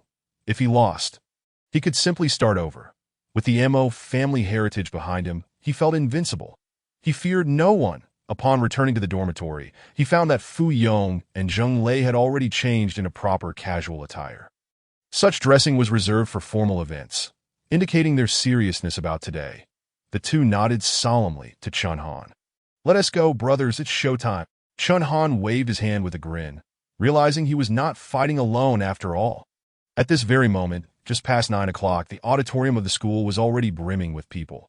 The majority of them were students from the school, while others were unfamiliar middle-aged individuals that asked the head of the Department of Cultural Relics. Hao Shulin was quite pleased with the day's event. Being a Saturday, a day for students to engage in leisure activities, he wholeheartedly supported a friendly competition related to academics that he had even personally submitted the application for the use of the grand auditorium. However, upon arriving at the auditorium, he felt as if he had overlooked something significant. For instance, the atmosphere of the venue was far more vibrant than the recent exchange meeting between the two schools. The appearance of several faces astonished him. The two most senior professors from the Department of Cultural Relics, who usually remained oblivious to external affairs, had also come to partake in the festivities today. Another group was led by Su Yubin, the director of the Kyoto Museum, and he recognized two others who were heads of museums in Shandong province. Why were they here? Were they here for Chen Han's relics? Additionally, there was another group, numbering over a dozen, composed of prominent figures from the Kyoto Antique Association, It was nearly impossible for an ordinary person to seek their expertise without substantial effort. Yet here they all were in the grand auditorium. It could not have been Chen Han who invited them. Perhaps it was Wang Wenming? Yes, it must be him. Only the Wang family could wield such influence. And then was that from the Academy of Sciences? Good heavens, was this merely a frivolous event between two students? This was turning into something else entirely. No, I must quickly notify the principal. How Shulin promptly made a decision. This situation was far too grand. And he could not bear the responsibility, should any unexpected events arise, that he dialed Principal Li Wanqing's number, and on the other end, Principal Li, who had finally managed to rest on a weekend, was not fully awake yet. However, as Hao Shulin began to list the attendees present, Li Wanqing jolted awake. You need to arrange for all the guests to sit in the front rows immediately. And the students should move to the back. Quickly have the students from your department fetch teacups from the conference room and serve tea. Do I really need to teach you this? Maintain order. Make sure to keep everything stable until I arrive. Hao Shulin wore a distressed expression, lamenting who he had offended to find himself in such a predicament. What had started as a leisurely opportunity to cultivate his sensibilities had now turned into a trial by fire. What a mess. What kind of students had he brought along?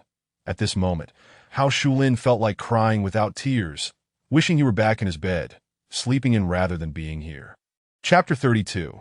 The Great Seal of the Taoist Scriptures. As the clock struck 10, the grand auditorium was filled to capacity.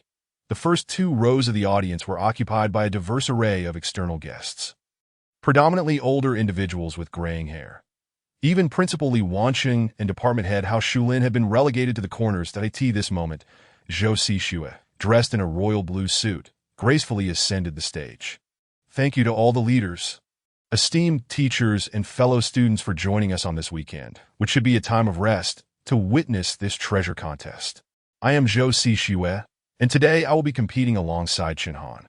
Zhou Xixue exuded charm, his sparkling eyes captivating the audience, prompting nods of approval from all present. At the request of Chen Han, we will only have 3 rounds of competition today, with 1 artifact per round, and the winner will be decided based on appraisal. To this end, we have specially invited Mr. Xiaohongyi, the Vice President of the Kyoto Antique Association, to provide appraisal and evaluation for both sides. As he spoke, he inclined his head slightly towards Xiaohongyi, seated in the middle of the front row, eliciting a round of applause. We all know that Chen Han possesses a relic, a Ming Dynasty Xuanda bronze statue of the Bodhisattva, which contains sacred relics, and a string from the legendary Feiyuan Tangqin. Thus, we have also made some preparations, hoping to bring each other some surprises. Otherwise, this treasure contest would be rather dull.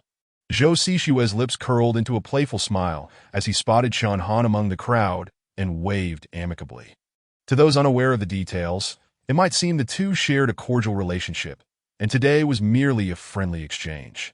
Without further ado, since everyone has heard of Chen Han's 2 artifacts, let me present the first treasure today. A wave of applause erupted in the auditorium, and cheers filled the air. It must be said, Zhou Xixue demonstrated remarkable skill, instantly igniting the enthusiasm of everyone present. Most importantly, while elevating himself, he subtly undermined Chen Han. At this moment, Wang Wenming, dressed in casual summer attire, strolled in from outside the auditorium, handing a briefcase to Zhou Xixue. The two exchanged knowing smiles, their unspoken understanding palpable. Zhou Xixue slowly opened the case before the entire audience, revealing a bronze seal resting elegantly on golden velvet. Thick and substantial, its dimensions were half an inch square, exuding an ancient grandeur truly extraordinary. The Great Seal of the Taoist Scriptures from the Ming Yongle era. Please, everyone, take a closer look. Zhou Xixue's voice soared, commanding the attention of all as his words echoed. Many students looked bewildered, yet the expressions of those in the front rows changed dramatically. A treasure of the Taoist sect. How could the seal of the Taoist Scriptures appear here? Good heavens, what background does that young man possess? Tian Jiajia from the Zenzentang sat in the front row beside Tian Jiajia, the chairman of the Antique Association. Most of the attendees from the Antique Association had been invited by him. He had hoped to use this opportunity to showcase Chen Han, whom he found intriguing, always sensing an air of mystery about him. As a seasoned figure in the antique world, Tian Jiajia was confident in his discerning eye. After witnessing Chen Han's miraculous feats in the previous treasure contest, he had invited numerous old friends, anticipating that Chen Han would once again create a marvel. Little did he expect that the opposing party would unveil an unbeatable Taoist treasure right from the start. That was the Great Seal of the Taoist scriptures from the Ming Yongle period, a prized possession of the Tianshi Shrine of Longhu Mountain. It was usually impossible to even catch a glimpse of it. Yet today, it was displayed by that young man for the sake of this treasure contest. What connection did this young man have with the Tianshi Shrine? Chen Han. Oh, Chen Han, what kind of opponent have you provoked? At this moment, Zhou Xixue had elegantly approached the front row, placing the open case on the table. All eyes of the experts, professors, and masters were fixated on the half-inch long and wide bronze seal. The base of the seal was adorned with dragon and snake motifs, outlining the four characters Daojing Shibao. The inscription was both vigorous and lively. None of the experts dared to touch it. Instead, they pulled out their tools to examine it closely, as if this were an opportunity for research and study. Ah, indeed, this is a treasure of the Taoist sect. Today has truly opened my eyes. From the era, I have perused the literature. The design matches perfectly. I never expected to see this divine seal here. Today's visit has truly been worthwhile. The atmosphere among the crowd prompted the students in the venue to whisper among themselves. Some students from the archaeology department began to enlighten their peers about the origins of this grand seal. And soon, gasps of astonishment echoed from an ever-growing audience. Next, we invite Vice Chairman Jie Hongyi to provide an appraisal and valuation. Zhou Xixue's voice rang out clearly, breaking the tension. Ahem! Jie Hongyi stood up, clearing his throat. Upon examination, this Taoist scripture master seal is indeed an authentic artifact. It dates back to the Ming Yongle era. If we must assign a value, it can only be estimated based on auction prices of similar Taoist treasures from previous years. That MY valuation is 120 million. The room erupted in a cacophony of gasps. The students, although unfamiliar with the significance of the Taoist scripture master seal, were acutely aware of the numerical value. 120 million. That small bronze seal was valued at over 100 million. Goodness, how much is that per gram? How much more precious than gold? Among the seated, Chen Han remained expressionless. However, the three individuals beside him had turned ashen. Even Ning Xinnan, who sat behind Chen Han, wore a grave expression. The 120 million valuation, met with no dissent from the multitude of experts and scholars present, indicated that the vice chairman's appraisal was relatively fair. Even if there were suspicions of foul play, it was not outrageous enough to arouse significant concern. Perhaps, in their eyes, the notion of cheating had never even crossed their minds. Ning Xinnan felt somewhat powerless at this moment. She had made a special trip home, pleading with her grandfather for a long time, only to bring back 3 items. Yet in the presence of the Taoist scripture master seal, they all seemed insignificant. Just then, Chen Han finally rose slowly. The entire venue fell silent at that moment. All eyes focused on him. That he retrieved an unassuming paper box from his bag and confidently walked toward the podium. Throughout, his expression remained as calm as a still pond, with only his obsidian-like eyes radiating an intense allure. Chapter 33.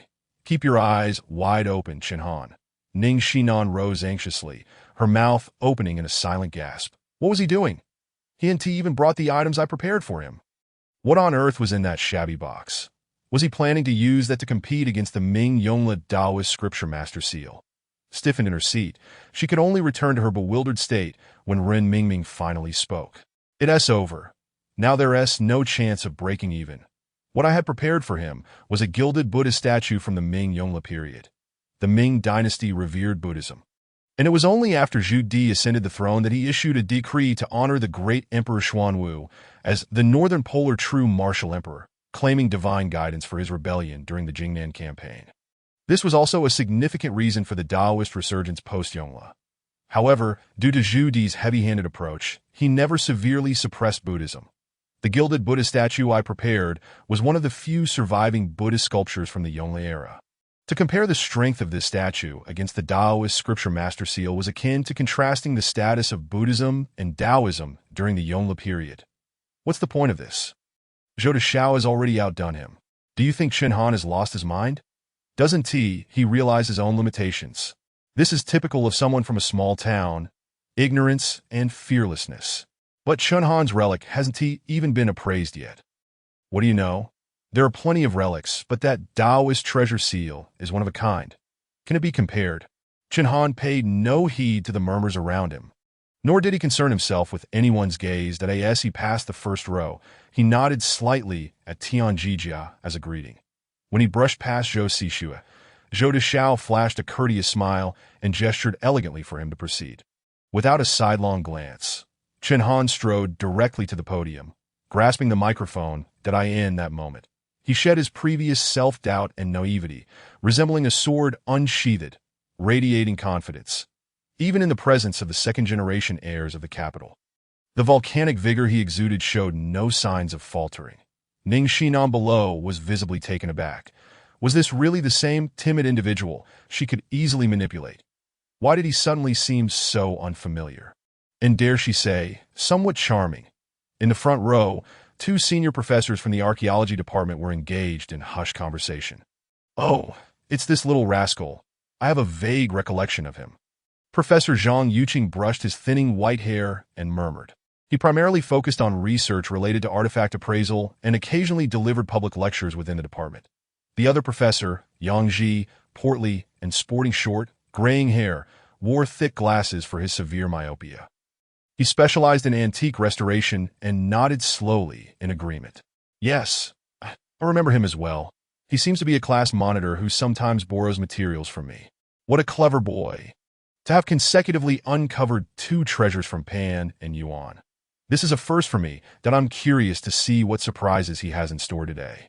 The two professors were animated, unconcerned with the outcome of the treasure contest. Their curiosity regarding Chen Han was piqued.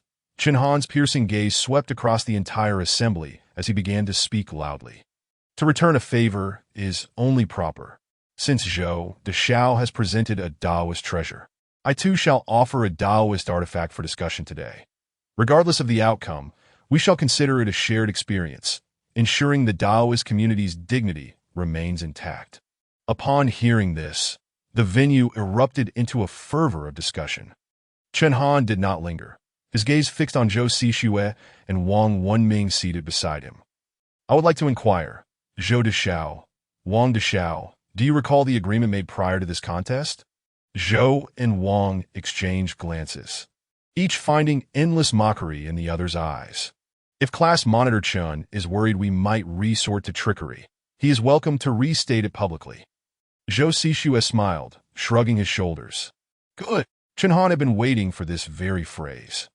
The treasures their opponents had presented were far too valuable. Should he wait until after winning to claim them, they could deny any agreement, and without witnesses, he would be at a disadvantage. Chen Han's prompt acceptance only sowed a seed of doubt in Wang Wenming's mind. However, once spoken, the arrow was loosed and could not be retracted. Everyone present today serves as the witnesses for this treasure contest. With that established, let us clarify. I, along with Zhou Xixue and Wang Wenming, have made an agreement prior to this contest. If I should lose today, I will willingly surrender my Ming Dynasty relic. The microphone amplified Chen Han's every word, resonating clearly in the ears of everyone present. Instantly, a tsunami of gasps reverberated through the hall. Goodness, how ruthless! Chen Han is serious. He is wagering everything. What gives him the confidence? Meanwhile, in the front row, Tian Jiajia was jolted, his expression darkening with displeasure. What was this little Master Chen thinking? Hadn't he already promised the Liu family to exchange the relic? If he lost it now, it would spell trouble. Though Tian was anxious, he found himself powerless to intervene, his heart racing with frustration. Professors, museum directors, and masters from the Antique Association exchanged glances, their expressions revealing varying degrees of shock in that moment. All eyes converged on Chen Han, their gazes laden with complexity. Until now, apart from the vice-chairman of the Antique Association, Jia, no one was aware that there was a wager involved in this treasure contest. The audacity of this young man to propose such a gamble, especially knowing he might lose, and inviting everyone to bear witness, left them all baffled. Department head Hao Shulin was evidently in the dark as well. Mustering his courage, he attempted to explain the situation to Principal Li beside him. However, upon meeting Li Wanqing's murderous glare, he could only retract his head, swallowing his words. The burden was heavy. Just then, Chen Han's voice rang out once more, commanding the attention of the entire hall. If my opponent should lose, then all 3 items they present today, no matter how precious or astonishing, shall belong entirely to my brother. Boom! The declaration reverberated like thunder throughout the auditorium. Commanding, arrogant, it was simply audacious. Chen Han's image was redefined in the minds of everyone present. The once impoverished youth, reliant on scholarships for his education, seemed to dissolve like a distant memory. The young man, now exuding confidence and bravado, was indelibly etched in everyone's consciousness. Ha! Excellent, excellent, excellent. Zhou Xixue clapped vigorously, showing no hint of concern. Chen Han, you can confidently present your treasure. Wang Wenming slowly rose, a glint of determination flashing in his eyes. Chen Han let out a cold snort and raised the unassuming paper box in his hand. As the box opened slowly, his voice came forth, each word sharp as a blade. Keep your eyes wide open. The Song Dynasty 5 Thunder Ghost-Slaying Seal? Chapter 34. He wasn't boasting as Chen Han's words echoed. It felt as if a tempest had swept through the auditorium. 5 Thunder what seal? I didn't catch that. It sounds quite impressive. The Song Dynasty 5 Thunder Ghost-Slaying Seal? Quiet, quiet. Let us hear what the experts say. The students present, even those majoring in archaeology, were utterly baffled. The Song Dynasty 5 Thunder Ghost-Slaying Seal had been lost to time for far too long. Had it not been for Chen Han's inheritance of the Mo family legacy, he would never have recognized it. Zhou Xixue and Wang Wenming stared blankly at the box in Chen Han's hands, equally perplexed. What could it be? The 5 Thunders charm of the Song Dynasty. They had never even heard of it. Could it possibly be something fabricated from the dozens of pieces collected from Panheyun? Among the crowd, Ning Xinnan was similarly bewildered, casting an interrogative glance at Ren Mingming. Fu Yong and Jing'el in response. The 3 shook their heads in unison like a fan. Ren Mingming, shrinking his neck and scratching his head, chuckled foolishly. My task is merely to safeguard this box, beyond that. I know nothing. Ning Xinnan shot him an annoyed glance, clearly frustrated by his lack of ambition, and turned her gaze back to the front of the auditorium. That moment, Chen Han had already placed the box at the very center of the front row. Jie Hongyi, with an air of seriousness, donned gloves and lifted the copper seal from within to as he examined it, his brow gradually furrowed. Soon, his mouth slightly agape, his prominent cheekbones became even more pronounced. He instinctively lifted his gaze towards Wang Wenming. The latter, noticing the change in Jie Hongyi's expression, felt a sudden pang of anxiety. Fortunately, the vice president quickly regained his composure, gently placing the 5 Thunders charm back into the box. My dear student, this copper seal does indeed possess some antiquity. Based on my observations, the degree of natural oxidation and the external patina suggest it should date back to the Ming Dynasty. The 5 characters of thunder inscribed upon it could indeed be referred to as the 5 Thunders charm for banishing ghosts. Yet it appears to be an obscure artifact, likely carved by a folk Taoist. A cold sneer formed in Chen Han's heart, though his face revealed nothing. With indifference, he remarked, in that case, might I request Vice President Jie to provide an appraisal? Jie Hongyi nodded with a smile. Though it lacks renown, it is still a Ming Dynasty Taoist copper seal, in perfect condition, which is quite a feat to have preserved until now. My appraisal is 800,000. Ning Xinnan and the trio from the dormitory stiffened simultaneously. They had lost. This round was decisively lost, 120 million against 800,000. There was no rationale to be made. It was a complete rout. The students in the hall began to murmur excitedly. I told you. I've seen plenty of Ming Dynasty artifacts, and I've studied the ancient texts from that period. There's absolutely no such copper seal. It's easy to say that now. Where were you when the expert was speaking? You know nothing. You were merely dazzled by Chen Han's lofty title. How ridiculous! With that demeanor, I thought he would be presenting a national treasure worth 3 or 5 billion. Well, This isn't too shabby that he has no background. Yet he managed to snag an 800,000 copper seal that if you have the skill, why don't you find one yourself? At that moment, Tian Jiajia could only shake his head in resignation. He had known all along that facing such a significant Taoist treasure, Chen Han had no chance of victory. Now, he could only hope that in the subsequent 2 rounds, Chen Han might still have a chance to turn the tables. At the very least, that would preserve the relic. If they truly lost, he would have to make contact with the young man in the blue suit immediately to see if he could buy the relic from him. Just then, a voice, aged and frail, suddenly rang out. "Wait!" A slightly stooped figure rose from the front. ROW.IT was an elderly academician from the Academy of Sciences, seemingly over 70 years old. "May I take a look?" Jiahongyi turned his head, unfamiliar with the old man, and replied somewhat ungraciously, "What is it, sir? Do you doubt my judgment?" Before the elder could respond, Sha Luhui, with his silver hair, stood up and smiled, explaining, "Vice Chairman Jie, do not take offense. This is our esteemed Tian from the Academy of Sciences. Tian Lao has long been an esteemed figure at our academy, dedicating his life to the search and restoration of the Yongle Encyclopedia, being our most renowned encyclopedic scholar." Upon hearing this, everyone regarded the stooped elder with a newfound respect. Jiahongyi's eyelids flickered, and he quickly rose to bow in greeting, his demeanor undergoing a complete transformation. Chen Han, upon hearing Sha Luwei's introduction, also turned to look at the elder. Though aged with sagging skin, his eyes still sparkled with vitality. The elder trembled as he retrieved a pair of reading glasses from his coat pocket, beginning to scrutinize the 5 Thunders charm closely. The entire assembly fell silent, refraining from interrupting the elder's contemplation. After a full 5 minutes, the elder tilted his head and let out a long sigh. His once bright eyes now appeared clouded, glistening with tears. "It's identical.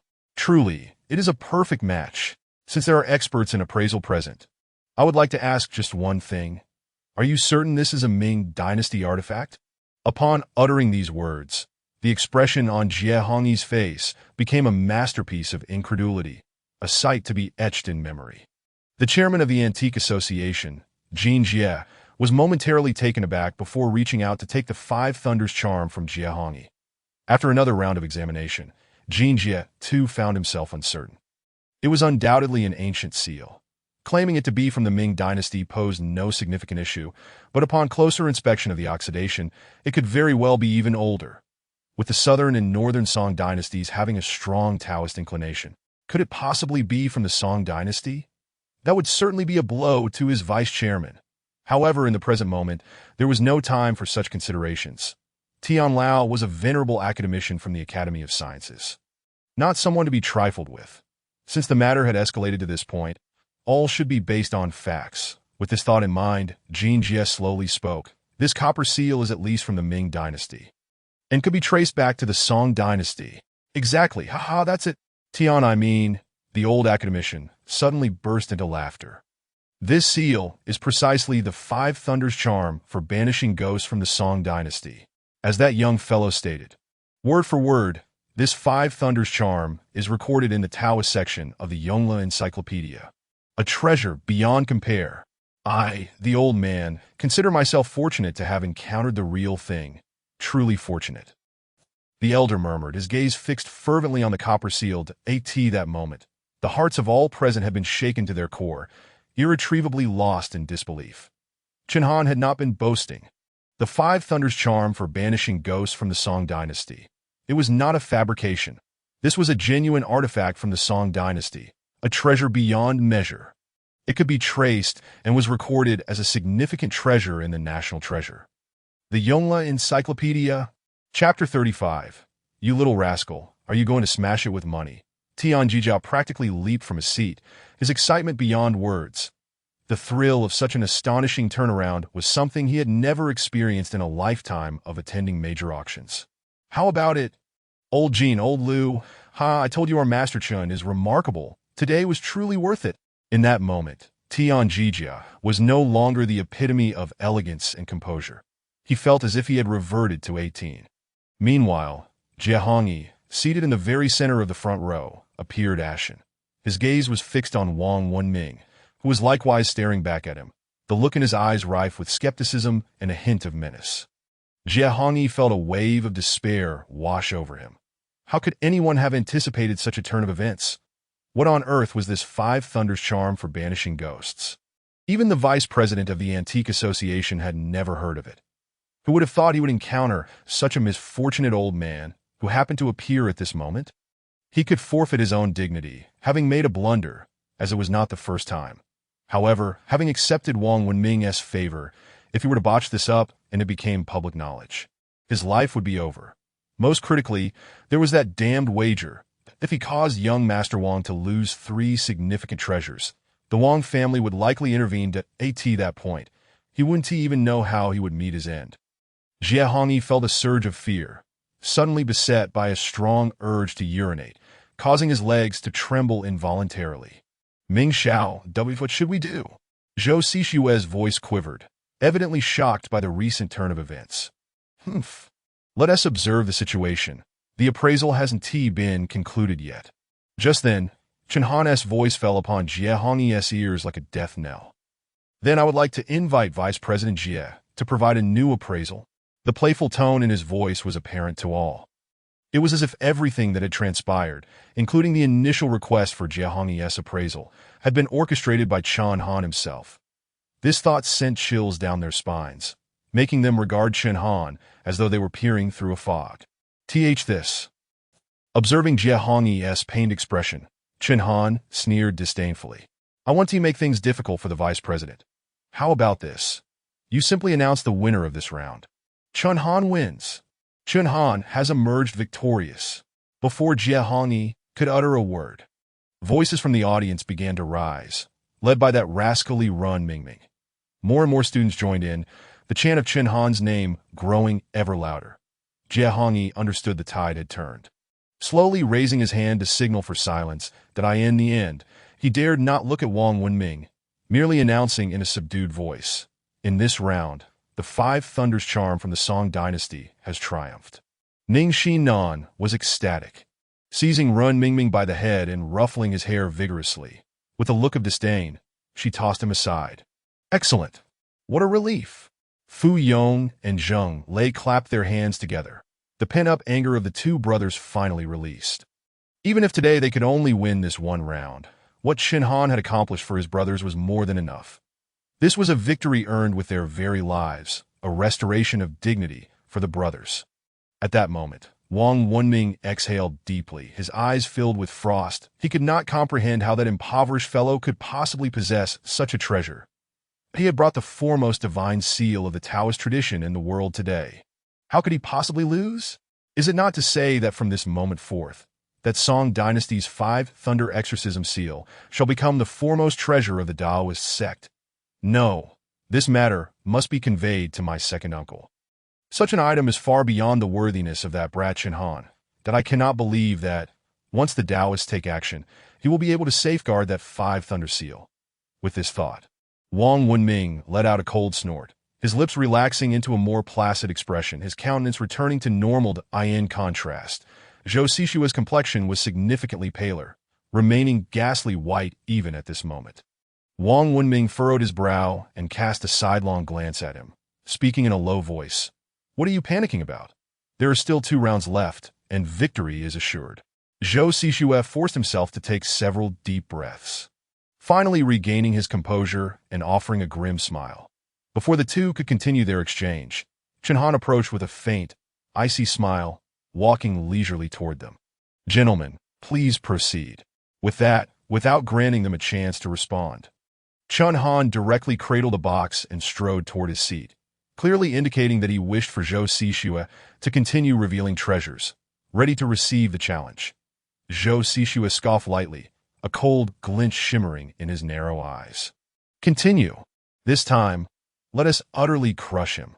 Wang Wenming handed Zhou Xishue a thin, specially crafted metallic box, speaking in a frigid tone. The latter solemnly accepted the box, his gaze heavy with gravity. He already knew what lay within.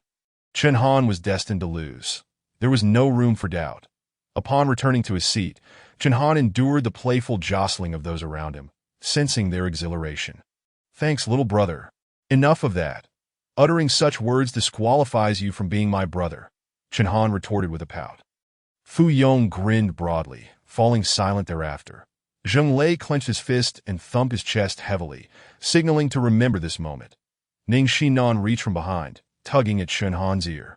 Goodness, Lil Han, so you've been secretly cozying up to even bigger thighs behind my back. Speak plainly.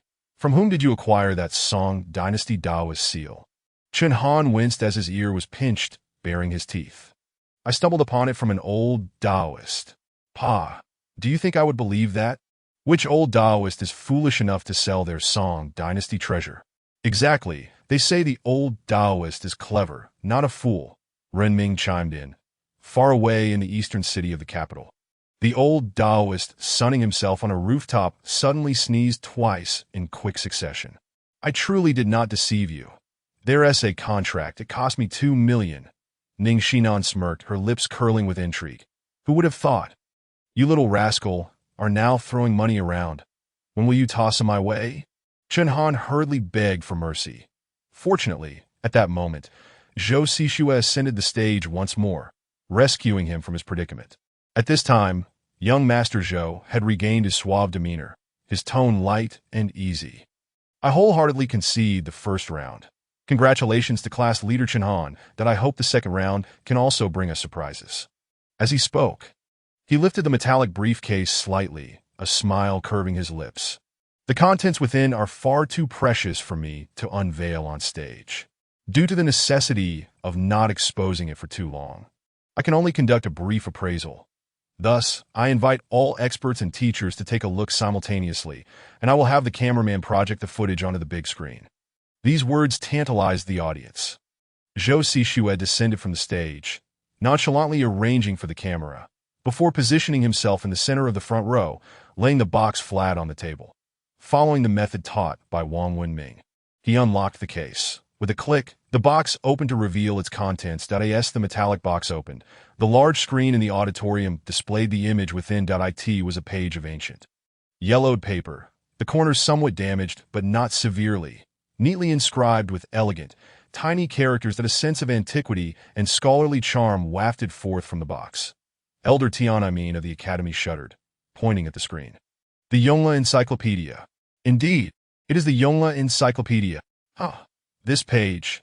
Isn't this page supposed to be in the possession of a collector from Bei Province?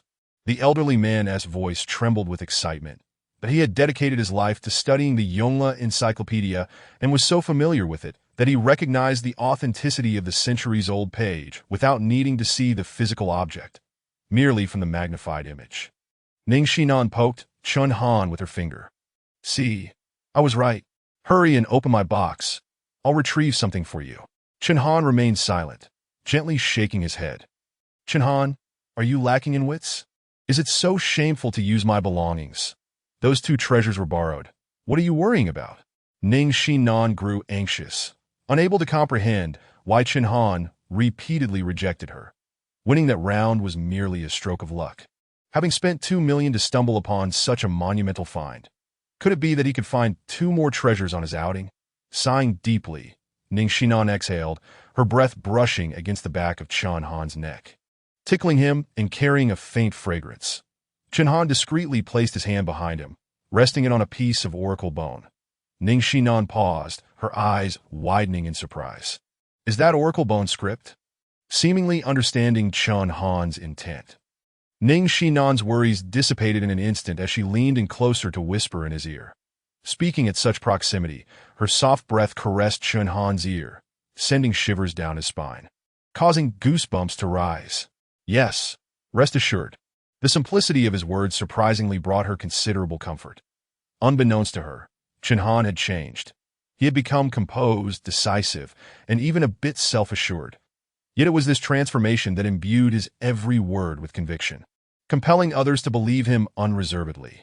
Ning Xinnan did not grasp the significance of this change. At least it did not affect the camaraderie between them. There were many things she wished to discuss with him, but since the semester began, she had not found an opportune moment. However, it seemed that this fellow did not require her concern for the time being, nor did he need to seek her assistance. This was a relief, Ning Xinnan reassured herself. Just then, the entire auditorium erupted in thunderous applause. It was the result, an appraisal of the Yongle Encyclopedia page announced by Jiahongyi. The Yongle Encyclopedia. Original page fragment. Based on the price paid by the collector from Bei Province, it was valued at 260 million. This was more than double the worth of the Daoist seal from the first round. The atmosphere became electric. Next, let us invite Chen Han back to the stage. Zhou Xixue exclaimed excitedly, unable to contain his anticipation of Chen Han's expression at this moment. The Yongle Encyclopedia, a fragment from 600 years ago. To date, only a few original fragments are known to exist. Chen Han, despite whatever Tang Dynasty zither strings you present, you are bound to lose. Could it be that you could somehow procure a complete Tang zither? Zhou Xixue's eyes darkened, yet the curve of his lips only grew wider. However, when Chen Han appeared at the podium, his disappointment was palpable that he wore that same expression that he found so distasteful. His mouth taut with no discernible emotion, and his gaze icy, devoid of feeling. Zhou Xixue scoffed as he left the stage, gesturing for Chen Han to proceed. Chen Han ignored his theatrics and walked straight to the stage.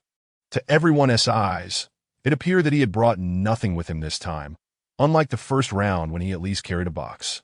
Is this a concession? It seems so, with the Yongle Encyclopedia revealed. What can he possibly offer? Sitting in the front row, Tian Jiajia felt a bead of sweat trickle down his brow.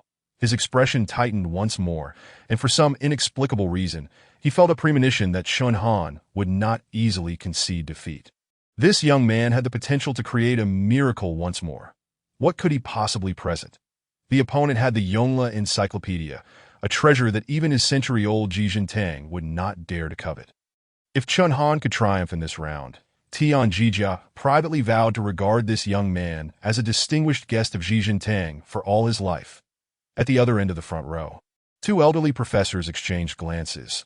They were aware of the two items Zhou Xixue had brought. They had appeared at auctions and fetched high prices in recent years. However, what Chen Han had showcased, the 5 Thunder Exorcism seal, was entirely different. Zhang Yuqing, who specialized in appraisal, understood that this was a new treasure emerging into the world, one of historical significance. That Song Dynasty 5 Thunder Exorcism seal had nearly deceived even Zhang Yuqing, who almost believed the vice president's words that if that were the case, how had Chen Han recognized it? The two were eager to seize Chen Han immediately for a thorough inquiry at this moment. Chen Han once again ascended the podium, microphone in hand. The venue fell into a profound silence. The opponent's treasure is indeed precious, not even allowing a glimpse for the audience. After a prolonged wait, Chen Han's taunt elicited strange expressions from many present. For my second item, I permit all esteemed experts to examine it. Feel free to handle it. With that, he stepped off the stage and directly handed the oracle bone fragment to Tian Jiajia. Seated at the far end of the front row, the intent was clear. From the front to the back, everyone was welcome to pass it around, touch it, and explore it at will. Tian Jiajia regarded Chen Han with profound meaning before locking his gaze onto the bone fragment in his hand. Oracle bone script. Tian Jiajia straightened his posture. After studying it for a moment, his cheeks flushed slightly, and with a sigh, he passed the bone fragment to the nearby Jin Jie. Unable to discern its significance, despite his extensive knowledge, he had no real understanding of oracle bone script. He could tell it was a genuine ancient oracle bone, but the engravings resembled an indecipherable script that he could only offer Chen Han a rueful smile. Chen Han remained unperturbed, with so many experts present, especially the esteemed elder from the academy, that he firmly believes that there are certainly individuals capable of recognizing the worth of this piece of oracle bone, even if everyone else is oblivious. He still has a backup plan. Indeed, as soon as Jin Jie acquired the oracle bone and scrutinized it for a moment, his expression drastically shifted. His eyes widened, with pupils constricting to the size of pinpricks. This oracle bone, it astonishingly bears 12 characters of oracle script. There are stars in the Big Dipper. Is this an astronomical record? Jin Jie stood frozen, his mind buzzing with overwhelming thoughts. Chapter 37. Invaluable beyond monetary measure among the 12 oracle characters. Jin Jie could only recognize 5 yet. Those 5 characters struck him like a bolt of lightning. sending shivers through his very bones that in his leisure time, he had devoted 6 months to studying oracle script and possessed 2 fragments, each inscribed with 1 or 2 characters. However, this particular oracle bone bore a staggering 12 characters, something he had never encountered before.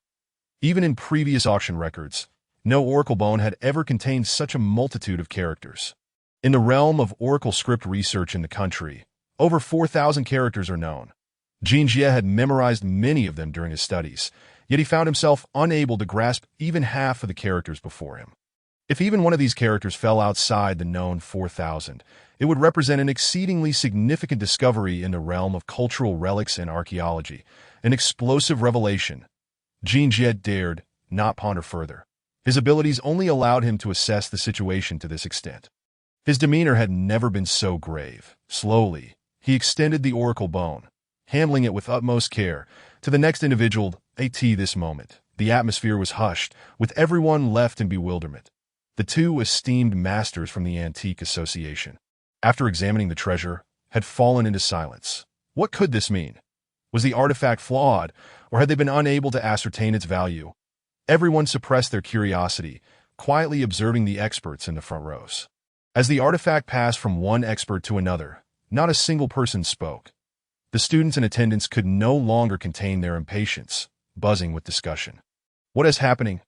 Why is there no response? It must be flawed. Silence indicates denial. Perhaps, if it were truly a treasure, those experts wouldn't be so composed. It wasn't until the oracle bone reached the hands of Jiahongyi that he frowned, glancing at it several times, that he murmured, "An oracle bone pendant?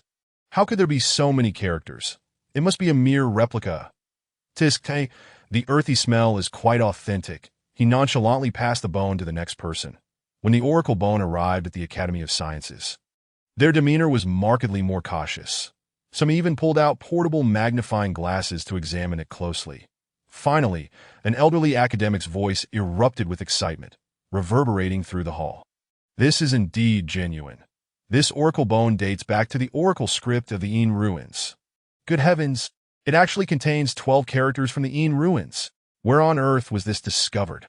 Bao Zhiliang, over 60 years old and an esteemed archaeologist at the Academy, was the only one in the room with the authority to make a definitive judgment. When it came to oracle script, even the venerable elder Tian would concede to him. "There are stars common in the Big Dipper.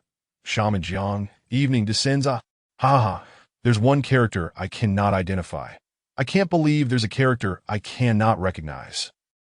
When this exclamation escaped his lips, the wrinkles on Tian's face suddenly spread wide, and his drooping eyelids snapped open, revealing a glimmer of brilliance in his eyes. The surrounding members of the Academy gasped in astonishment. Bao Zhiliang was a prodigy of the Academy, a master of archaeology. He possessed an extraordinary memory, capable of flawlessly recalling the over 4,000 characters of Yin ruins oracle script. The implication of that statement. Could it mean a new, ancient script had been discovered? If that were true, all relevant domestic literature would require an update. This would be an earth-shattering discovery, a monumental contribution to the field of archaeology. The oracle bone from the Yin ruins was undoubtedly a rarity of immense value, a national treasure beyond compare, comparable even to the Yongle Encyclopedia. While the members of the Academy understood the meaning behind Bao Zhiliang's words, others found it amusing. How could he be so joyful about not recognizing the characters? Was this truly something to boast about? Had he lost his wits? Even those unfamiliar with the Academy's workings exchanged glances, barely suppressing their laughter. Yet, at that moment, the expressions of Wang Wenming and Zhou Xixue revealed anxiousness and tension, particularly Wang Wenming, who felt an unsettling premonition building within him, causing his eyelids to twitch uncontrollably. At that instant, Chen Han had somehow ascended to the podium, microphone in hand, his voice resonating throughout the hall. "There are stars and a comet in the Big Dipper. Shaman Jiang descends in the evening.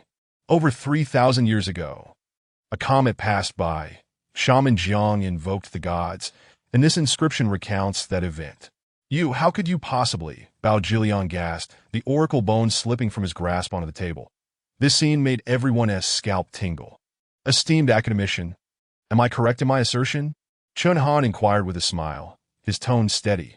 Bao Zhiliang's body trembled, his gaze piercingly fixed on Chen Han, as if attempting to see through him, after a prolonged silence. He finally exhaled deeply.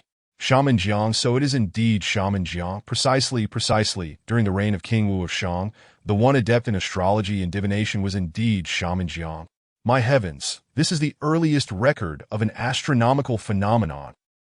Moreover, it serves as concrete evidence of Shaman Jiang's astrological practices. Bao Zhiliang nodded emphatically, his eyes ablaze with fervor. The implications of this oracle script discovery are monumental. I propose we submit it. His voice trembled with urgency, almost wavering. Isn't that a bit shameless? Chen Han unearthed it through his own efforts. Why should it be submitted? Exactly, if he had the skill, he could have found it himself. The hall buzzed with various voices of dissent. Chen Han stood calmly at the podium, his expression serene, betraying no hint of emotion, that he did not respond to Bao Zhiliang's suggestion, but instead stated firmly, "Then let us first ask the esteemed academician for a fair and impartial valuation." This. Bao Zhiliang's face contorted, momentarily left speechless. How does one even begin to appraise such an artifact? 500 million? 1 billion. It is utterly impossible to quantify in monetary terms. At that moment, Sha Luhui, a relatively younger member of the academy, cleared his throat and rose to speak that he needed to mediate the situation. The other old-timers at the academy were so engrossed in their research that they lacked social finesse. Such an occasion could not tarnish the academy's reputation. Ideally, they could find a way to secure that oracle bone. Ahem, dear student, the value of this oracle bone has already been articulated by academician Bao. Its worth cannot merely be quantified in monetary terms. However, the remaining pages of the Yongle Encyclopedia are also a national treasure. At this point, Sha Luhui turned to Jiahangi, seated at the center, and smiled. Therefore, I propose we declare this round a draw. Shall we? Chapter 38. The chart of Guguzi, descending the mountain. Sha Luhui's proposal sent ripples through the gathering. Before Jiahangi could respond, the experts in the front rows, including Principal Li and the senior professors from the university, began to applaud enthusiastically. Their eyes glowed with excitement as they fixated on the youthful figure at the podium, clearly in favor of this outcome. The hall erupted with gasps and exclamations, nearly lifting the roof off. The oracle bone pendant was deemed equivalent to the 200 million Yongle Encyclopedia pages. How astonishing! That artifact was clearly a find of Chen Han's. Otherwise, it wouldn't have holes drilled into it, indicating it had previously been used as a necklace pendant. Chen Han was defying the odds. At this moment, Zhou Sishue's face turned ashen, almost gasping for breath that he had heard from Wang Wenming that the Yongle Encyclopedia pages had been flown in from the Bei province. Wang Wenming aimed to surprise his family with these 3 treasures. Hence he had kept the matter under wraps. Point 1 was a significant treasure from the Taoist sect, entrusted to his uncle in Longhu Mountain. The Yongle Encyclopedia pages, however, had been borrowed from a collector in the Bei province who owed the Wang family a favor. Little did he expect that such a remarkable artifact would end in a draw. This outcome nearly caused Zhou Sishue to spit blood in frustration. Steady yourself. Suddenly a low, stern voice cut through his thoughts. What are you panicking about? There is still one more round. Wang Wenming's eyes darkened, his handsome face etched with coldness and malice.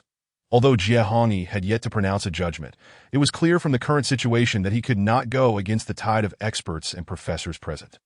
A draw. While this result was somewhat unsatisfactory, the oracle bone was undeniably a treasure of immense significance. Wang Wenming's icy gaze turned toward Chen Han. He could not fathom how that fellow had managed to achieve this. Was there someone behind him aiding his opposition? Was this aimed at him or the Wang family?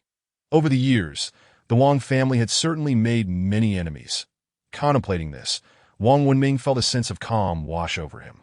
As long as he could trace the threads of this situation, he could uncover the truth that if he could identify the person orchestrating these events from behind the scenes, the Wang family would ensure that they met a dire fate. Prepare for the final round. The last artifact will arrive shortly to decisively crush him.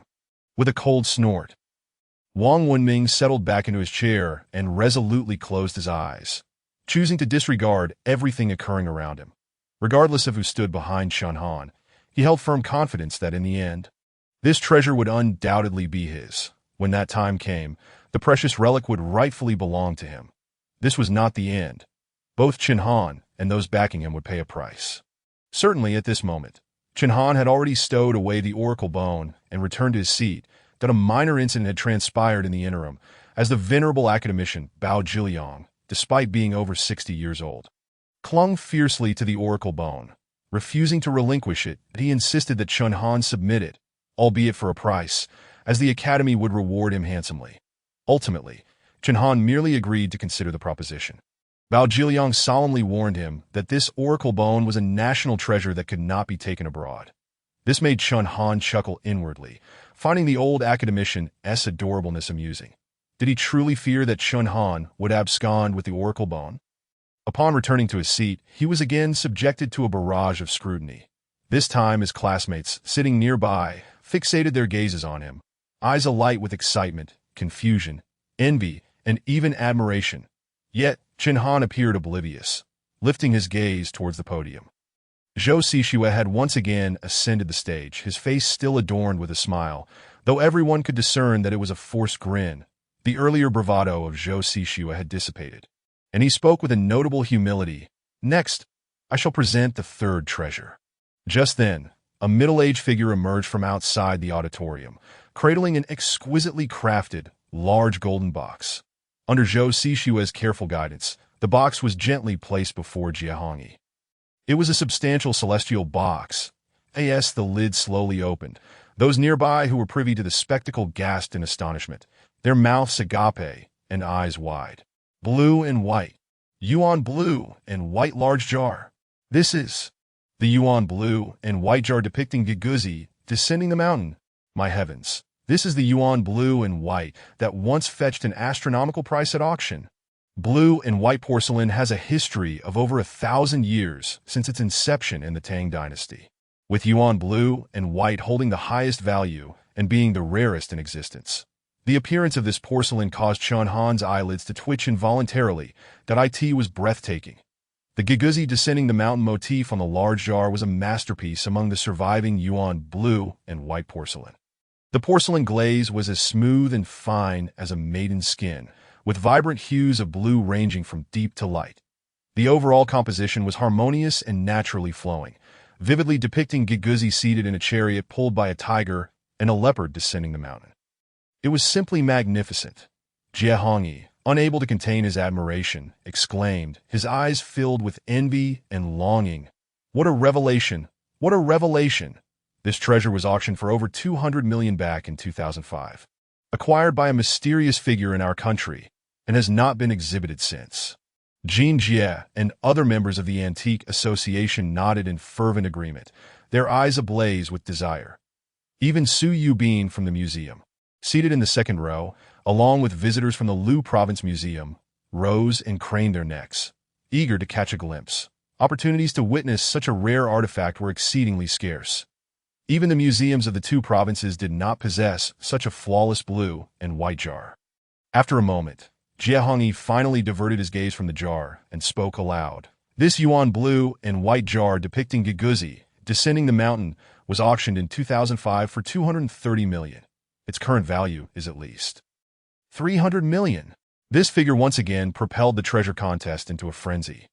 The students in attendance nearly all stood, eager to push to the front for a better view. That a chaotic uproar erupted, prompting Principal Li and Hao Shulin to swiftly rise and restore order. Everyone had forgotten that the contest had yet to conclude, even overlooking Chen Han's presence. After all, it was a Yuan blue and white jar valued at 300 million. A treasure rarely seen at exhibitions. Even capturing a photo to share on social media would serve as a bragging right. What to do? In the back row sat only Chen Han, Ning Xinnan, and the three brothers unmoving.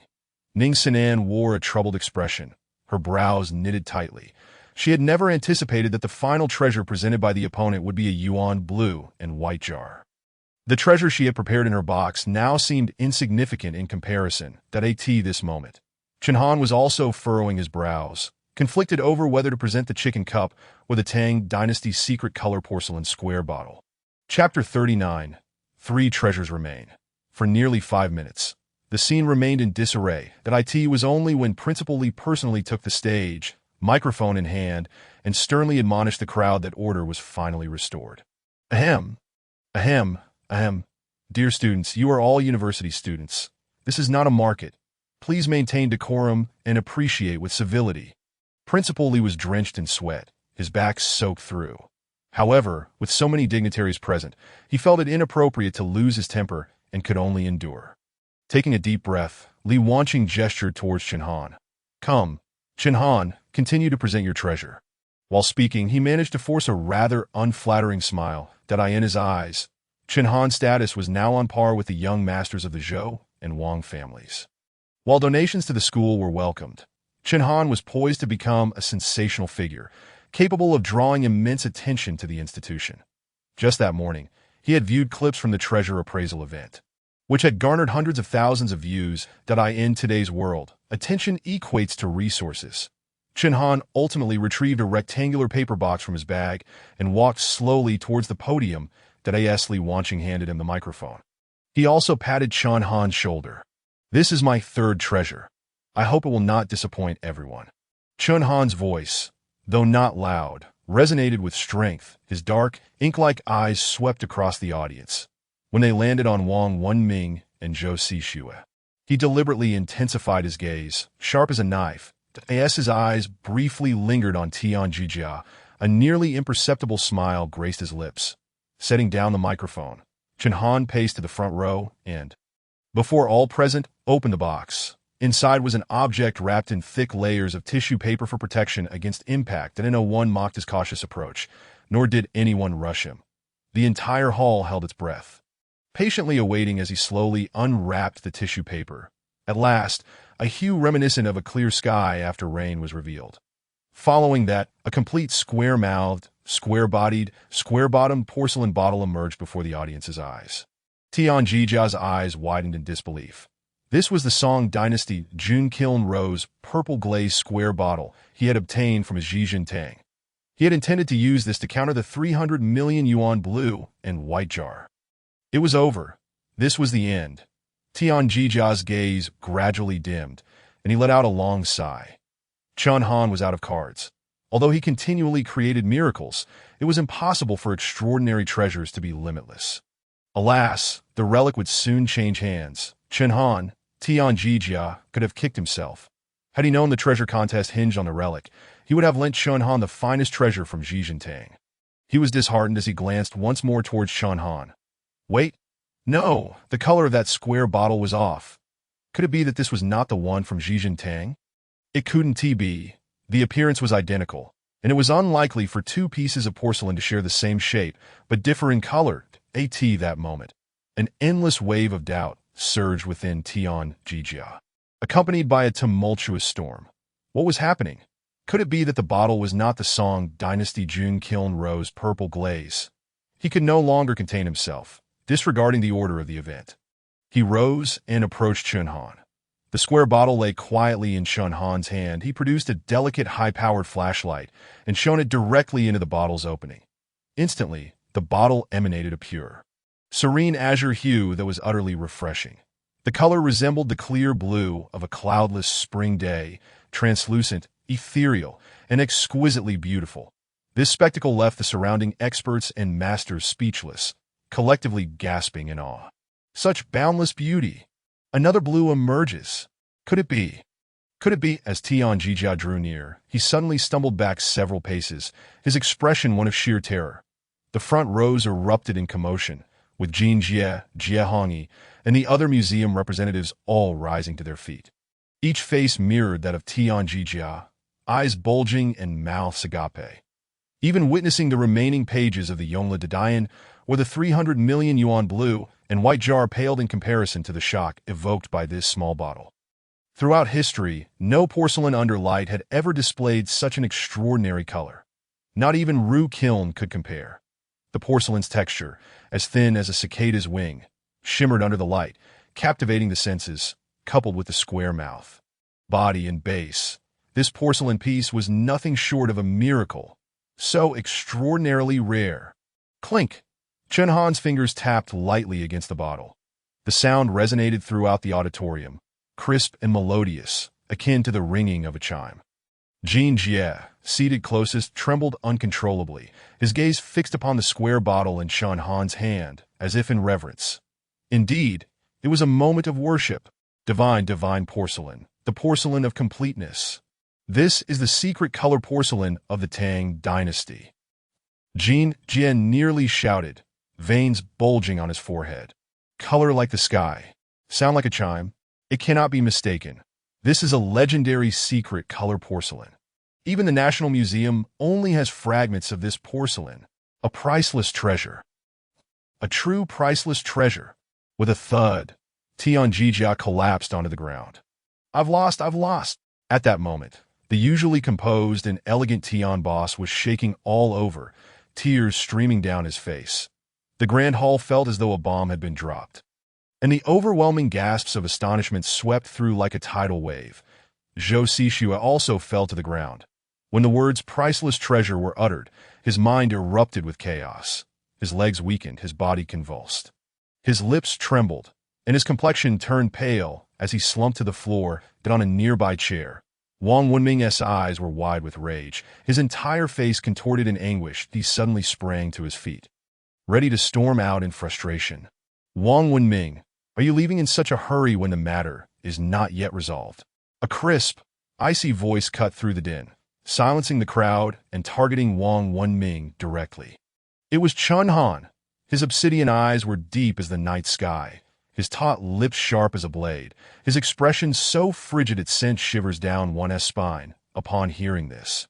Wang Wenming trembled, slowly turning back. You've already won. Don't push your luck. For the first time, Wang the young master made a concession. This was an unprecedented occurrence since his university days. He had never bowed his head even once. Unexpectedly today, he found himself lowering his stance before a destitute youth that a profound humiliation washed over him. The muscles in Wang Wenming's cheeks tightened, nearly shattering his teeth. Leave those 3 items, and you may go. Chen Han's tone remained chillingly resolute. Uncompromising. You. Chapter 40. Making them think twice. Chen Han, you truly have audacity. Are you certain you want me to relinquish these 3 items? Wang Wenming spat the words through clenched teeth. Do you know the origins of these 3 treasures? Any one of them is beyond your reach. Name your price. In front of so many witnesses, Wang Wenming could not back down. He had to find a way out. Each of these 3 treasures had been borrowed. Irreplaceable masterpieces that if he truly surrendered them to Chen Han, he would have no explanation, and the consequences at home would be dire. A wager is a wager. I only want the items. Chen Han's stance was firm, leaving no room for negotiation. Fine. Wang Wenming gritted his teeth, his eyes bloodshot as he shouted the 3 affirmations. You'd better keep them safe. If even one sustains a scratch, your life won't be enough to compensate.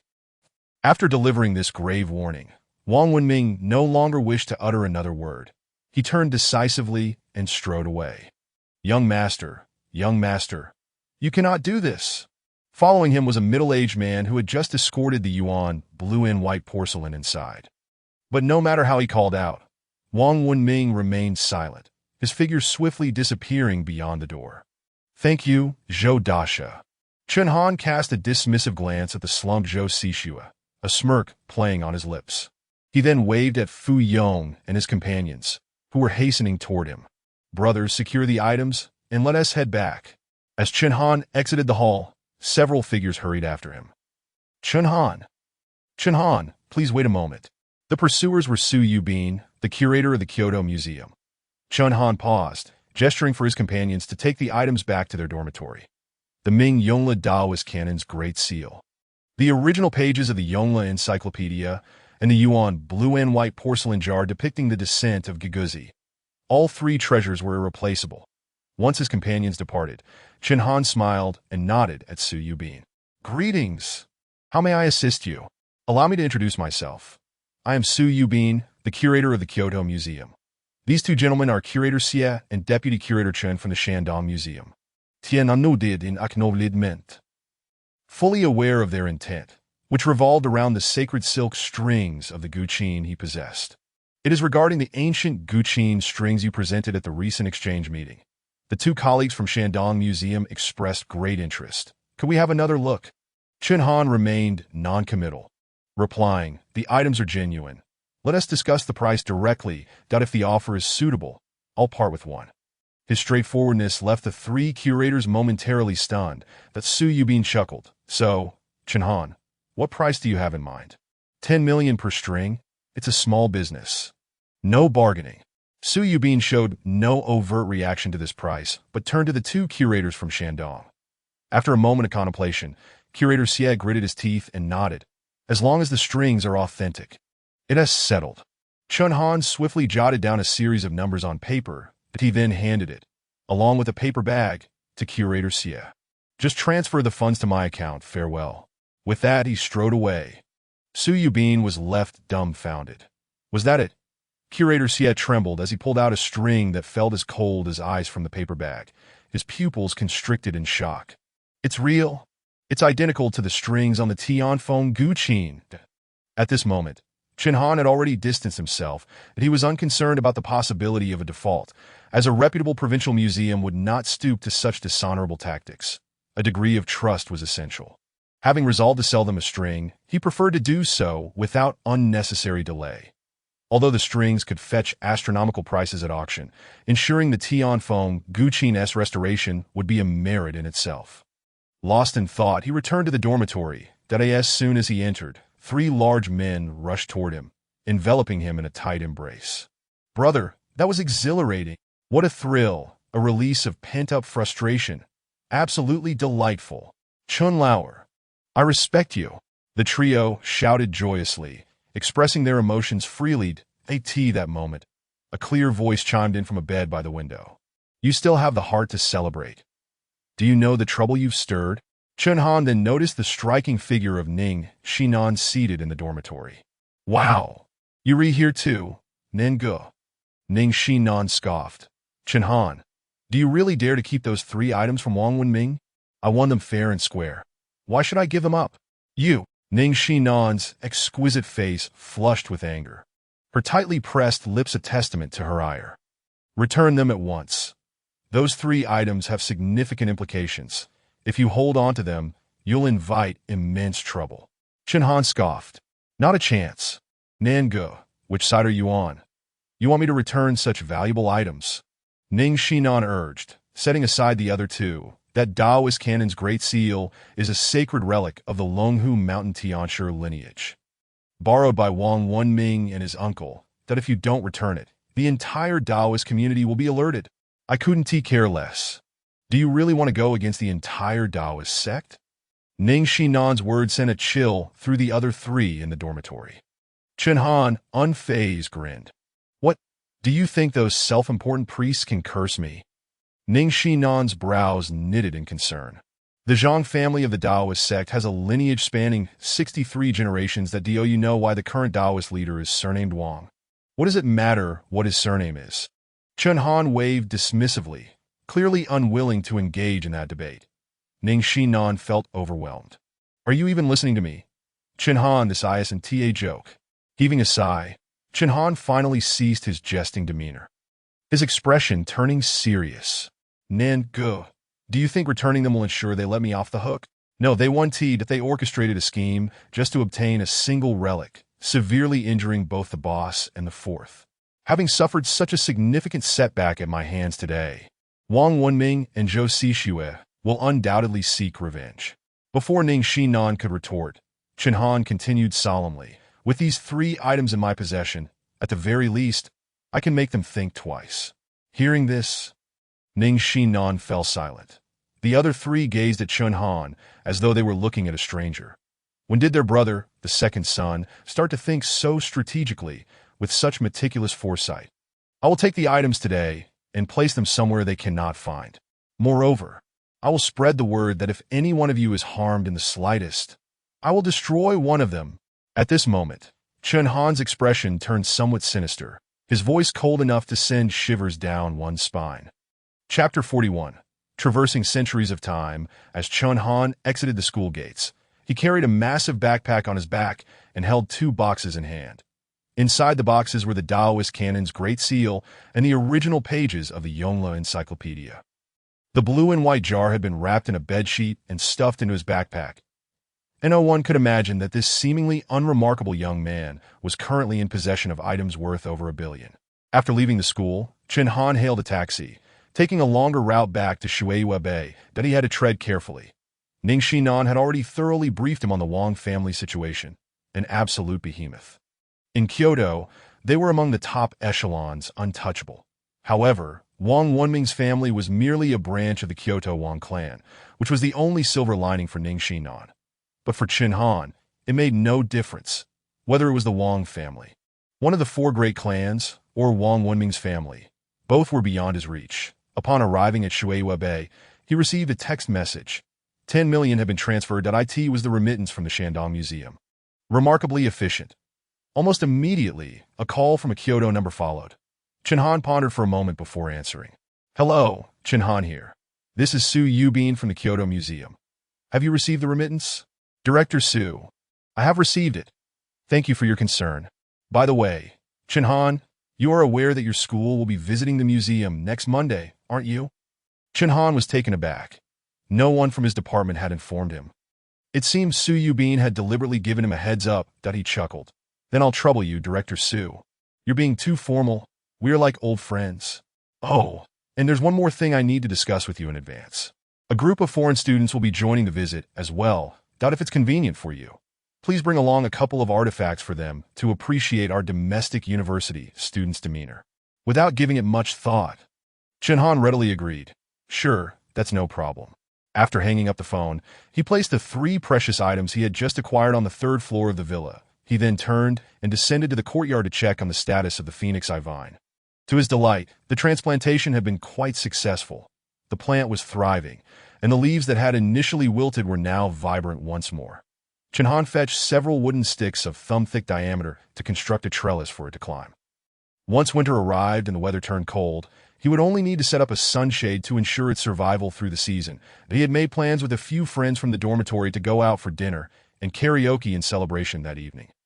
Checking the time, he realized it was still early. So he returned to the villa and took out a pile of porcelain fragments he had collected from the stall run by a father and son at Lioli factory, nearly 100 pieces. He laid all the shards face up on a mahogany tea table. Each piece varied in size, covered in intricate patterns that resembled pieces from a jigsaw puzzle. The lustrous white base highlighted the alluring reddish patterns, exhibiting a harmonious blend of hues. Even merely laid out on the table, they seemed to unfurl into a grand tapestry. Chen Han, carrying a few plastic bags filled with goods he had purchased on the way back, dove into the kitchen. After a considerable half-hour, he emerged perspiring profusely with a most ordinary porcelain bowl in hand. Inside was a half-bowl of thick, paste-like liquid, reminiscent of the glue used for affixing couplets during the New Year. Yet, Chen Han felt a profound anticipation for it.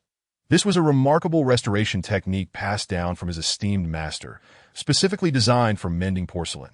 Some of the materials were unavailable to him, so he had to resort to similar substitutes. He was uncertain of the final outcome. Seated back at the table, he calmed his emotions, his mind racing. He did not know how much time had passed when he selected 6 irregularly shaped porcelain shards, adjusted their angles slightly, and gently began piecing them together. Instantly, the base of a vessel emerged before him. A flicker of joy sparkled in his eyes. He quickly applied the specially formulated adhesive at the joints and then used a hairdryer to apply heat continuously. Minutes later, he let out a breath of relief that it was successful. Under close scrutiny, he could still see nearly imperceptible cracks. However, achieving this step left him immensely satisfied. The shards had been worn, and his restoration technique was still somewhat clumsy and unrefined. The restoration agent from the Mo family had not been perfectly concocted either. He gently tugged at the base of the vessel, and to his surprise, it held remarkably firm. Chen Han nodded inwardly, acknowledging the Mo family's legacy as indeed possessing extraordinary methods. Without further delay, he immersed himself once more in the sea of porcelain shards laid out before him. It was not until after 5 o'clock that the room began to dim. Finally, Chen Han exhaled deeply at a round-bellied, slender-necked porcelain vase, adorned with intricate and elegant patterns, appeared on the mahogany table. Regrettably, the vase was not whole. Two sections of the body were missing, and a significant portion of the neck was absent as well. There were still some remaining porcelain shards on the table, but they no longer corresponded. Chen Han's gaze grew distant as he stared at the vase, the red-glazed vase with patterns of pine, bamboo, and plum. An exquisite piece from the Ming Dynasty, Wanli period, that an overwhelming sense of familiarity washed over him. Chen Han instinctively furrowed his brow as an elusive memory surfaced in his mind. During the Wanli era, a 30-year-old Westerner arrived in China and, by chance, became acquainted with his master, Li Jia.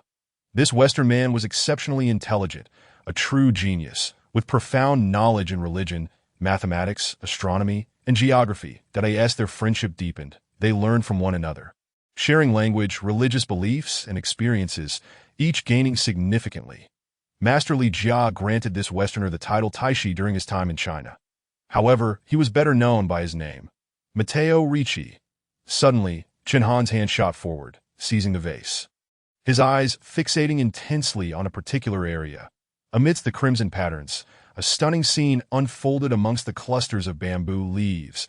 As the leaves overlapped, they formed two characters, Sangzi Zhuan. Could it be the hidden character bamboo pattern? At that moment, Chen Han felt as though he had been struck by countless bolts of lightning, his expression a complex amalgamation of emotions. Tai, Shi. This was indeed an artifact personally crafted by his master, in that instant. Chen Han gently caressed the porcelain vase, as if he had traversed through centuries to engage in a transcendent communion with the genius of the Mo family. Master, I can feel your presence. At that moment, Chen Han felt a lump in his throat. The red-glazed vase adorned with patterns of pine, bamboo, and plum was a gift that his master had personally painted with copper glaze and presented to Taishi after its firing. Pine, bamboo, and plum. All things must eventually find their place. The three friends of winter display their camaraderie. Each sip and morsel seemed preordained. Chapter 42. A toast to the present when he organized his belongings and stepped outside. Darkness had already fallen. The image of the spring vase lingered in Chen Han's mind. Years ago, his master and Taishi had met in the southern capital that time. Taishi had already learned Chinese in Guangdong province and could communicate fluently. The last place where his master and Taishi parted was Kyoto. Due to his urgent matters in the south, Master Li Jia had to leave the capital temporarily. That farewell lasted for centuries. Before departing Kyoto, his master entrusted two invaluable treasures of the Mo family to Taishi for safekeeping. One was a bead from a celestial stone, and the other was the Mo family's heirloom, a Mo blade. It seemed that Master Li Jia had sensed the difficulties and dangers ahead, which prompted him to exhaust his efforts to preserve the Mo family's legacy using extraordinary techniques. Who would have thought that 400 years later, he would fortuitously acquire this heritage? Chen Han had just searched online for Matteo Ricci's footprints in China and learned that he ultimately settled in Kyoto, where he passed away. With a long sigh, he realized that Matteo Ricci's tomb was in Kyoto, and he vowed to visit his master's friend whenever he had the chance, since he had stumbled upon the fragments of the red-glazed vase. Perhaps the celestial stone had also found its way to Panheyuan, where he could acquire it. But what had become of the Mo blade, the emblem of the Mo family? He must find it. Even if it meant turning the entire antique scene of Kyoto upside down, he would uncover it. As the city lights began to twinkle and dusk enveloped the surroundings, the liveliest street for street food in neon-lit Kyoto was Guajia. Originally known as Guishur, its history could be traced back to the late Qing and early Republic eras to that time. Impoverished nobles would discreetly sell their ancient treasures in the wee hours of the morning to avoid losing face, often choosing to trade under the cover of lantern light at Guishur. As popularity grew, many unknown treasures were also sold here under the cover of night. Everyone adhered to two major rules: inspect the goods without inquiring about the price, and observe the items without looking at the sellers. Even after the founding of the nation, the bustling atmosphere persisted, though the stalls had transformed from antique treasures to various delectable street foods. Chenlar, you must be a local tycoon now. We won't hold back. Zheng Lei swaggered at the forefront of the group. Clad in shorts, with his robust figure clearing the way, tourists in Guajia quickly made way for him. Chen Han chuckled. It's a small matter. Whatever you want to eat or do, it's all on me. though the other three were from well-off families. Their allowances were hardly sufficient for a night of indulgence. Upon hearing Chen Han mention selling a silk string to the Lu Province Museum for a hefty sum of 10 million, they were envious. They had initially planned to enjoy a simple meal near the school, but on hearing this news, they insisted on taking a taxi to Jiajia, determined to let Chen Han treat them. That place, the crayfish! Zheng Lei and Run Mingming exclaimed in unison. The establishment was indeed bustling, and after quite a wait, the four finally squeezed onto a cramped table. The crayfish were sold by the piece. At 15 each. Garlic, spicy, and 13 spice. Let's have 100 of each. Beer, bring a case chilled. The four tossed aside disposable gloves and dug in, relishing the feast, their hands greasy and laughter ringing out. Old air, have you put everything away? After a few rounds of drinks, Fu Yong leaned closer to Chen Han and whispered. Chen Han nodded. I rented a place outside. We should all gather there when we have time. Ren Mingming perked up. How big is the place? We should move there? Fu Yong immediately shot him a glance, signaling him not to be foolish, then comforted Chen Han. Though Wang Wenming and Zhou Siju come from wealthy families, don't worry too much. It's a law-abiding society. I believe they won't go too far. Just then, Chen Han's phone rang unexpectedly. He wiped his hands, took out his phone, and the screen displayed a call from Ning Xinnan. Ning, it's so late. Haven't you rested yet? Chen Han chuckled as he answered the call, that on the other end, Ning Xinnan's voice carried a hint of concern. Wang Wenming has withdrawn from school. Chen Han was momentarily taken aback, the smile gradually fading from his face. Chen Han, listen to me for once, return the things. Ning Xinnan's voice sounded weary. Chen Han sighed lightly, offering reassurance. I will be cautious. You should also take care and refrain from going out too much these days. After hanging up, the three brothers around him cast inquisitive glances. Chen Han did not conceal anything, sharing the news of Wang Wenming's withdrawal. The trio was taken aback simultaneously, their glasses of beer spilling onto the cluttered table. This was undoubtedly a dire omen.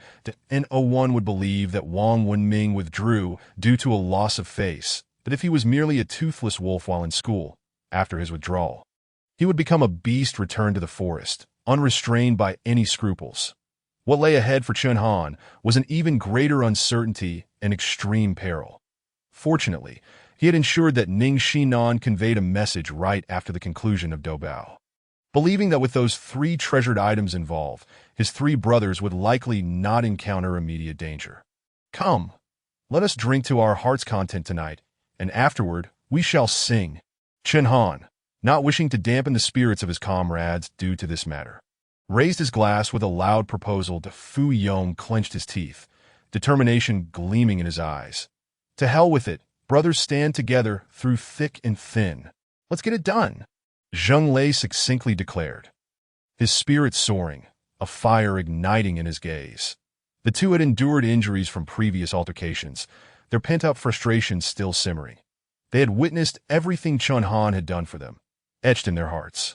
Now that trouble had arisen, they would stand united with their brother, shouldering the burden together without evasion. Ren Mingming's cheeks flushed, his lips taut. He raised his glass defiantly, declaring, No worries, I'll go find my sister. Damn! What an ambitious fellow! The other three simultaneously erupted in playful curses, followed by hearty laughter.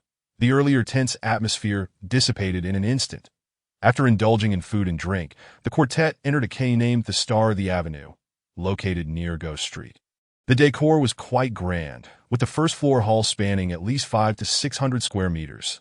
In such a prime location, the investment must have been astronomical. The largest private room? Certainly. Sir, the 4-6 room has not been reserved for today, with a minimum consumption of 12,000. Chen Han scanned the payment and then led the way to the elevator. Just then, a boisterous group entered the KTV.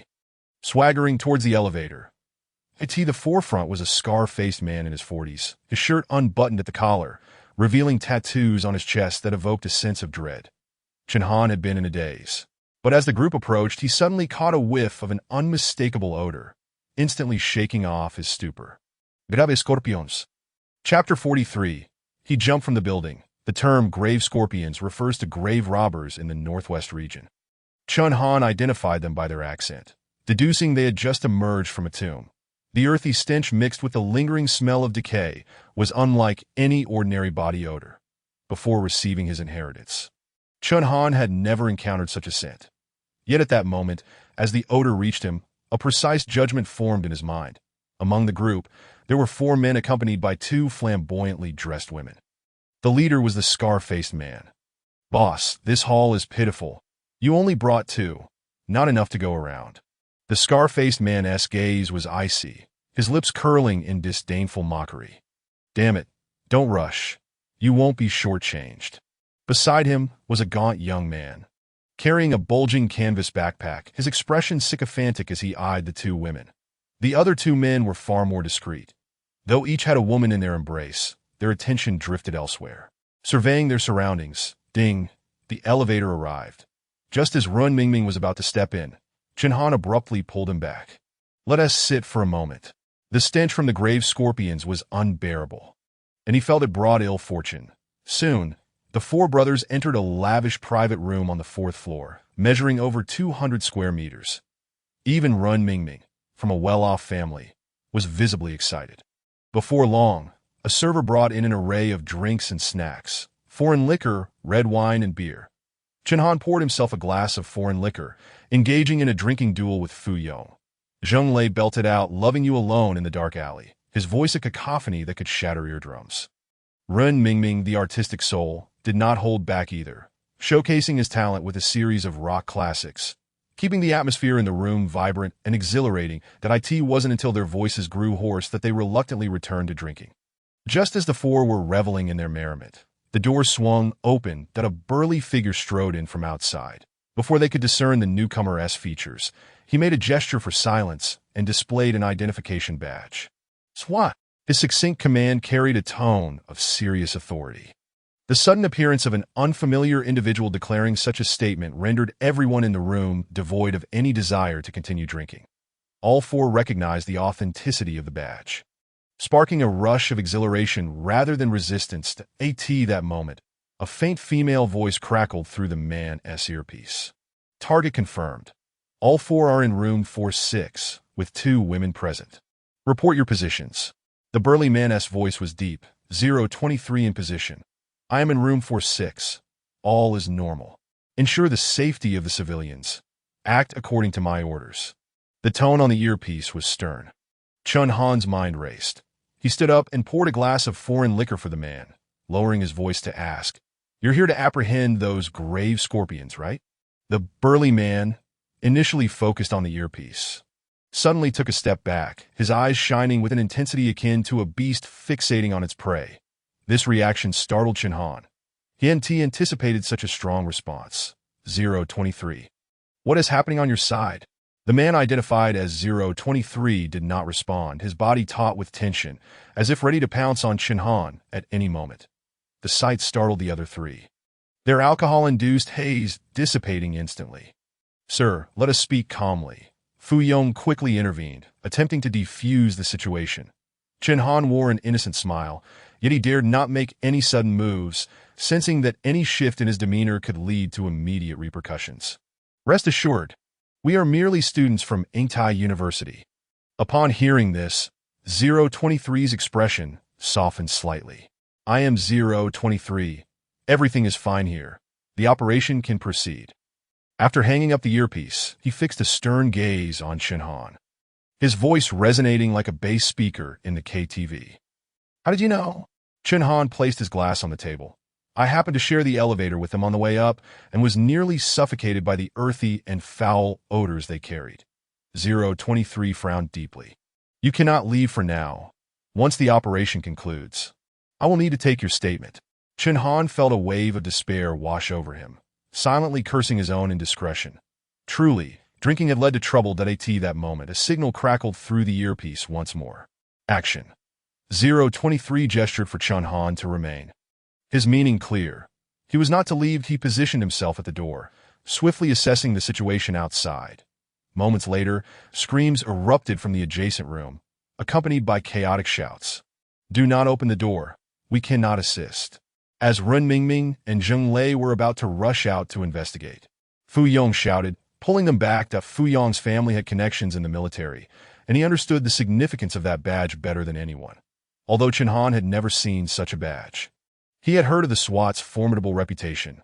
Suddenly, a loud crash resounded from outside, the sound of a window shattering in the adjacent room.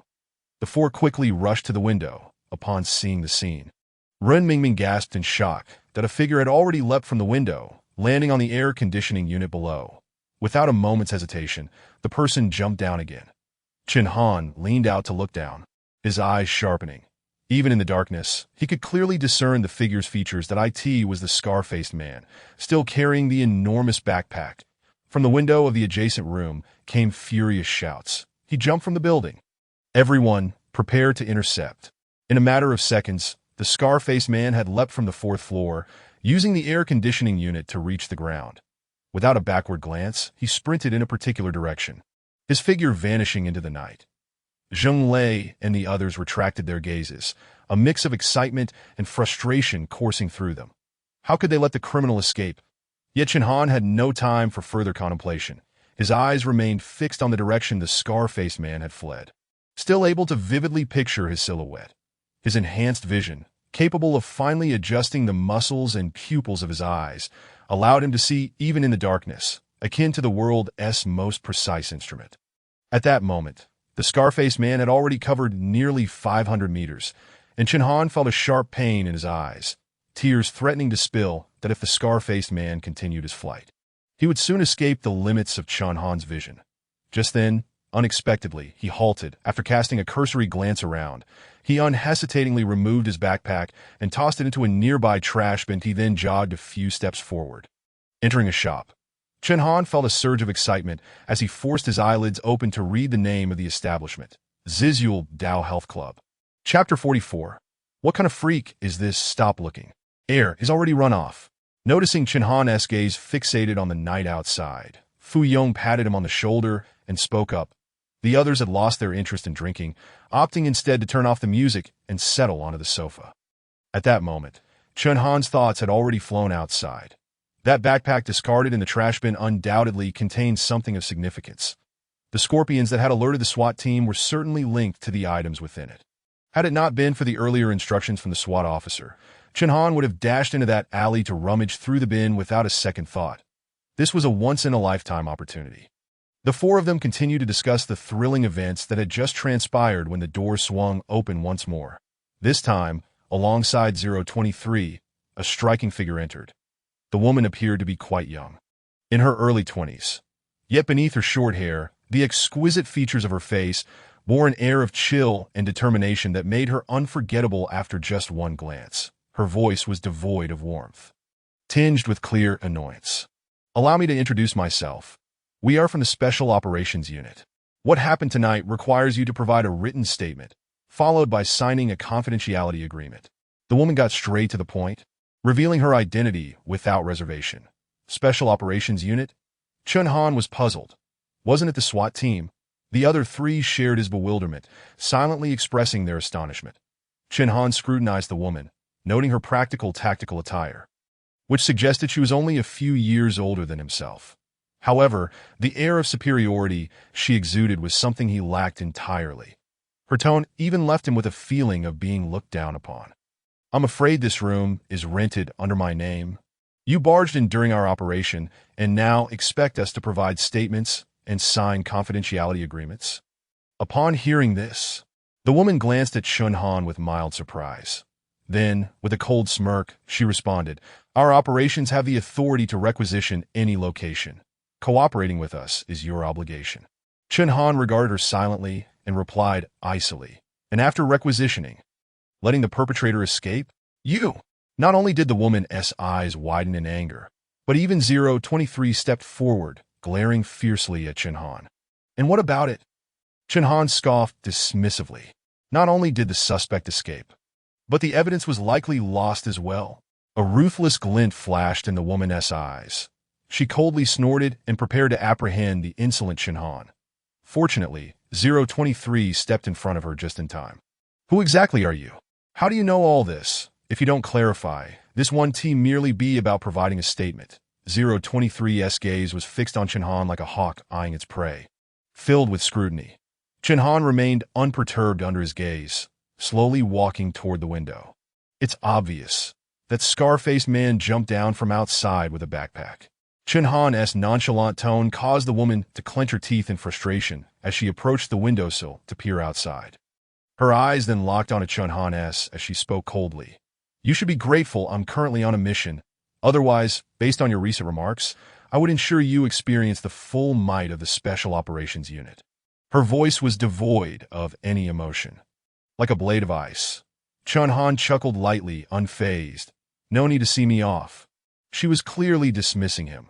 The woman's brows furrowed tightly, her breath growing heavier. Today's mission had already ended in failure, and her frustration was evidently exacerbated by Chen Han's attitude. After shooting him a fierce glare, she turned and walked out. 023's gaze toward Chen Han shifted from disdain to overt animosity. He pulled out a stack of agreements and forms from his pocket. Just as the icy woman was about to exit the room, Chen Han suddenly uttered a phrase that left her frozen in place. Stunned. South Alley, about 500 meters away. Zizul Dao Health Club. Go apprehend him. What? What did you say? The woman and 023 nearly shouted in unison, turning to Chen Han. Ignoring them, he looked into the distance again, his tone resolute. If he hasn't come out by now, he is still inside that foot massage club that if we delay any longer, I can't guarantee what will happen next. His words shocked both members of the Special Operations Unit, as well as the three brothers in the dorm. Since earlier, they had watched Chen Han confront the female officer with bravado, feeling a mix of exhilaration and concern. Yet now, Chen Han had revealed such explosive information, flipping the situation entirely. The woman was the first to recover, her gaze shifting to Chen Han, filled with a complex mix of curiosity and astonishment. Here was the elite Special Operations Unit, comprised of 10 top-tier operatives. Yet they had been outsmarted by a mere youth. Take a guess. Chen Han replied with a smirk, raising the glass of liquor 023 had poured for him earlier.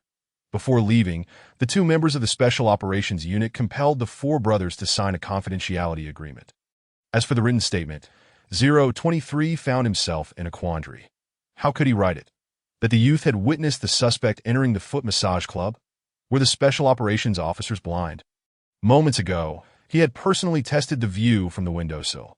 In the darkness of night, visibility was poor, and even the scenery below appeared blurred, let alone the happenings 500 meters away. What a bizarre situation. What kind of anomaly was this young man named Chen Han? The woman, codenamed 011, continued to fixate on Chen Han's face as she exited. Her mind was equally consumed with curiosity. This seemingly unremarkable young man displayed no signs of pressure when facing her and 023. Rather, he exuded a disconcerting calmness. From the moment she entered, it felt as if the rhythm of the encounter was entirely in his control. This was nothing short of incredible. Even after leaving, she could glean no useful information from his clean, youthful visage.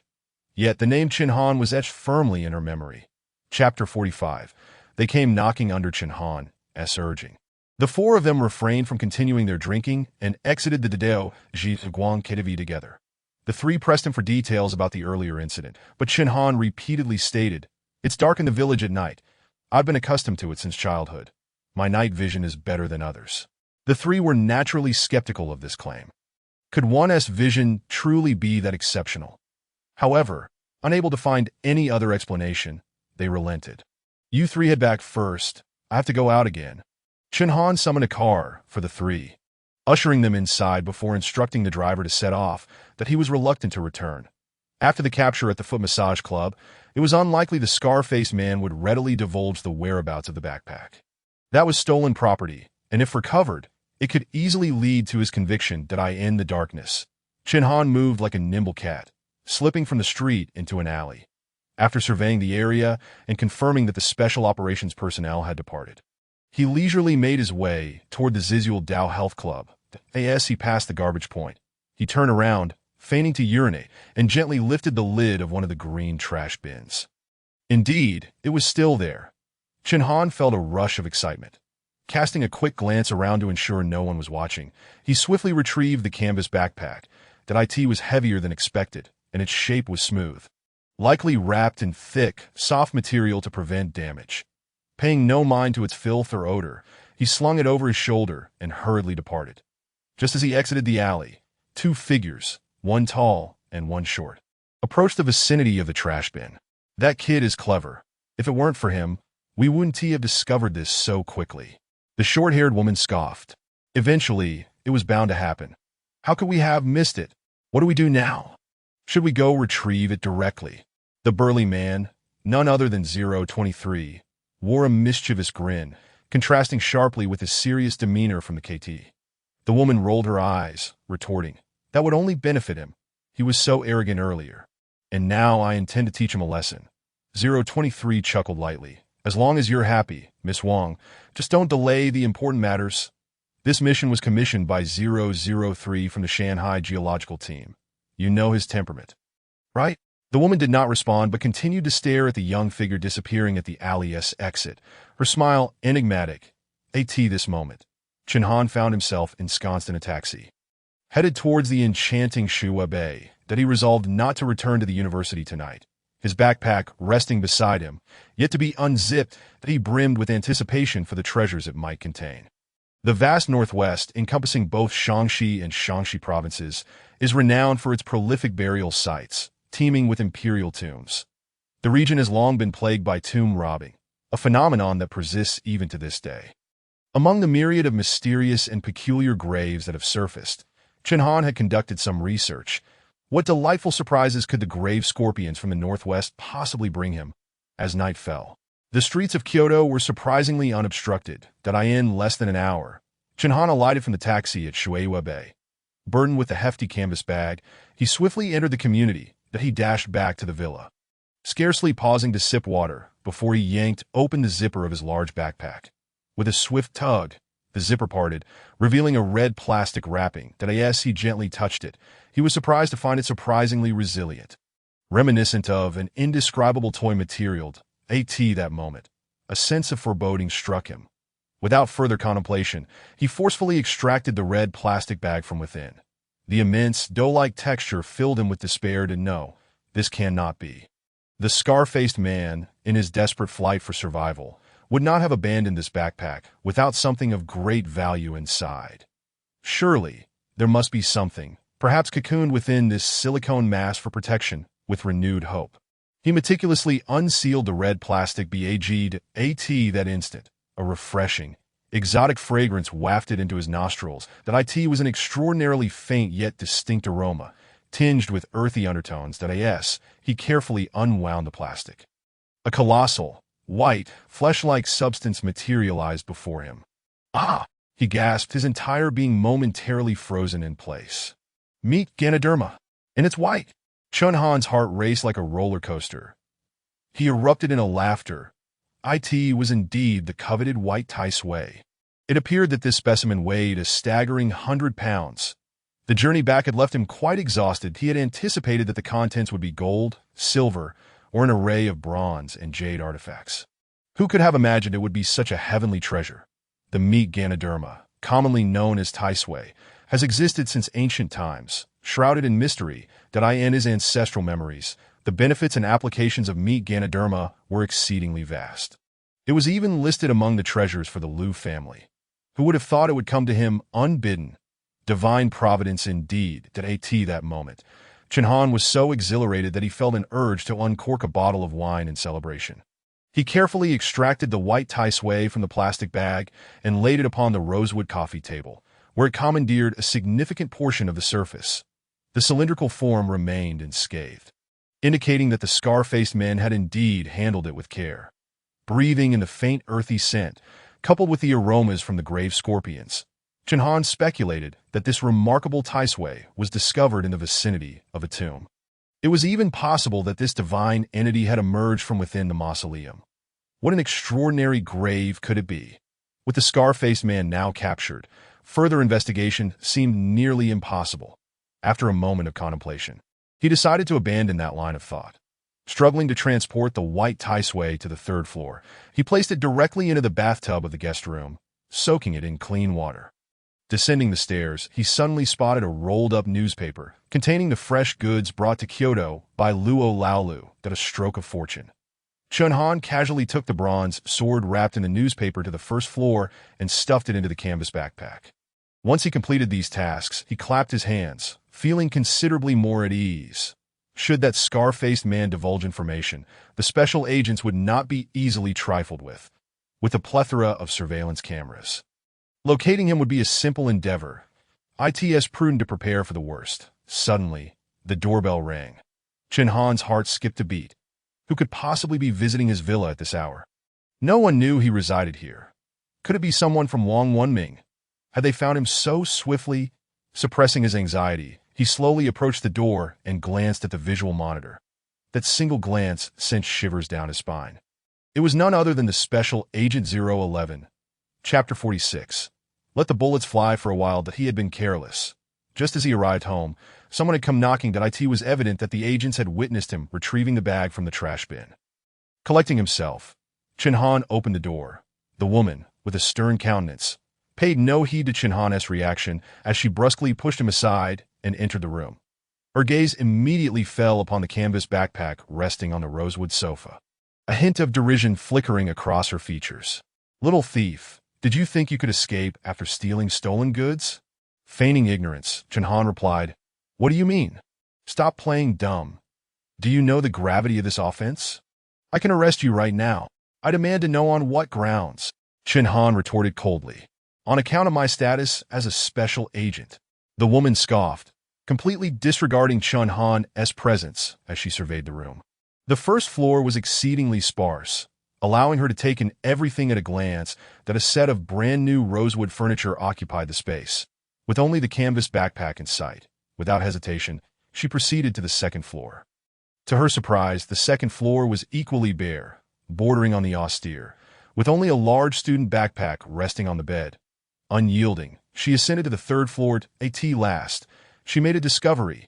On the empty third floor floorboards lay two exceptionally high-end suitcases, alongside an unassuming cardboard box. When the woman opened the cardboard box, a gasp escaped her lips. That it was a blue and white porcelain jar. As the eldest daughter of the Wang family, her discerning eye recognized the object as an antique, and certainly not a replica. Could it also be stolen property? Yet, when she opened one of the suitcases, her expression shifted dramatically. How could this item be here? Wang Qini, the heiress of the Wang family and Special Agent 011, trembled with shock. Her eyes gleamed with astonishment. The Taoist master's precious seal. She had seen it with her own eyes and touched it last year at her second uncle's home in Longhu Mountain's Tianjiajia mansion. Could it be a replica? No, it couldn't be. Wang Qini grasped the Taoist master's precious seal and scrutinized it intently for some time. That it was indeed authentic. That wretched little thief had managed to steal such a precious item. Fury ignited within Wang Qini as she stormed downstairs. "You scoundrel! You're simply audacious." Before she even arrived, her voice echoed with indignation. Clutching the Taoist master's precious seal, her face radiated fury. Meanwhile, Chen Han sat calmly on the rosewood sofa, his expression icy as he gazed at the descending figure of the female tyrant. Holding his phone, he recorded the scene. "This woman has forcibly intruded into my home and recklessly disturbed my valuable possessions." As he filmed, Chen Han began narrating the situation. "You're talking nonsense. Confess how you came by this item." Wang Qini thrust the bronze seal into Chen Han's face, demanding answers. Back to slandering me? Very well. The special agents truly are formidable." Seeing Chen Han's actions, Wang Qini sneered. "Record all you wish. These are all evidences of your theft, saving me the trouble. Quickly explain how the treasures of Longhu Mountain's Taoist sect ended up in your possession. Should you fail to provide a reasonable explanation, then you shall accompany me." Chen Han brandished his phone, clicking his tongue. "So you intend to take me by force? Such audacity. Dare I ask your name?" Wang Qini huffed. "I am Wang Qini of the Special Agents, and today I will ensure you face justice." Chen Han smirked, his dark eyes locking onto the imperious heiress. "Listen closely. This item was won in a treasure contest before thousands of witnesses. It was obtained in a legitimate manner." "You put that down?" Wang Qini's eyes widened in disbelief as she countered. "You're lying. That's impossible." Impossible." Since you're with the special agents, you surely have the means to investigate. Did I shan't waste words with you? Wang Qini trembled. Could he be speaking the truth? But who possessed the capability to acquire such an item for a treasure contest? Suddenly, a name surfaced in her mind. Wang Wenming. Could it be that inept fellow? It had to be, as this item belonged to his direct uncle, making it feasible for him to obtain it. Wang Qini bit her lip in frustration, yet refused to concede. You will accompany me. Chen Han laughed incredulously. On what grounds? Your lack of evidence? Or merely your loud voice? Wang Qini's face darkened as she pointed at the canvas backpack beside him. On the basis of your theft of stolen goods. Chen Han chuckled. Please clarify the situation. Retrieving garbage is not a crime. Is it? You? Wang Qini was momentarily at a loss for words, unable to counter. Indeed, if this fellow insisted he merely salvaged trash from the bin, although the contents were the spoils of tomb raiders, he could easily argue ignorance. Furrowing her brow, Wang Qini struggled to devise a tactic to quell the audacity of this young man before her. I shall take the stolen goods. Ultimately, Wang Qini gritted her teeth. Her voice subdued. I shall also take this Taoist master's precious seal. Chen Han's expression turned icy. You can recognize this item at a glance, and your surname is Wang if I am not mistaken. You must be related to Wang Wenming, exploiting your position for personal gain, refusing to acknowledge the loss of the item, and forcibly demanding its return. Heh, what a clever tactic. With each word spoken by Chen Han, Wang Qini's expression darkened further. Yet, she could not afford to retreat. One could only imagine the significance of this item to her uncle. If it were lost, his status as a Taoist master would be in jeopardy. This would spell a tremendous loss for the entire Wang family. Say what you will. Wang Qini seized the canvas backpack from the sofa, taking the Taoist scripture seal along with her, and strode out decisively. Chen Han, having quelled his anger, stood up and closed the door. The Wang family had resorted to such underhanded means to reclaim the Taoist scripture seal. Since they had chosen this path, he could not be blamed. Instead of sitting idly by, he would stoke the flames of conflict even further. With that thought, Chen Han opened his phone and promptly uploaded the video he had just recorded to the platform. Title: Special Task Force personnel break in a private residence at midnight, forcefully seizing a college student's billion-dollar treasure. After posting, he decisively recharged his account with 10,000 yuan, wholly dedicated to promoting this video.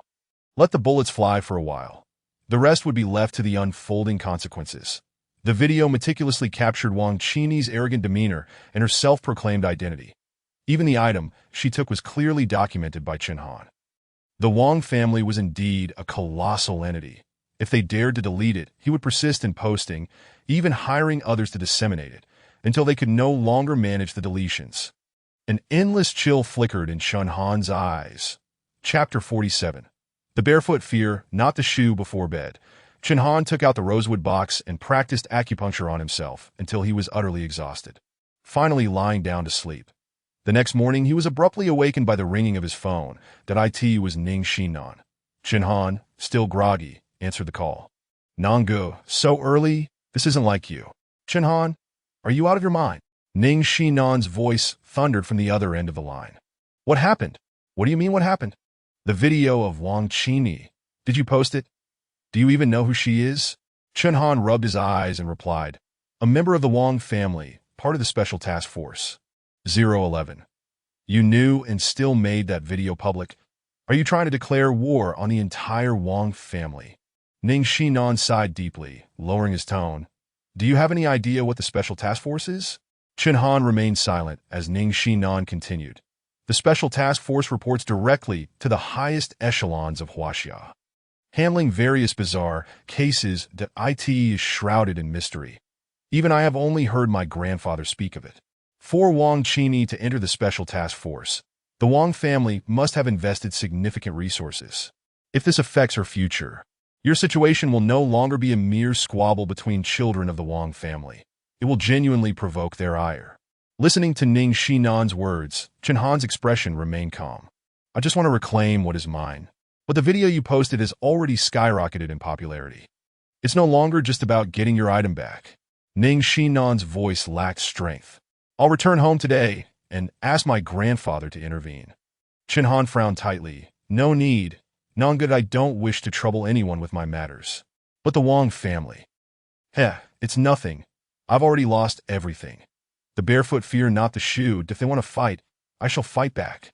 Sigh. Ning Xinnan sighed heavily before hanging up. Today is Saturday, and there are no classes. Chen Han rose and washed his face, intending to check the situation on the video platform. When his phone rang again, it was Tian Jiajia. There must be a response from the Liu family. Picking up the call, before exchanging pleasantries, Boss Tian got straight to the point. Master Chen, the Liu family has responded. They only found 3 of the items you requested, and they are willing to offer 5 million more. Which 3? Heavenly Mountain Snow Lotus, a century-old ginseng, and tiger bone. Chen Han pondered for a moment and decided to agree to the exchange. He had the white Tai Sui and the phoenix eye vine in his possession. Together with the 3 treasures from the Liu family, he could commence his medicinal bath. Although the variety of materials was somewhat lacking, resulting in a diminished effect, he could not afford to wait. With the Wang family now in a state of open conflict, he needed to grow stronger quickly. No problem. Let's South meet at your place this afternoon. Having made his decision, Chen Han hung up the phone. Based on his recollections, using these 5 treasures for a medicinal bath could elevate his physical condition to a new realm. They asked for the specifics of the results. He would only know once the items were in hand, and he had tested them. At this very moment, within a grand mansion in Tiandu City, the atmosphere was stifling. In the opulent hall adorned with antiquities, several figures sat upon a large rosewood sofa. At the forefront was a venerable elder with a youthful visage, his high nose and prominent brows hinting at a strikingly handsome youth. Presently, the elder's demeanor was dark, his eyes radiating intense fury. Beside him sat a strikingly beautiful young woman. If Chen Han were present, he would recognize her immediately. Second uncle, please don't be angry. When Ming has already faced punishment, you mustn't let it affect your health. Wang Qini gently patted the elder's back to soothe him while speaking. Yes, father, Wenming has caused trouble, but the child has admitted his mistake, and he has been punished. This was a middle-aged woman, elegantly dressed, who happened to be Wang Wenming's mother. Be quiet, this is all your fault. The elder glared at Wang Wenming, who knelt before them, his nostrils flaring with a thunderous snort. How could our Wang family have produced such a disgrace? Wang Qini sighed softly. I have already retrieved the Taoist scripture seal. My uncle is on his way back. As for the other 2 items, we can simply compensate at market price. The elder's gaze sharpened, his voice laced with coldness. The item from Bei Province, Zhengbao, is manageable, but that piece of Yuan Qingwa belongs to Chao Bowen, the king of hell. This wretched child actually borrowed it in the name of the Wang family. Upon hearing this name, Wang Qini's pupils constricted slightly. That it was indeed that notorious figure, which posed a significant challenge. While the younger generation in the capital might not be well acquainted with Chao Bowen, the title King of Hell was one that commanded respect and fear among the elite circles of the capital. Chao Bowen was among the first beneficiaries of the reform and opening up policies, rising quickly to become one of the overlords of the capital city.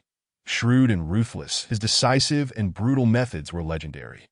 2 decades ago, he single-handedly faced off against 2 major families without suffering defeat, driving several prodigies of that era to their demise, solidifying his infamous reputation, though he had since adopted a more low-key approach. His every move was significant. There were rumors that he was a puppet master behind the scenes, but this had never been substantiated. However, anyone who could endure through the tumultuous years in the capital and remain firmly at the top surely had formidable backing that instilled fear in all. Father, perhaps you should personally intervene and speak with Chao Bowen, that I fear Wenming has offended him, and in the future, the elder interrupted with a grunt. My face is not that large. As he spoke, his murky eyes turned to Wang Qini, and his anger visibly subsided. Qini, it is thanks to you that the Taoist treasure has been retrieved, or else your Uncle Fan would have truly been unable to explain himself to the celestial master as estate. Tell your grandfather when you get home. We may need your elder brother to personally handle matters with Chao Bowen. Wang Qini was taken aback. She had only heard of Chao Bowen's notorious reputation before, but never imagined her second uncle would be so apprehensive before him. Just then, an urgent phone call rang out. Wang Qini smiled apologetically, took out her phone, and answered the call. However, as the furious shouts echoed from the other end, her expression grew increasingly grim. Eventually, she abruptly stood up, trembling all over. The others present were taken aback by her demeanor. "What happened, Qini?" Wang Wenming's mother asked anxiously. She was counting on Wang Qini to relay a message home, to extricate her son from trouble. Nothing could go wrong now. Wang Qini's eyes blazed with wrath as she gritted her teeth and hung up the phone. "Second uncle, aunt, I have urgent matters to attend to and must leave immediately." With that, she hurriedly exited, leaving behind a room full of bewildered faces. Chapter 48. I will assess the situation upon arrival. Throughout the morning, Chen Han ventured out to procure 2 large pots and some other daily necessities. He had a simple lunch of instant noodles before shouldering his heavy pack and heading out. To his surprise, the video he posted last night had garnered a staggering view count of over 50 million, with likes and comments reaching into the hundreds of thousands. Even more astonishing was that his account, which had originally only 13 followers, had skyrocketed to 800,000 overnight. The video had climbed into the top 10 trending topics. Landing at 6th place, Wang Qini's name had become a sensation online. Her haughty persona was criticized by countless netizens. Of course, there were some who spoke in her defense, completely swayed by her beauty and distorting the truth. Meanwhile, the Special Task Force, a unique entity, had also made its first appearance in the public eye. Without the slightest hesitation, Chen Han invested another 10,000 yuan to continue boosting his popularity, that he casually changed his username from Little Antique to Ink Giant. He began to eagerly anticipate the moment when his fan count would surpass 1 million. The thought of hosting a live stream to uncover hidden treasures online exhilarated him. With such a vast expanse as Huaxia, the treasures scattered among the populace were undoubtedly abundant. The clues regarding the Mo family's ink blade might also require the power of the internet to uncover. Upon arriving at the Zhijin Hall, a man in his 20s was already waiting inside. That Liu, the young master of the Liu family, a returnee from studying abroad in the Eagle Nation, was distinguished among his peers for both his knowledge and experience. Coupled with the prestige of belonging to one of the 4 prominent families, he exuded an innate, noble aura. Today, Liu Yu was remarkably low-key. Clad in a simple, fresh new-style cotton and linen shirt, with an open collar that subtly revealed a hint of emerald green around his neck, Darius Chen Han entered. Neither spoke initially. They merely appraised each other for a moment, exchanging looks of admiration. Chen Han was impressed by the young master of the Liu family's composure, which radiated a sense of maturity and elegance far beyond his years, while Liu Yu marveled at Chen Han's youth and talent. Just moments prior, Tian Jiajia had fervently extolled Chen Han's virtues, transforming the owner of Zhijin Hall into a devoted admirer, lauding him as unparalleled. This morning, a major news story erupted in Kyoto, and Liu had already discovered that it was connected to the young man before him. Now that he saw him in person, it was evident just how youthful he appeared, particularly his eyes, which were as dark as ink and twinkled like stars, truly unforgettable. Master Chen, welcome," Liu Yu exclaimed. "I would like to introduce, this is young Master Liu." With a calm smile, Chen Han approached Liu Yu and shook his hand. "It is a pleasure to finally meet you, Master Chen. You are indeed remarkable for your age." In response to Liu Yu's flattery, Chen Han displayed no significant reaction, maintaining a subtle smile. "Young Master Liu, shall we begin?" Since this was a transaction, simplicity was the best approach. Chen Han had no intention of ingratiating himself simply because his counterpart hailed from a prestigious family. After all, he was a legitimate descendant of the Mo family, a figure of prominence in his own right. Who was he to bow to anyone? Liu Yu appeared somewhat taken aback by Chen Han's straightforward demeanor, as if he were pressed for time. However, he did not mind, responding with a smile and agreeing to proceed. That moment, a middle-aged man stepped forward with decorum, placing a briefcase on the table and extracting a check from his pocket, which he placed beside it. "Here are the items you requested, along with a cash check for 5 million. Chen Han nodded and stepped forward to open the briefcase. Revealing 3 wooden boxes nestled within, he carefully lifted the first box and gently opened it, his eyes lighting up at the sight. Inside lay a dried flower, tinged with a desiccated hue, its petals layered and covered in a fine white fuzz. As if ensconced in frost, it was a Tianshan snow lotus in pristine condition. Information about the snow lotus flooded his mind, and he quickly formed a judgment. Setting it down with care, he reached for the second box. As he opened it, a robust earthy scent mingled with a hint of bitterness wafted into his nostrils. There lay a dry ginseng, as thick as a rolling pin. Upon closer inspection, the dense, sprawling roots were astonishingly long. Twisted and coiled like a net, over a century old. An exceptional find. Chen Han's heart raced, and he nodded slightly in approval. Next, he opened the third box, revealing a segment of dark bone. The cross-section displayed a dense network of gourd-like textures. As he held it in his hand, a warm sensation radiated from it. The warmth was a clear indication of its nature. This was the simplest method of deduction that came to mind. There are no issues with the items, Chen Han stated, retrieving a crystal pendant from his pocket and placing it gently on the table. Instantly, Lu Yu's gaze intensified with fervor that a relic from the Ming Dynasty, one that had been personally extracted from the statue of a Bodhisattva. Bringing this relic home for veneration had been his grandfather's wish, now finally fulfilled. Following this, the middle-aged man resembling a steward approached with another exquisite briefcase that Lu respectfully lifted the crystal pendant and carefully placed it inside the case. Only after completing this did he exhale in relief, his face beaming with gratitude. "I am truly grateful, Master Chen." Lu Yu, overwhelmed with excitement, found his breath slightly unsteady. Chen Han replied with a serene smile, "It is merely a matter of mutual benefit, no need for thanks. By the way, Master Chen, my grandfather's birthday is next month. I wonder if you might have the time to join us for a light drink.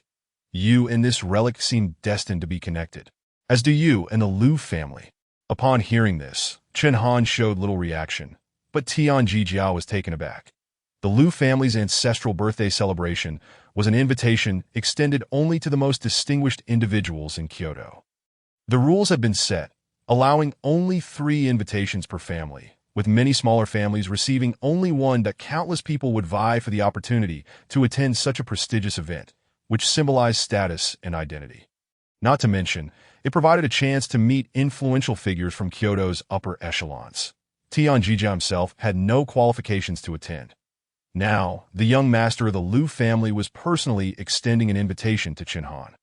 What a stroke of fortune, Tian Jiajia mused silently, shaking his head in amazement. This young man was surely destined for greatness. "All right, I'll see how things unfold at that time," Chen Han replied nonchalantly, a statement that left Tian Jiajia astounded that he could hardly contain his admiration. How impressive it was that Chen Han, faced with a personal invitation from the young master of the Lu family, would merely consider it based on circumstances. If word got out, others would certainly berate him for his lack of appreciation. Lu, however, took no offense at Chen Han's response. Rather, he found the young man intriguing. While others sought to ingratiate themselves at the Lu family's doorstep, Chen Han seemed disinterested, his lack of pretense unmistakable. "By the way, Master Chen, I heard some news regarding the Wang family this morning. If you require any assistance, do not hesitate to reach out to me." A fleeting glimmer crossed Chen Han's eyes as he instantly understood what Lu Yu was implying. Undoubtedly a reference to the video exposing Wang Qini. It seemed the matter had already begun to escalate. The Wang family would likely be too preoccupied with damage control to settle scores with him, possibly attempting to suppress the video's visibility altogether. He could only take it one step at a time. Nevertheless, he smiled and shook Lu Yu's hand in appreciation of his goodwill. "Thank you.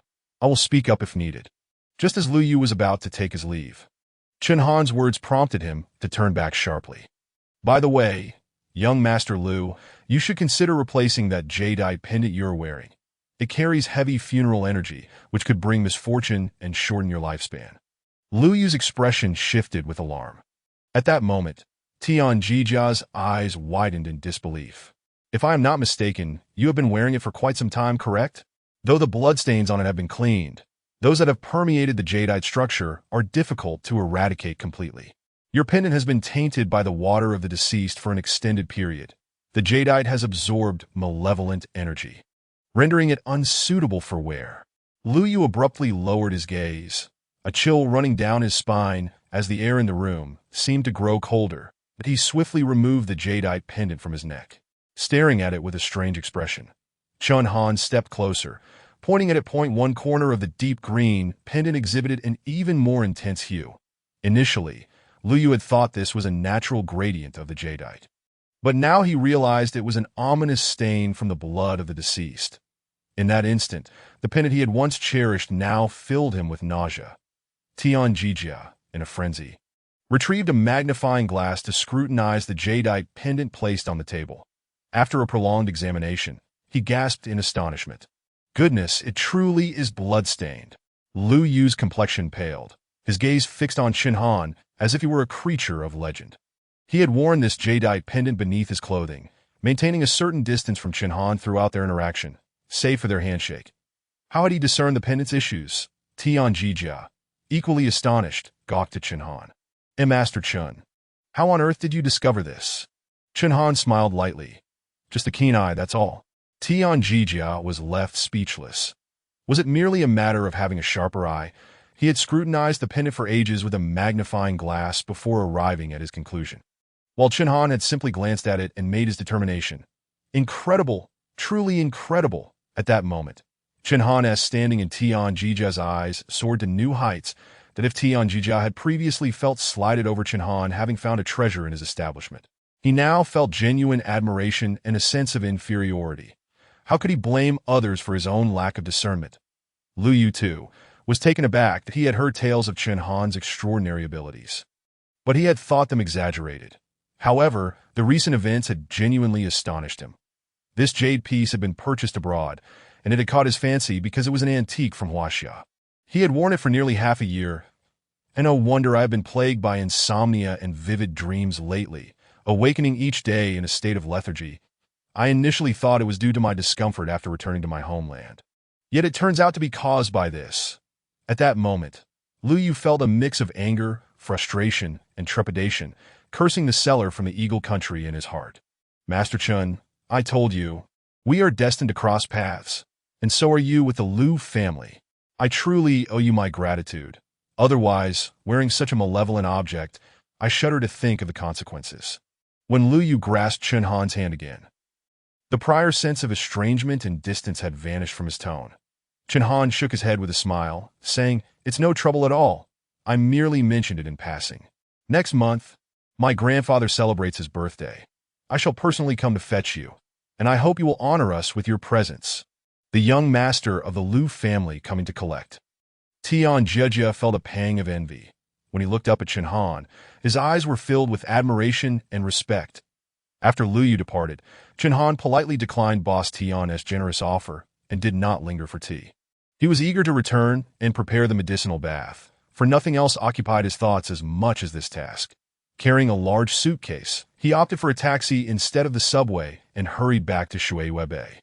Upon entering, he immediately filled 2 large pots with water and set them to boil. Simultaneously, he began to handle several rare herbs. Following the recollections in his mind, he plucked 8 leaves from the phoenix eye vine, nearly stripping the entire plant bare.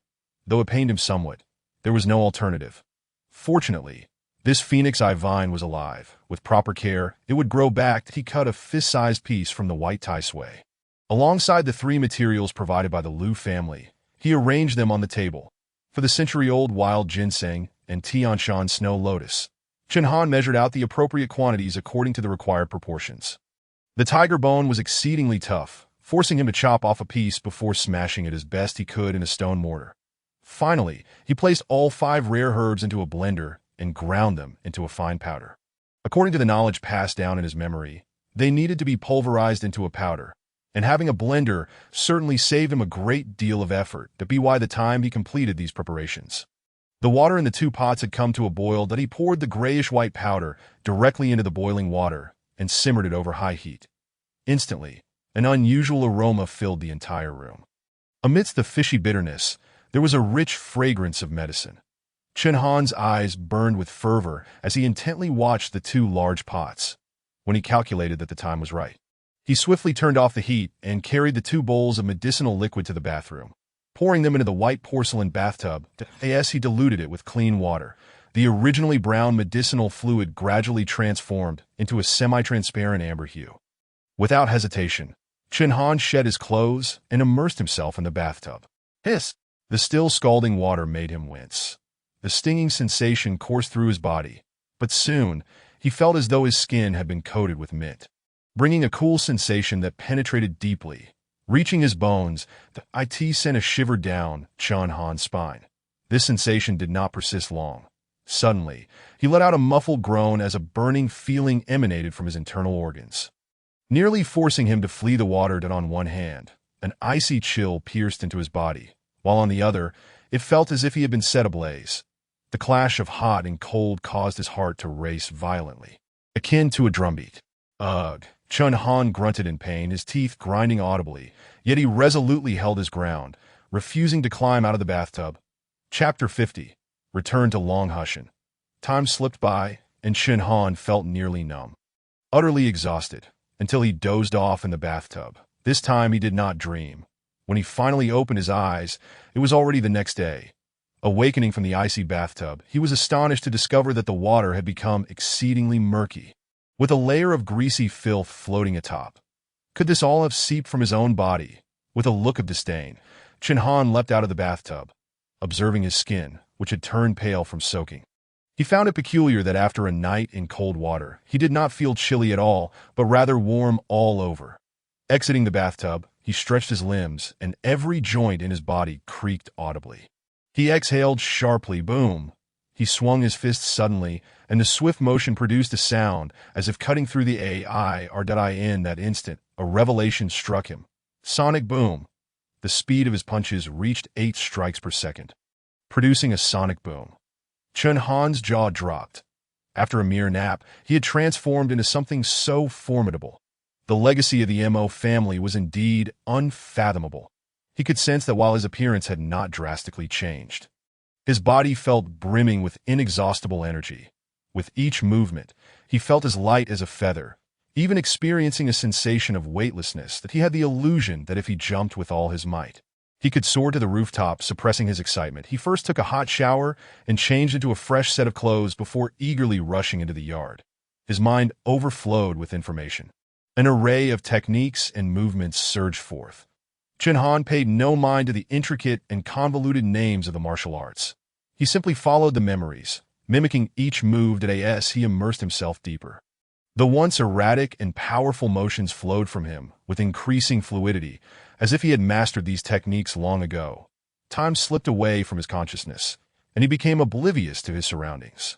The sound of sonic booms echoed throughout the yard as Chen Han's punches and kicks quickened, creating afterimages. Should anyone have witnessed this scene, they would undoubtedly be left astounded.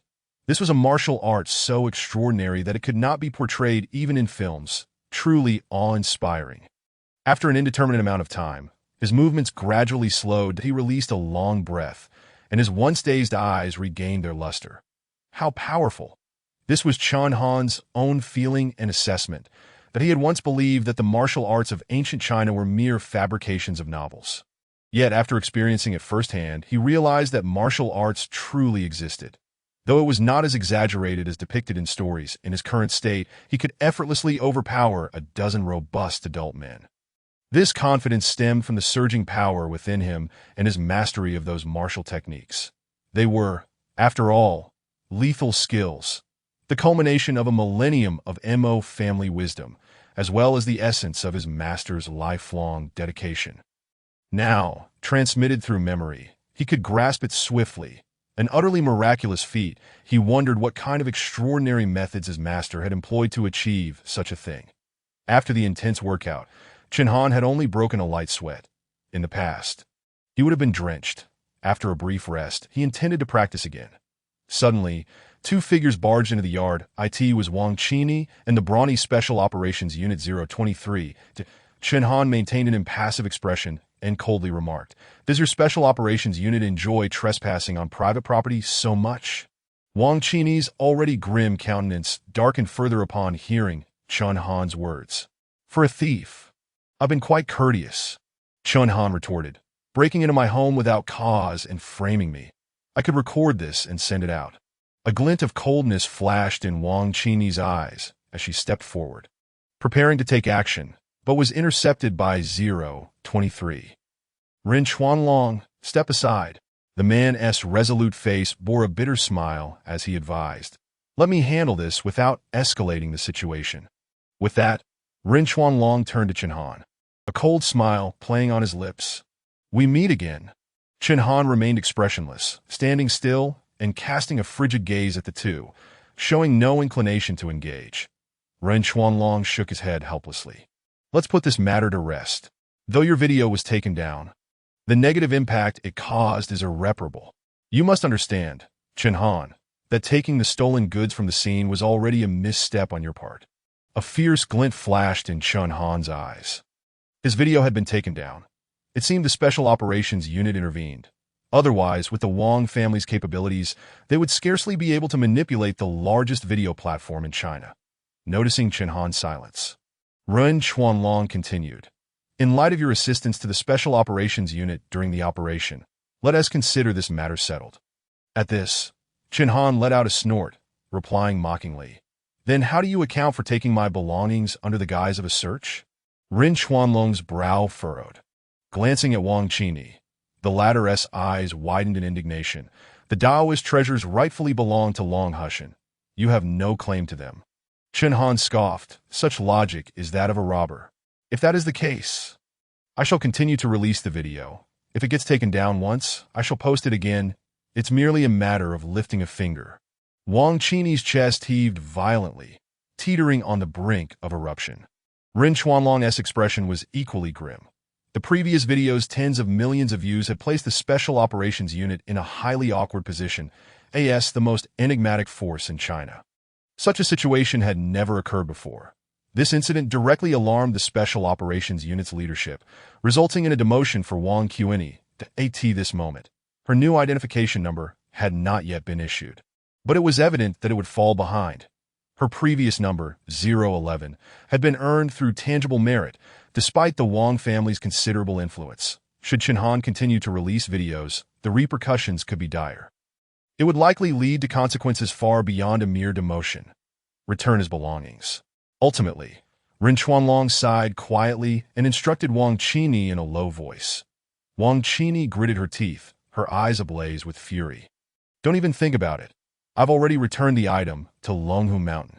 If you have the capability, let him retrieve it himself." As Chen Han abruptly turned his head, his icy gaze pierced through Wang Qini like a dagger. This woman had actually returned the sacred seal of the Taoist scriptures to Longhu Mountain. The prospect of retrieving it from the Taoist sect now seemed utterly impossible. With this thought in mind, Chen Han felt an overwhelming urge to seize the woman and give her a good beating. Since that's the case, there's nothing more to discuss. No need to escort me. Chapter 51. He won't sell to us, Chen the thief. Don't get too complacent. I have investigated your background. The sudden appearance of those ancient treasures in your possession, along with the millions in your bank account, will be closely monitored that you'd better not fall into my hands. Wang Qini's voice dripped with malice, her eyes radiating a chilling intensity. Chen Han, having long lost patience with this woman, bellowed in fury, "Get lost!" This explosive shout ignited Wang Qini's fury. Though her figure was slender, she moved with the agility of a leopard. In a swift motion, she lunged forward, delivering a powerful kick aimed at Chen Han's shoulder. A chill coursed through Chen Han's veins, yet he displayed no intention of evading. Instead, he merely swatted at her leg. The sharp sound of impact echoed as Wang Qini's kick met a solid resistance, sending her sprawling to the ground, her lower leg aflame with pain, eliciting a muffled groan. Her first thought was that Chen Han was wielding a weapon. Ren Chuanlong, who had yet to intervene, witnessed Wang Qini's misfortune without comprehending how Chen Han had executed his move. With a fierce shout, he reached for Chen Han, feeling compelled to act, as Wang Qini, the young lady of the Wang family, had been humiliated before his eyes. However, just as this thought crossed his mind, his vision blurred. In that instant, Ren Chuanlong felt as though he had been struck head-on by a freight train. With a resounding thud, his robust frame was sent crashing backward, his back colliding violently with the ground. The force of the impact left Ren Chuanlong gasping, as though his insides had been displaced. His chest constricted, and a metallic tang rose in his throat.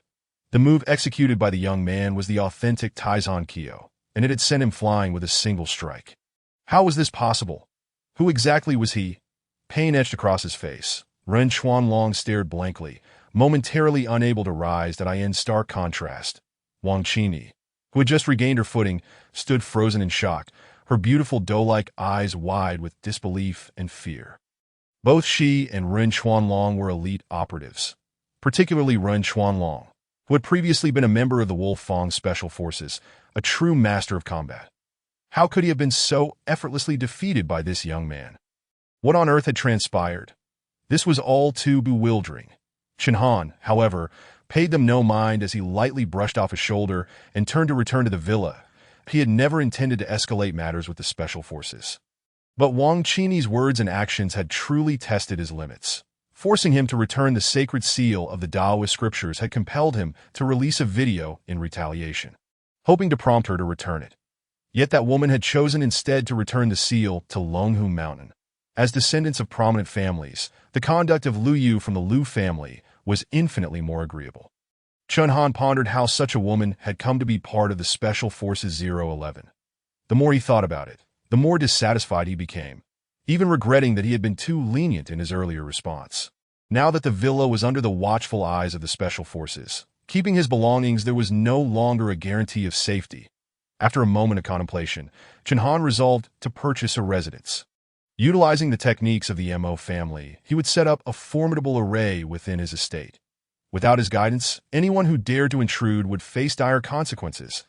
As for the funds, if the Wang family was going to act unreasonable, then he would continue to slap them in the face. Reposting that video held little value. The Special Forces would continue to suppress it, and he had no desire to engage in a battle against such a colossal entity. Thus, he would focus solely on the Wang family. He recalled Ning Xinnan mentioning that the 3 treasured items owned by Wang Wenming were all borrowed. Now, with one forcibly taken by Wang Qini, 2 remained in his possession, a fragment of the Yongle Encyclopedia and a Yuan Dynasty blue and white J. It was time to go live, an open auction. How would the Wang family react when the time came? With that thought in mind, he ascended to the 3rd floor, capturing images of the 2 treasures with his phone. He then updated his video account with a new post. Tonight at 9 p.m.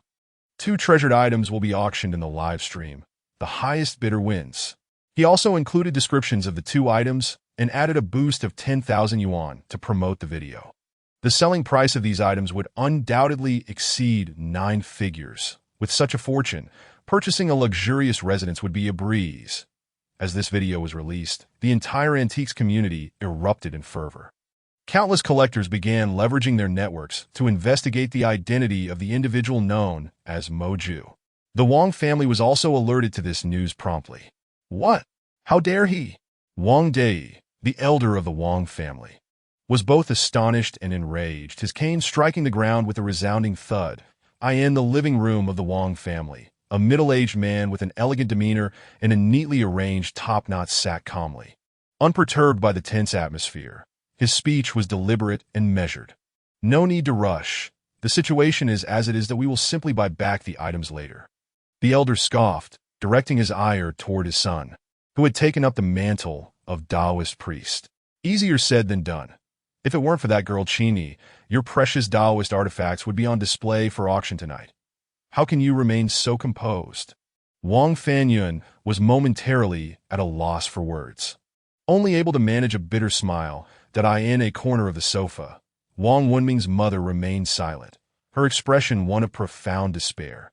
Beside her, the young Master Wang, his eyes bloodshot and filled with unbridled rage, could hardly fathom Chen Han's audacity to live-stream the auction of those 2 treasured items. It was as if he had publicly slapped the Wang family in the face. That moment, Wang Wenming's hatred for Chen Han ran so deep that he wished to flay him alive.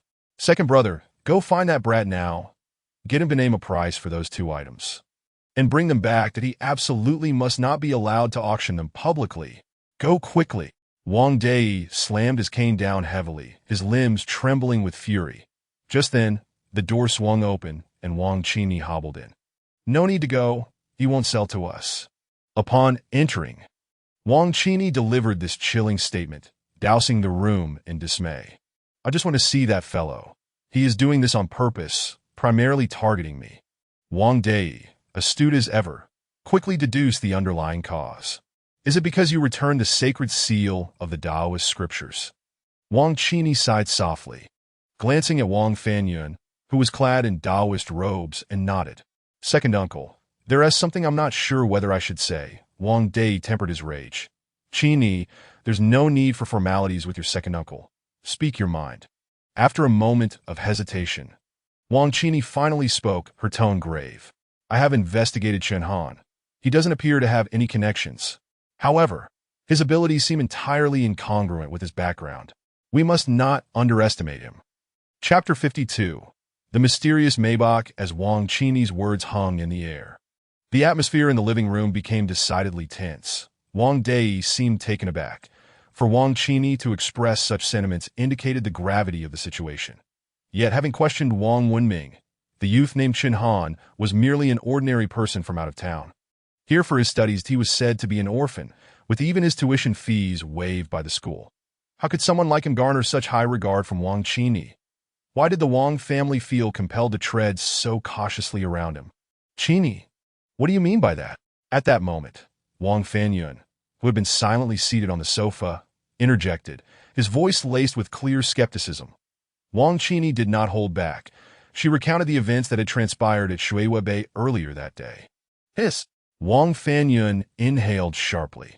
The fact that a master from the Wolfang Special Forces had been so severely injured by a single move was extraordinary. Even among the Taoist sects, it would be difficult to find someone with such prowess. Who exactly was this young man? Taizhan Qiyou is one of the most representative techniques of baguizhang. Originating from the Ming Dynasty, it has been preserved in its entirety only at the Yuanshan Temple in Hunan Province. Could it be that he is a disciple of the Yuanshan Temple? As Wang Daozuan voiced this conjecture, Wang Wenming abruptly sprang to his feet, hoarsely refuting. Impossible! He isn't even from Hunan Province, let alone a practitioner of any martial arts. Though Wang Qini harbored disdain for her cousin, she nodded in agreement. Second uncle, my investigation is thorough. He could not possibly have been trained by the Buddhist sect. I've reviewed nearly every aspect of his life, from his birth to his arrival in the capital for university. Upon hearing this, Wang Fanyun furrowed his brow. Suddenly, Wang Wenming's eyes glinted with malice as he gritted his teeth. I have plenty of ways to deal with him. I'll take care of this. Nonsense! Both Wang Dai and Wang Fanyun exclaimed simultaneously. Grandfather, uncle, at this point, we can't afford to be lenient. Wang Wenming's words were abruptly interrupted by Wang Qini's displeased voice. Young Master Wang, you've truly grown bold to speak such words in front of me, a member of the Special Forces. Wang Wenming's expression stiffened, his aura instantly diminishing by threefold. Cousin, when has our Wang family ever endured such humiliation? I simply cannot bear it any longer. Wang Qini let out a cold snort, casting a disdainful glance at Wang Wenming. There are certain things you may wish to pursue. I will not hinder you. However, should anything go awry, you shall be the first I hold accountable. Qini. Wang Wenming's mother jolted upright, eager to defend her son. Enough, Aunt Wang Qini interjected. I have said all I needed to say. As for how to resolve this matter, you may discuss it with Uncle Air. By the way, I have spoken with my grandfather. He will meet with Lord Cao As for the outcome. He cannot guarantee anything. With those parting words, Wang Qini staggered away, having done all she could. Were it not for her uncle's advanced age, she would have had no desire to involve herself in this mess. She had certainly heard whispers of the reckless deeds committed by the inept Wang Wenming, who, relying on the Wang family's influence, had engaged in disgraceful acts in the capital. Now, it seemed, he had truly bitten off more than he could chew. The memory of that youth named Chen Han ignited a simmering hatred within her. Throughout her life, she had never encountered such a setback. Yet, the more she interacted with that individual, the more enigmatic he appeared. The KTV incident. He had humiliated the Special Operations Force that if that had been a mere accident. What could be said of today's events? He had knocked Ren Chuanlong flying with a single blow, leaving him sprawled for several minutes before he could muster the strength to rise. Had it been an ordinary person, such a forceful blow would surely have resulted in serious injury or unconsciousness. Feeling the swelling and pain radiating from her calf, Wang Qini clenched her teeth. That wretched individual. This grudge shall not be forgotten. Meanwhile, At Shueihua Bay, Chen Han's phone had been bombarded with calls ever since he released that video. Among the callers were his dormitory brothers, Ning Xinnan, members of the Antique Association, and even the Kyoto Museum. Even Xia Luhui from the Academy of Social Sciences had called, inquiring whether Chen Han would be willing to submit that page from the Yongle Encyclopedia and the piece of oracle bone script. Scholar Xia was quite forthright, candidly informing Chen Han that the reward would certainly not compare to auction prices, yet it would still amount to a considerable sum. Most importantly, he would receive a certificate of donation. Chen Han brusquely declined. Shortly thereafter, he received a call from Tian Jiajia. Surprisingly, he wanted to discuss the possibility of installment payments for the yuan blue and white jar, as he was quite eager to obtain it. Chen Han informed Mr. Tian that he was in urgent need of funds, thereby tactfully refusing the offer. Finally, as night fell, peace returned. After dinner, Chen Han transported the two treasures downstairs, intending to host an unconventional live-streaming debut in the living room. However, just past 8 o'clock, as he set up his phone, the doorbell rang. Could it be those two from Special Operations again? Chen Han's face displayed impatience, yet he still rose to the door, glancing at the surveillance footage. A stranger was at the door, a man in his 40s with a hawkish nose and a taut mouth, his eyes glinting with a cold light that left a lasting impression, as though he were a wolf sizing up its prey. At that moment, Chen Han felt no concern regarding the Wang family sending someone. He was confident in his ability to handle the situation, but he stepped into the courtyard to open the gate. Outside, the man stood beside a luxury vehicle that a Maybach. Though Chen Han could not discern the specific model, its sleek lines were unmistakably indicative of a hefty price tag. The hawkish-nosed man appraised Chen Han before turning to open the rear passenger door.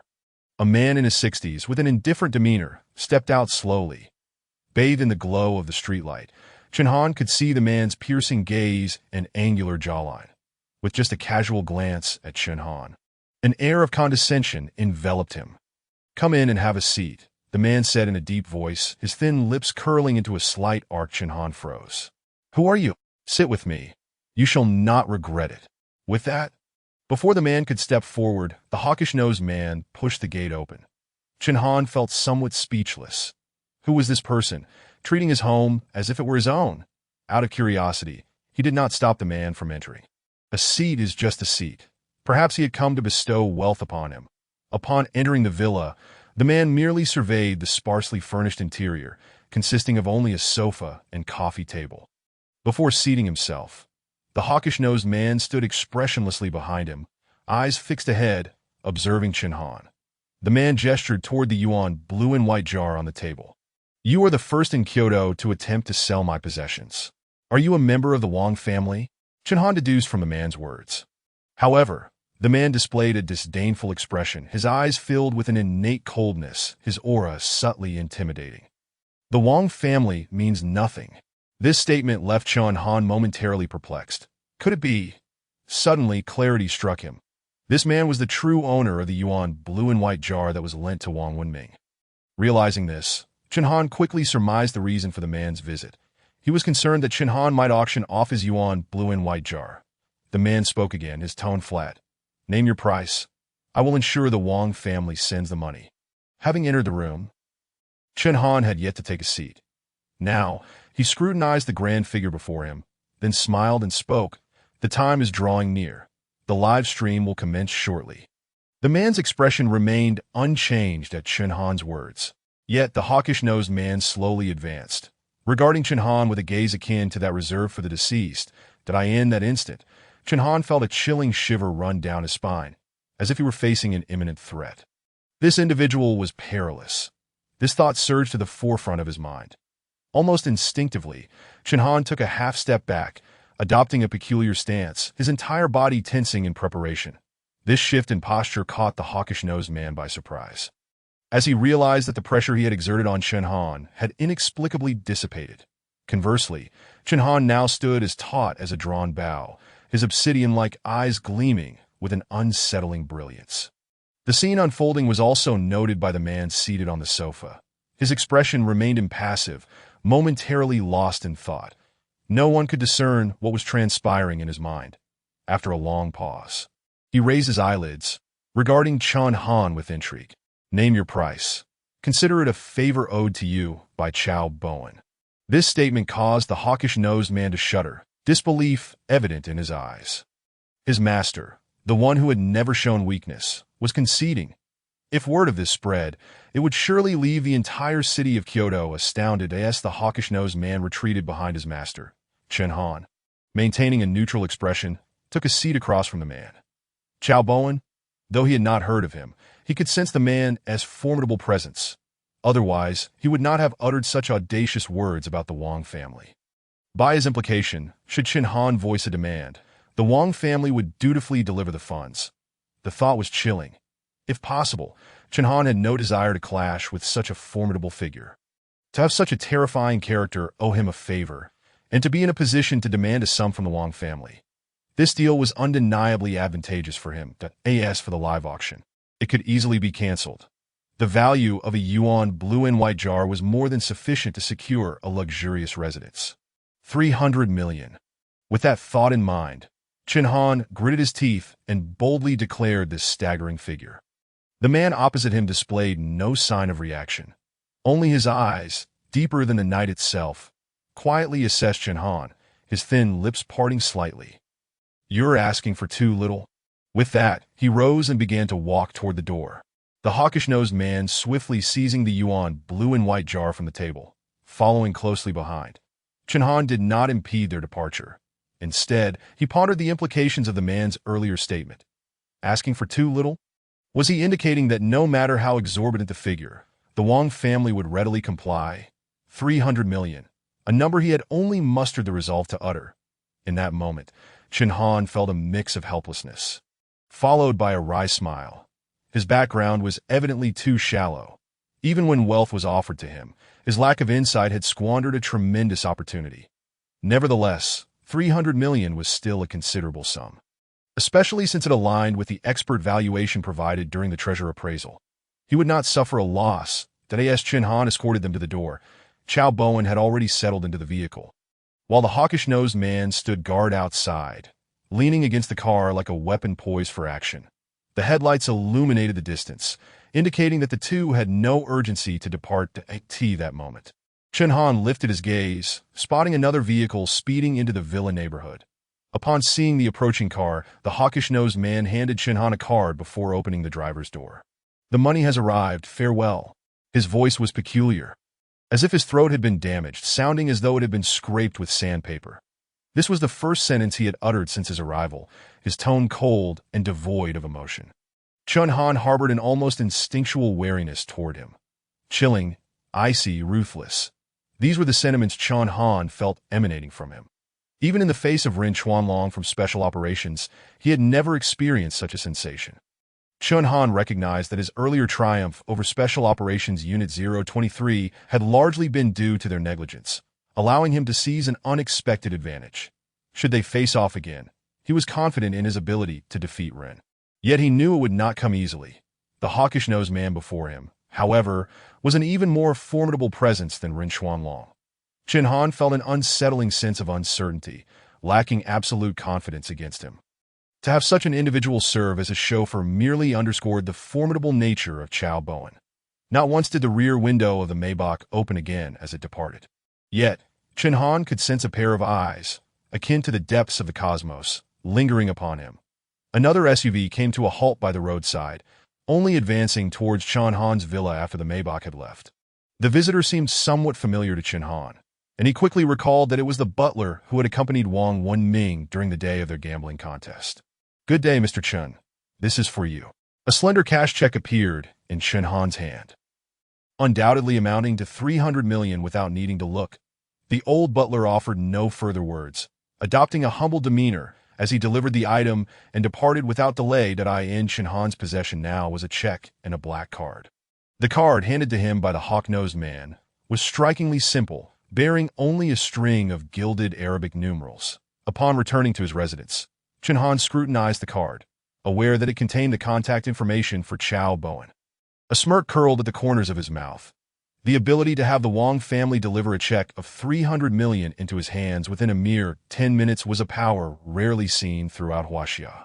The Wang family's swift arrival undoubtedly indicated they had already been waiting nearby, ready for his beckoning. The depths of Kyoto's undercurrents were indeed unfathomable. With this in mind, Chen Han dismissed thoughts of the 8 p.m. live broadcast.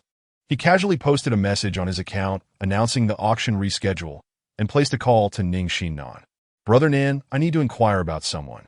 The moment the phone rang, it was answered, indicating she was likely preoccupied with her device. A teasing tone immediately resonated through the speaker. "What is the matter, Hero Chen? Has the Wang family come knocking? I see the auction has been rescheduled." Chen Han, unperturbed by her banter, directly inquired, "Have you heard of Chow Bowen?" "Ah!" A gasp escaped from the other end, followed by an incredulous response. "What did you say? Chow Bowen owes you a favor." "I say, Chen Han, surely you must be mistaken.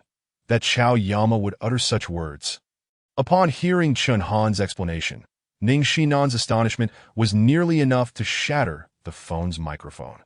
"Chow Yama?" Chen Han was taken aback. "Humph. That's how people refer to him in Kyoto. Chow Yama is capricious, driven by profit, and acts decisively and ruthlessly. For countless years, no one has dared to provoke him. My grandfather instilled in us a rule. In Kyoto, there are 3 deities we must never offend, and Chow Yama is one of them. I say, little Hansi, you haven't been duped, have you?" Chen Han rolled his eyes. "I happen to have his number. How about you give him a call for me?" "Ha! Go away." The fearless Ning Dage now seemed rather cowed. "By the way, Brother Nan, is the department headed to the museum tomorrow?" "Yes, just keep an eye on the notifications in the group.as class monitor." "Yuri becoming increasingly irresponsible." Chen Han sighed, shaking his head. Ever since the start of their junior year, it felt as though he had been outfitted with a motor, constantly busy with no respite. The days of quietly studying at school seemed a distant memory. "Don't forget to come greet me in the morning and accompany me for breakfast." After issuing her command, Ning Xinnan hung up. Chen Han couldn't help but feel nostalgic. Back in school, it was almost routine for Ning Xinnan to join him and a few others for breakfast, creating a lively atmosphere. Now, with fewer classes in their junior year, their time together had notably diminished. While they still had the opportunity to gather, they should cherish it. Finally, he let out a soft sigh. Resolving not to dwell further, he secured the check for 300 million and carelessly tossed aside the black card. The number inscribed upon it was already committed to memory. As for the favor owed by Chow Yama, he would set it aside for the time being, knowing he would not require it immediately. After washing up, Chen Han retrieved the rosewood box and golden needles. Resuming his practice of acupuncture, to his astonishment, he found his speed today remarkably swift and his precision alarmingly accurate. Could it be that his physical condition had improved, leading to steadier hands? This revelation filled him with unexpected delight. Through meticulous observation, he could accurately pinpoint each acupuncture point. Previously, while his eyes could see, his hands could not reach. Now his control over his hand movements had ascended several levels. As he wielded the golden needles, memories began to intertwine with his physicality, as if these techniques had always belonged to him, exhibiting a proficiency akin to having practiced them thousands of times. Who would have thought that an enhancement in physical fitness would yield such unforeseen benefits? Chen Han found himself overwhelmed with blind confidence. His acupuncture skills, it seemed, were unparalleled in this era. The long-anticipated Ghost Gate 13 needles could finally be executed. At this very moment, a sleekly designed Maybach glided steadily through Kyoto's second ring road. The interior was serene, with Chow Bowen resting his eyes, seemingly lost in contemplation. "Sure, hi. What are your thoughts on that young man?" The driver, hawk nose, relaxed slightly upon hearing Chow Bowen's voice. "Master Chow, that individual is quite extraordinary." "Oh!" The corners of Chow Bowen's lips twitched slightly. "What do you mean?" "His foundation is solid, yet he is ruthlessly fierce. If it comes to blows, I can protect you, Master Chow, but I will sustain injuries myself. However, should it be a fight to the death, it will certainly be him who falls." Chow Bowen nodded in satisfaction, a rare smile gracing his features. "Interesting. In that young man, I see a reflection of my younger self." Shihai's expression was cold yet curious. "What if he calls?" Chow Bowen replied, "Assist him once." Shihai understood. Should that young man make the call, regardless of the request, he would receive one act of assistance. However, this would be limited to that solitary instance, with no further entanglements thereafter. Conversely, should he choose not to seek this opportunity, he would retain a favorable impression in the eyes of this formidable master. It was worth noting that, throughout the entirety of Tiandu City, few could capture the interest of this formidable figure before him. Shihai's lips seemed to curve upward. He too was curious about when that call would come. By the way, Master Chow, the 4-character ink treasure by Master Hong you were seeking has been secured. Upon hearing this, Chow Bowen's eyes sparkled with intrigue. At next month's Liu family's birthday banquet, accompany Ling Zhu and present the bitter joy intertwined inscription to old Master Liu. Shihai's eyelid twitched, bestowing such a 4-character phrase for the 90th birthday of old Master Liu, a phrase that was, in fact, a prophecy uttered before Master Hong Yi's passing, was an audacious gesture indeed. Only Chow Bowen, the Yama of the Chow family, would dare offer such a grand gift. The following day, bright and early, Chen Han awoke and rode a shared electric bike to school. Clad in sneakers and jeans, he donned a simple white t-shirt. His large backpack had become an essential accessory for his outings, that as per their arrangement.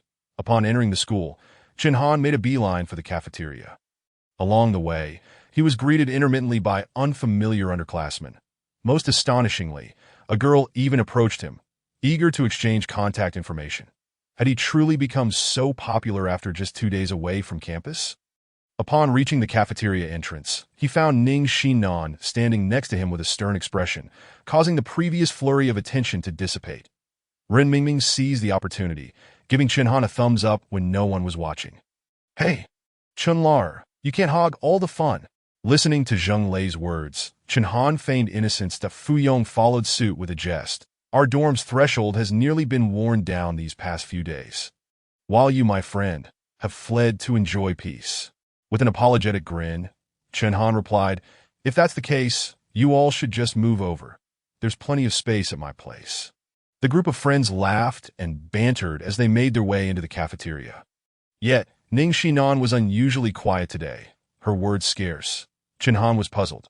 She had seemed perfectly fine during their call the night before. The renowned meat buns and congee from Inkai University were served, with everyone except Ning Xinnan digging in ravenously. "Brother Nan, why aren't you eating?" Chen Han mumbled through a mouthful of bun. Ning Xinnan's eyes were filled with a complex emotion, her smile appearing forced. "It's nothing. I'm not hungry. You all enjoy. What is really going on?"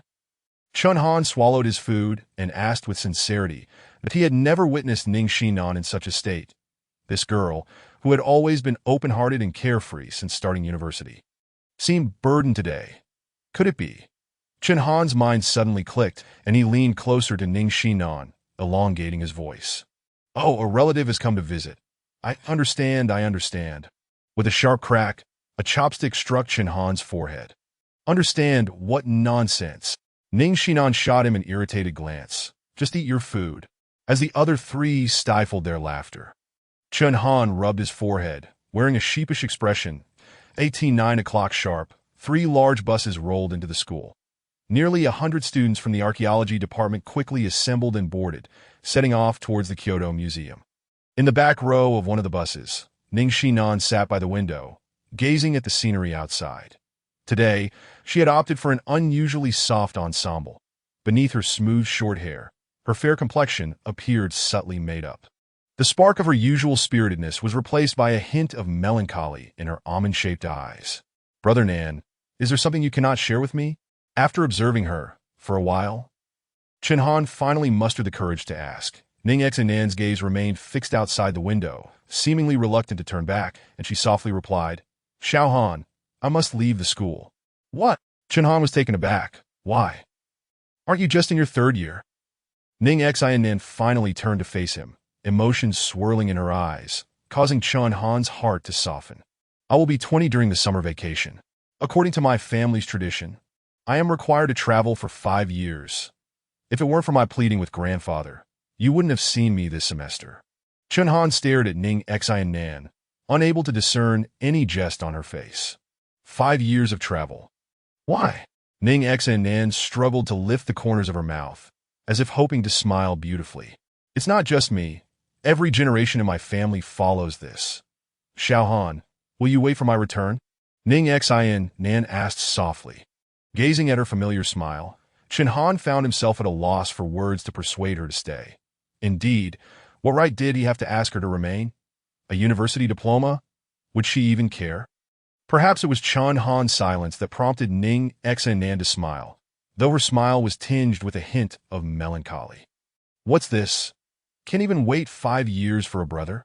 She playfully tapped her delicate fist against Chen Han's chest, pouting to express her discontent. In that moment, a wave of sorrow washed over Chen Han, a profound sense of loss, as if he were on the verge of losing something of utmost importance. Yet, what could he say? The travel was a decision made by the Ning family. Nangu, regardless of the time, our bond will remain unchanged. Finally, Chen Han sighed softly and solemnly uttered these words. Ning Xinnan smiled, playfully punching his chest twice. That's more like it. I knew it, just 5 years. Chen Han won't forget me. The remainder of the journey was enveloped in silence, as both of them refrained from speaking further. Ning Xinnan quietly gazed out the window, seemingly wishing to imprint every blade of grass, every brick and tile in her heart. Chen Han, on the other hand, was at a loss for words. Tightly pressing his lips together, after 2 years of close companionship, he could feel the kindness she had shown him. Just days ago, during the treasure competition, she had even brought out a priceless heirloom from her family for him to use. Such affection was undeniably profound. Yet he had always categorized that affection as brotherly love, pure and untainted, without any complications. But upon hearing her plans to leave, those feelings within him suddenly became exceedingly intricate. Chen Han did not comprehend romantic feelings, a fact tied to his background. Growing up in a dilapidated family environment had left him no room to entertain such thoughts. For a moment, he was lost in contemplation, until the bus came to a halt before the square in front of the Kyoto Museum. And they both gradually collected their thoughts, slowly forming a line to disembark. As soon as they stepped off the bus, Chen Han spotted the museum director, Chu Yao, from a distance that he approached with enthusiasm, shaking hands tightly with the 2 elderly professors from the archaeology department. Professor Zhang, Professor Yang, I apologize for not greeting you sooner.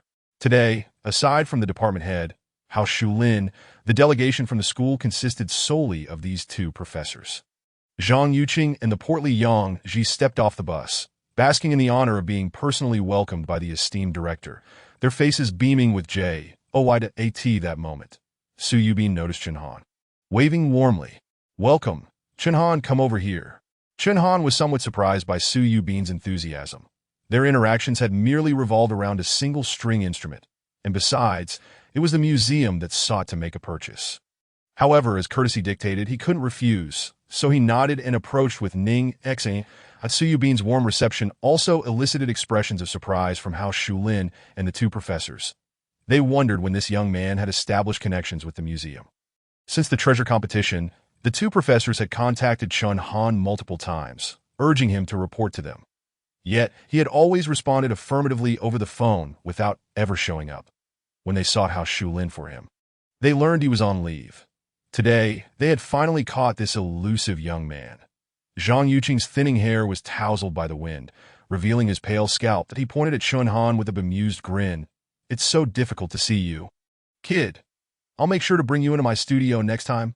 Yang Ji, sporting a substantial belly and thick glasses, immediately expressed his discontent. Old Zhang, that's unfair. My studio needs someone too. He should come to me.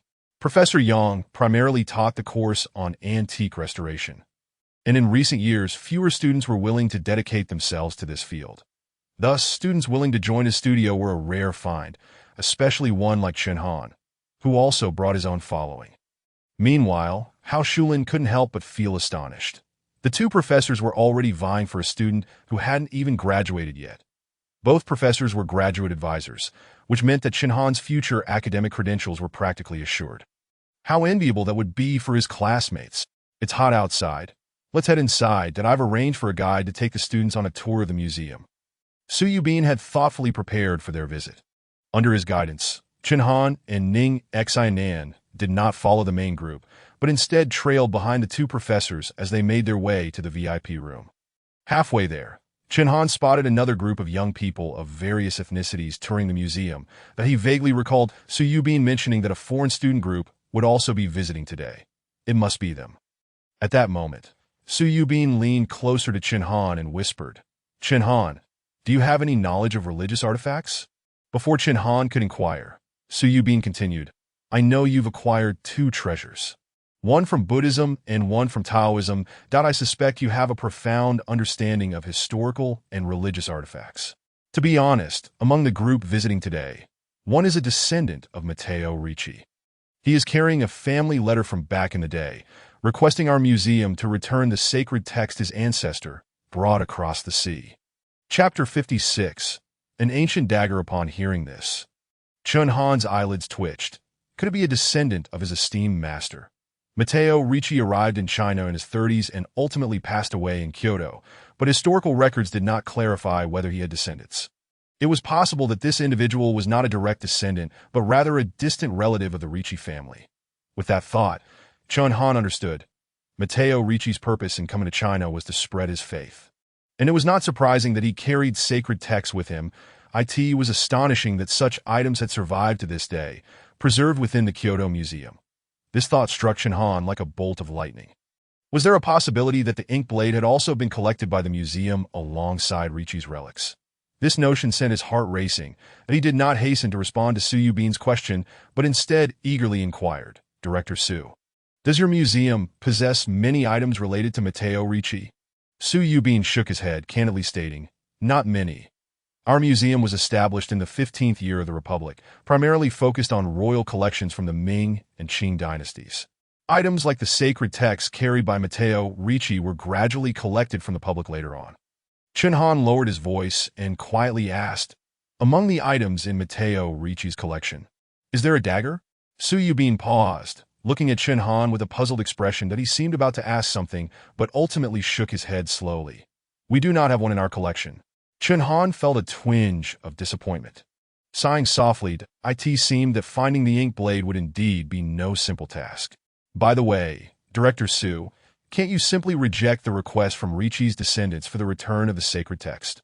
Su Yubin shook his head. "The family has considerable influence in Italy, and those accompanying them are from the Italian embassy. They presented a personal letter from Matteo Ricci, arguing that the sacred text is a family heirloom, which was lost when their ancestor passed away in China." Chen Han shook his head, chuckling. There was some merit to their argument. After all, they were not Chinese, and that sacred text represented their faith, making it a treasure for the descendants of Matteo Ricci. "So, what does that mean for me?" Tian Jiajia. Su Yubin appeared somewhat embarrassed, his face flushing as he replied, "The family possesses several treasures that Ricci sent back to Italy, and they only know that these items are religious artifacts from China. But they are only willing to exchange one. They are quite tight-lipped, and I thought since you are both young and knowledgeable about religious history and artifact appraisal, perhaps you could find a way to uncover what treasures they have." Chen Han felt a wave of frustration. It seemed he was being asked to act as a spy under the pretense of showcasing the treasures of young Chinese people. Given their secrecy, it was likely that the items in their possession were not meant to be made public. In such circumstances, even if he were to inquire, he would surely return empty-handed. Did Su Yubin intend for him to employ the same tactics used during the treasure competition to reveal their true nature? This was frustrating. Chen Han regarded Su Yubin as if he were an old fox cunningly plotting. "Sorry, I don't possess such abilities." Chen Han firmly declined to his surprise. Su Yubin flashed a sly smile, leaning closer to Chen Han's ear and whispering, "What if the item they produce is an ancient dagger?" With that statement, it felt as if a thunderclap had erupted in Chen Han's ears. Before his demise, Matteo Ricci sent an ancient dagger back to his homeland? Could it be? At that moment, Chen Han's expression changed drastically, and his reaction was keenly observed by Su Yubin, that a slow smile crept across Director Su's lips. For he had indeed guessed correctly. When Chen Han had inquired about the dagger earlier, Su had felt an inkling of doubt. It now appeared that this young man possessed an extensive knowledge of Matteo Ricci that far surpassed his own. If it were not for the descendant of Ricci presenting an ancient dagger and proposing an exchange for that sacred text, he would have remained oblivious to the existence of such a cultural relic lost overseas. From what historical records had Chen Han gleaned this piece of history to ascertain the dagger's existence? What was so extraordinary about that dagger? Finally, Chen Han took a deep breath and spoke in a low, resolute voice. Very well, I can assist with this. However, I shall require that dagger. His tone was filled with unwavering determination. Su Yubin furrowed his brow slightly, clearly disagreeing with Chen Han's demand. How could he allow Chen Han to take away a cultural artifact from his collection in exchange for a mere ancient relic? Unless, as this thought crossed his mind, Su Yubin's expression relaxed, and he extended 3 fingers, smiling. 3 items.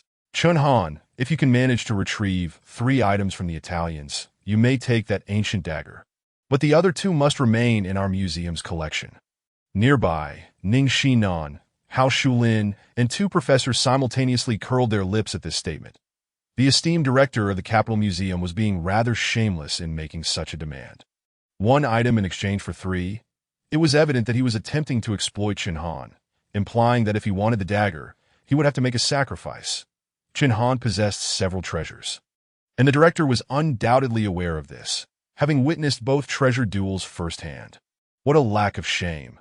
Ning Xinnan cursed inwardly, preparing to speak on Chen Han's behalf. Unexpectedly, Chen Han suddenly responded without hesitation, "Deal." In that moment, even Ning Xinnan felt an overwhelming curiosity about what made that dagger so special that Chen Han was willing to accept such an inequitable exchange. The 2 elderly professors exchanged glances, astonished that this seemingly impossible task was being accepted by Chen Han. However, only Chen Han understood the truth within himself. While the treasures he possessed were indeed invaluable, their significance paled in comparison to that of the ink blade. One could search high and low for something without success. If it were not for the descendant of Matteo Ricci arriving in China, he would have never fathomed that the Mosai family's heirloom had traveled across oceans to a foreign land. Now that it had returned, it must not be allowed to leave China again. As this realization coursed through him, Chen Han felt a surge of excitement. That dagger was a relic that had endured 2 millennia, passed down through generations of eminent figures. His memories of the ink blade were hazy, only vaguely recalling the general appearance of that short sword, while further details seemed shrouded in a dense fog. Chen Han had some conjectures regarding it, but specific details could only be determined upon seeing the ink blade in person. The memories in his mind were like a sealed treasure, waiting for the right key to unlock them. Just like the exquisite red-glazed spring vase in his backpack, it was only when he touched that vessel that those dormant memories were activated. At that moment, a voice called out from a distance. "Hello, esteemed Director Su. I wonder how your deliberations are progressing." Chapter 57, Ancient Artifacts. 2 figures strode toward them. One was a young man in his 20s, pale-skinned with brown hair, possessing a long face and deep-set eyes, dressed in a brown shirt that exuded an air of sophistication.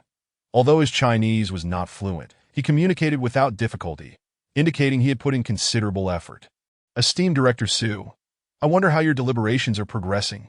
Upon seeing the newcomer, Su Yubin's eyes flickered, and he stepped forward with warm greetings. "Mr. Zorn, please allow me to introduce you to our young collector from China, Chen Han." "Chen Han, this is Zorn Lich, a descendant of Matteo Ricci." As Chen Han nodded in acknowledgement, he recalled that Matteo Ricci's original name was Matteo Lich. The name Matteo Ricci was one he had adopted when he left Italy to propagate his faith in China. His mentor, Li Jia, had followed the ancient custom of addressing peers, referring to him by his courtesy name. Thus, Zorn Lich was indeed a descendant of the Ricci family. After introducing Chen Han, Su Yubin introduced the others present. Zorn, unperturbed, politely acknowledged them before turning back to Director Su. "Director, you promised to provide me with a response today that my family's demand is clear. We must bring back our ancestors' possessions, no matter what." Su Yubin chuckled calmly, not rushing to answer, but instead probing further. "Mr. Zorn, if I may be so bold, should not the artifacts that your ancestor Matteo Ricci transported to Italy without authorization also be returned to their rightful place?" Zorn's expression darkened, and a middle-aged man behind him stepped forward. "Director Su, we have already discussed this matter. Your remarks only suggest you are stalling for time." Chen Han assessed the man, noting his formal attire and fluent Chinese, suggesting he was affiliated with the Italian embassy. Su Yubin laughed lightly. Let's not put it this way, Mr. Ambassador, that as a Chinese citizen, I simply wish for our national treasures to return to their homeland. Surely, you can understand this, right? Zorn's expression soured further, his thick brows furrowing. Cameron, I must return to my country tomorrow if this matter is not resolved. The man referred to as Cameron, the ambassador, appeared to show great respect for Zorn, slightly bowing before turning to Su Yubin, proclaiming loudly, since Director Su continues to delay, I must formally protest in my capacity as the ambassador to China, demanding the immediate return of the Ricci family's ancestral relics. At that moment, Su Yubin could only cast a pleading glance at Chen Han. Chen Han remained composed, speaking in a steady voice. Mr. Zorn, may I first see the dagger you intend to exchange? Chen Han's request took both Zorn and Ambassador Cameron by surprise, and they were somewhat displeased at having their conversation interrupted. Sir, please wait until we conclude our discussion before making your request, Cameron retorted bluntly, his gaze fixed on Su Yubin. That Su Yubin frowned slightly, gesturing toward Chen Han as he spoke clearly. This gentleman is our youngest appraiser of antiques and especially invited evaluator for our capital museum. His request represents our institution. This declaration left both Italians momentarily speechless, and even those behind Chen Han were taken aback. Director Su was evidently willing to take a gamble, yet this move placed Chen Han in a precarious position. The two elderly professors exchanged glances and smiled, clearly relishing the unfolding drama. Only Ning Xinnan wore a worried expression, watching Chen Han's familiar silhouette. Zorn appeared somewhat incredulous, scrutinizing Chen Han from head to toe before turning back to Su Yubin for confirmation. Director, are you serious? If this young gentleman certifies the dagger without issue, we will agree to the exchange. Su Yubin glanced at Chen Han, who showed no signs of alteration in his demeanor. Gritting his teeth, he nodded, indeed. They had already examined the dagger, and experts from the museum had confirmed its antiquity, predating the Ming Dynasty. Yet its composition was peculiar, not made of bronze. If it were indeed a relic from the Tang or Song dynasties, or even older, it would be nothing short of astonishing. The dagger's design was nearly untraceable in historical records, remarkably well preserved. If not for the degree of surface oxidation and patina, one might even suspect it to be a replica. The worst-case scenario would involve a direct exchange, one item for one. If Chen Han hadn't inquired about the dagger, Su Yubin would have merely sought to investigate what treasured artifacts had been lost overseas. However, it seemed that Chen Han was determined to acquire that dagger, leaving it to his own capabilities. Very well. Zorn's deep-set eyes sparkled with intensity as he regarded Chen Han with newfound seriousness. Then please, sir, proceed with your appraisal. With that, Zorn retrieved a leather box from his satchel. Chen Han's keen eyes noted that the box was about the length of his forearm, its leather exterior heavily worn, and he couldn't immediately identify the animal hide that Zorn's slender fingers gently opened the lid. Instantly, an ancient, time-worn aura wafted from within the box. The less than a foot long, sheathed dagger appeared dark green with a hint of black, as if it had traversed countless years and epochs to manifest before him. Chen Han felt as though a tolling bell rang in his mind, a sudden shiver coursing through him. At that moment, information about the dagger surged forth like a mighty wave during the spring and autumn period. The most renowned dagger was the fish intestine sword. Crafted by the legendary swordsmith Oyezi, this exquisite weapon was forged from meteorite iron and could be concealed within a fish's belly. Hence its name. The second most famous was the sword used by Jing Ku to assassinate the Qin emperor, known as the Su Lady's Sword. This weapon also bore the form of a dagger and was forged by the most celebrated swordsmith of Zhao during the Warring States period, a man named Su, ironically known as Lady. The material of Lady Su's sword is a fusion of meteoric iron and bronze. Ranked third, it is none other than the Mo blade, before US.in ancient times. It bore another name, the Yu Emperor's sword, and the Yu Emperor is none other than Shun, the renowned figure from the tales of Yao and Shun. This sword was originally forged for Emperor Shun, crafted from a single block of celestial meteoric iron, which fell into the hands of the ancient Master Mozi during the spring and autumn period. Later, Mozi founded the Mo school, adopting the name Mozi, and the Yu Emperor's dagger was officially renamed the Mo blade, becoming the emblem of the Mo school's heritage.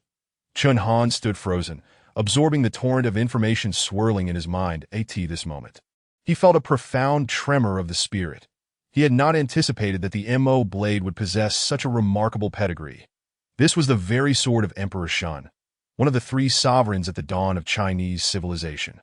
An artifact from the ancient world. Chapter 58.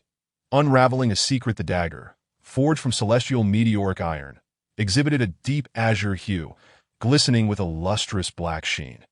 Even after thousands of years, the surface rust had not besmirched the blade in the slightest.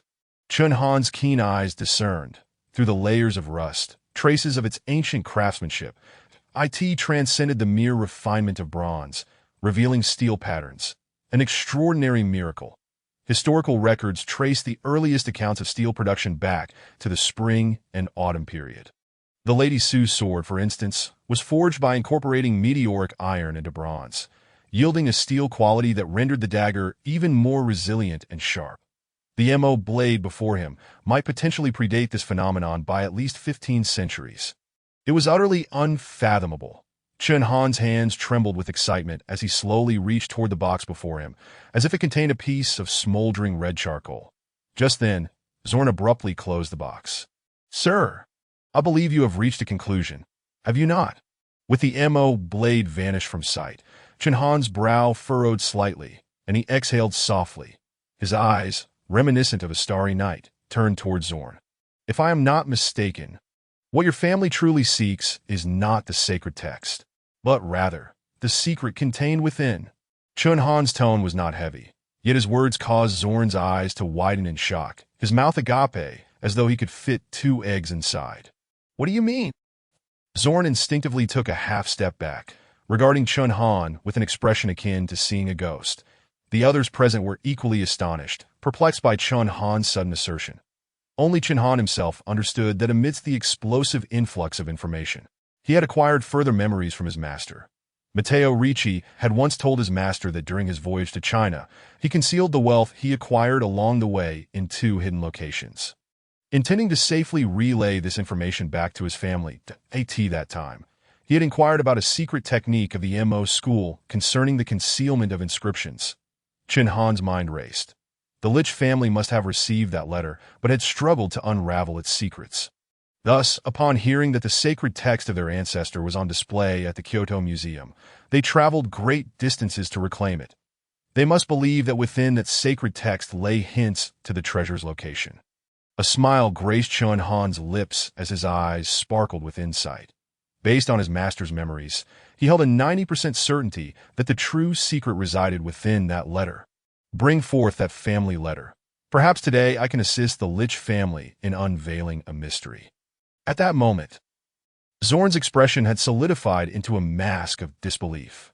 "My request is simple. Return everything that Matteo Ricci brought back from China. All of it." Zorn trembled, his face turning ashen, his lips quivering. "Who exactly are you?" Chen Han's demeanor remained calm. "Simply inform me whether you agree or not." Zorn suppressed his emotions, his gaze fixed intently on Chen Han's face. "I must make a phone call immediately. Do not leave. Camerlo, keep a close watch on him. He must not escape."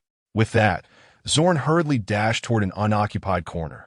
The gentlemanly demeanor he had previously exhibited evaporated in an instant. All present regarded Chen Han with a mixture of astonishment and curiosity. What had transpired was utterly inconceivable. How could this young man possess such knowledge about the Lich family? What monumental secret could be hidden within that sacred text? He had not even laid eyes on the letter. Yet he had deduced its contents. Ambassador Camerlo stood tense, eyes glued to Chen Han, as if fearing his escape. Su Yubin looked at Chen Han with an expression akin to confronting a supernatural being. What had just occurred was beyond his comprehension. Yet, Chen Han's words reverberated in his mind like a comet crashing into his heart. "Return everything that Matteo Ricci brought back from China, all of it. My heavens, what manner of prodigy was this?" After days of negotiations yielding no fruit, he in mere moments had rendered the other party utterly disarmed and flustered. Su Yubin's mind roared and screamed. The look on Zorn's face indicated that he was undoubtedly shaken by Chen Han's presence. Could it be that the Lich family harbored ulterior motives? But how did Chen Han come by this knowledge? In that instant, Chen Han's figure took on an aura of profound mystery in Su Yubin's eyes. Meanwhile, the department head, Hao Shulin, was utterly bewildered. His expression starkly contrasted with the two elderly professors, whose faces were alight with excitement. Zhang Yuqing and Yang Zhi's aged features flushed with exhilaration, having dedicated their lives to the field of cultural relics. They were no strangers to the history surrounding Matteo Ricci of the Ming Dynasty. However, the revelations that had just escaped Chen Han's lips were secrets unheard of by the two venerable professors. How could they not be thrilled? More importantly, the discovery of this secret had come from their own student. While it had yet to be formally attributed to him, this young man was destined to become their direct disciple. Now, they awaited the conclusion of Zorn's phone call, for all mysteries would soon be unraveled. Ning Xinnan gazed at Chen Han's back, her heart a tumult of emotions. This boy, who once relied on her care, had transformed entirely. Standing beside him felt akin to standing at the foot of a great mountain, imparting a sense of security. Little Han, oh little Han, you have grown. You no longer require my guidance. Perhaps it is time for me to seek my own path. As this thought crossed her mind, Ning Xinnan felt a slight sting in her nose, yet her lips curled into a smile. Before long, Zorn returned swiftly, his expression grave. Before he had even reached the gathering, he spoke loudly with a serious tone. I request to speak privately with this gentleman. Ambassador Camerlo immediately cast a glance at Director Su Yubin. His meaning clear. Please prepare at once to Su Yubin, however, turned his gaze to Chen Han and, upon receiving a nod of affirmation, beckoned with open arms. Mr. Zorn, please follow me. Su Yubin led the way briskly to the VIP room.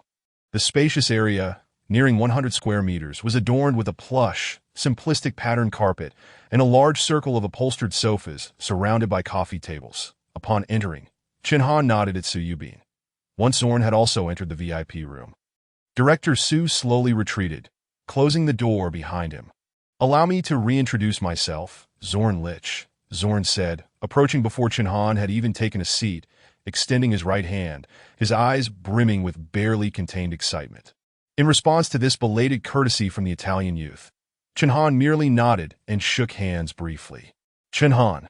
With those simple words, he acknowledged Zorn. Chapter 59. The blood of the Lich family, sitting down heavily on the sofa. Chen Han was the first to speak. Speak, Mr. Zorn. What is your response?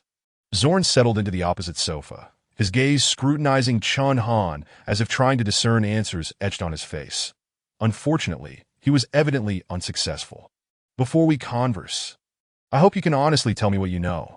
Chen Han opened his mouth and uttered two words. Treasure. Zorn straightened, his eyes widening in shock. After a few seconds, he relaxed his posture as if all strength had been drained from him. So you truly know. Can you tell me how you came to learn of this astonishing secret regarding our Lich family?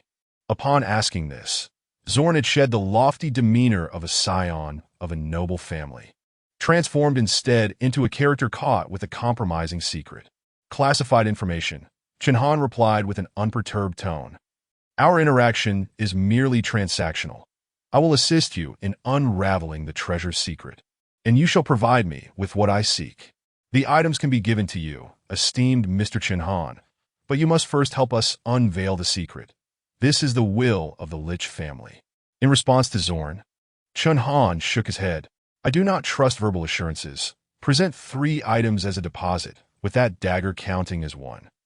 Zorn's brow furrowed, clearly displeased by Chen Han's demand that he was a member of the esteemed Lich family. To imply he could be untrustworthy was infuriating. Were it not for his current needs, Zorn vowed he would have walked away instantly. After taking a couple of deep breaths, he finally composed himself. I apologize, Mr. Chen Han, but I cannot fulfill your request. Understood. Chen Han nodded. Before his words had fully settled, he stood and walked away, offering Zorn no opportunity to further engage. Unbeknownst to him, Chen Han appeared to be subtly influenced by the ancestral memories residing within his mind. His youthful demeanor gradually giving way to a more mature style of speech and action. Zorn, witnessing this transformation, became anxious, springing up from the sofa in a rush to retain him. Yet, Chen Han, unwilling to afford him the opportunity, decisively flung open the door to the VIP room and strode out. The Italian was momentarily taken aback, uncertain whether he should pursue him. What was the matter with that individual? Were the Chinese not typically amiable? Even if one's demeanor were to be unpleasant, would not the Chinese respond with a gracious smile, considering it a sign of cultural refinement? Was this young man truly of Chinese descent? Zorn, feeling both anger and urgency, realized the gravity of the situation. He absolutely could not allow him to leave. To do so would spell disaster for himself and render him the pariah of his entire family. The prospect of losing his inheritance, or even his current standing, was too daunting to contemplate. With this in mind, he cast aside his noble dignity and hurriedly dashed outside. Mr. Chen Han, please wait. I fully agree to your demands. I implore you to wait a moment. At this point, Chen Han had already ventured quite far, yet Zorn sprinted to catch up. Mr. Chen Han, I apologize for my earlier transgressions. Please forgive me. Bring me the dagger. Chen Han finally halted, his tone icy. Zorn, not daring to delay, quickly retrieved a leather box from his bag and handed it over to Chen Han. The remaining 2 pieces of the deposit will be dispatched to you post-haste. Fearing Chen Han might turn away once more, Zorn hastily offered an explanation. Chen Han nodded and began to walk back toward the VIP room. Although his expression betrayed no emotion at that moment, it felt as though a colossal weight had been lifted from his heart. The ink blade was finally in his possession, an ancient divine weapon, a blade of unparalleled excellence. Even upon returning to the VIP room and resuming his seat on the sofa, Chen Han did not reveal any semblance of emotion. He could not allow anyone to perceive the terrifying origins of the ink blade. Should the Lichi family have second thoughts, obtaining it again would prove exceedingly difficult. Mr. Zorn, please produce that letter. I must verify whether my conjectures are accurate, as I may require your assistance shortly. Upon hearing this, Zorn paused, a look of confusion crossing his face. Nevertheless, he complied, cautiously extracting a meticulously crafted box from his bag. The box appeared to possess security features. Exceptionally airtight, impervious to water and fire. Click! As Zorn entered the password, a soft sound echoed, and the box sprang open. Inside lay several sheets of paper, creased and severely oxidized, imbued with the weight of history. Each sheet measured approximately a foot in length and width. Chen Han's keen eyes immediately discerned the texture and age of the paper. It was imperial paper from the Ming Dynasty. By that time, paper-making techniques had reached a remarkable level of sophistication, thus explaining its remarkable preservation. Zorn seemed somewhat apprehensive, glancing back at Chen Han to ensure that he would not damage the contents of the box. Chen Han shrugged, and when Zorn personally placed the box before him, he reached out to extract the papers. There were 4 sheets in total, and as Chen Han read, a torrent of information surged through his mind. The once unfamiliar Italian text seemed to be translated in real time, materializing in his consciousness. Remarkable! His master had indeed achieved a level of linguistic proficiency akin to that of Matteo Ricci, and that was 4 centuries ago. Truly, he was a giant among the Mo family. A genius among geniuses. Silently lauding his master, he then focused on the letter point 1 page, 2 pages, 3 pages. As Chen Han read line by line, his expression gradually softened, confirmed. His suspicions had been validated. What a clever move by Ricci. Indeed, utilizing the secret methods of the Mo family to conceal the text on the final page of the letter. Yet, he could never have anticipated that his own family would still be unable to unravel the mystery after 4 centuries. Chen Han inwardly chuckled, to the point that the corners of his eyes involuntarily twitched. The treasure belongs to the Lichi family, to my kin. Only those who share the blood of the Lichi family may claim such treasures. The final page bore an oddity. Although the preceding 3 pages of correspondence were complete, 2 additional sentences appeared on the 4th page. Had Chen Han not been privy to the secret methods of the Mo family, he might well have found himself ensnared, unable to decipher the riddle. However, at this moment, he was but a step away from the answer. Mr. Zorn, come forth. To unlock the treasures of the Lichi family, your contribution of power is required.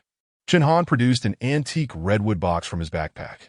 In the midst of Zorn's bewildered gaze, he picked up a golden needle. Extend your hand. Zorn, baffled yet compliant, placed his hand on the coffee table. Chen Han, without hesitation, plunged the needle into his fingertip. Instantly, a small trickle of blood welled up from Zorn's fingertip. Without allowing Zorn the chance to react, Chen Han pressed the blood onto the blank space of the fourth page of the letter. The yellowed paper began to absorb the bloodstain, gradually spreading outward. "You! How could you?" Zorn gasped in astonishment, but as the words escaped his lips, his tongue seemed to falter in his mouth.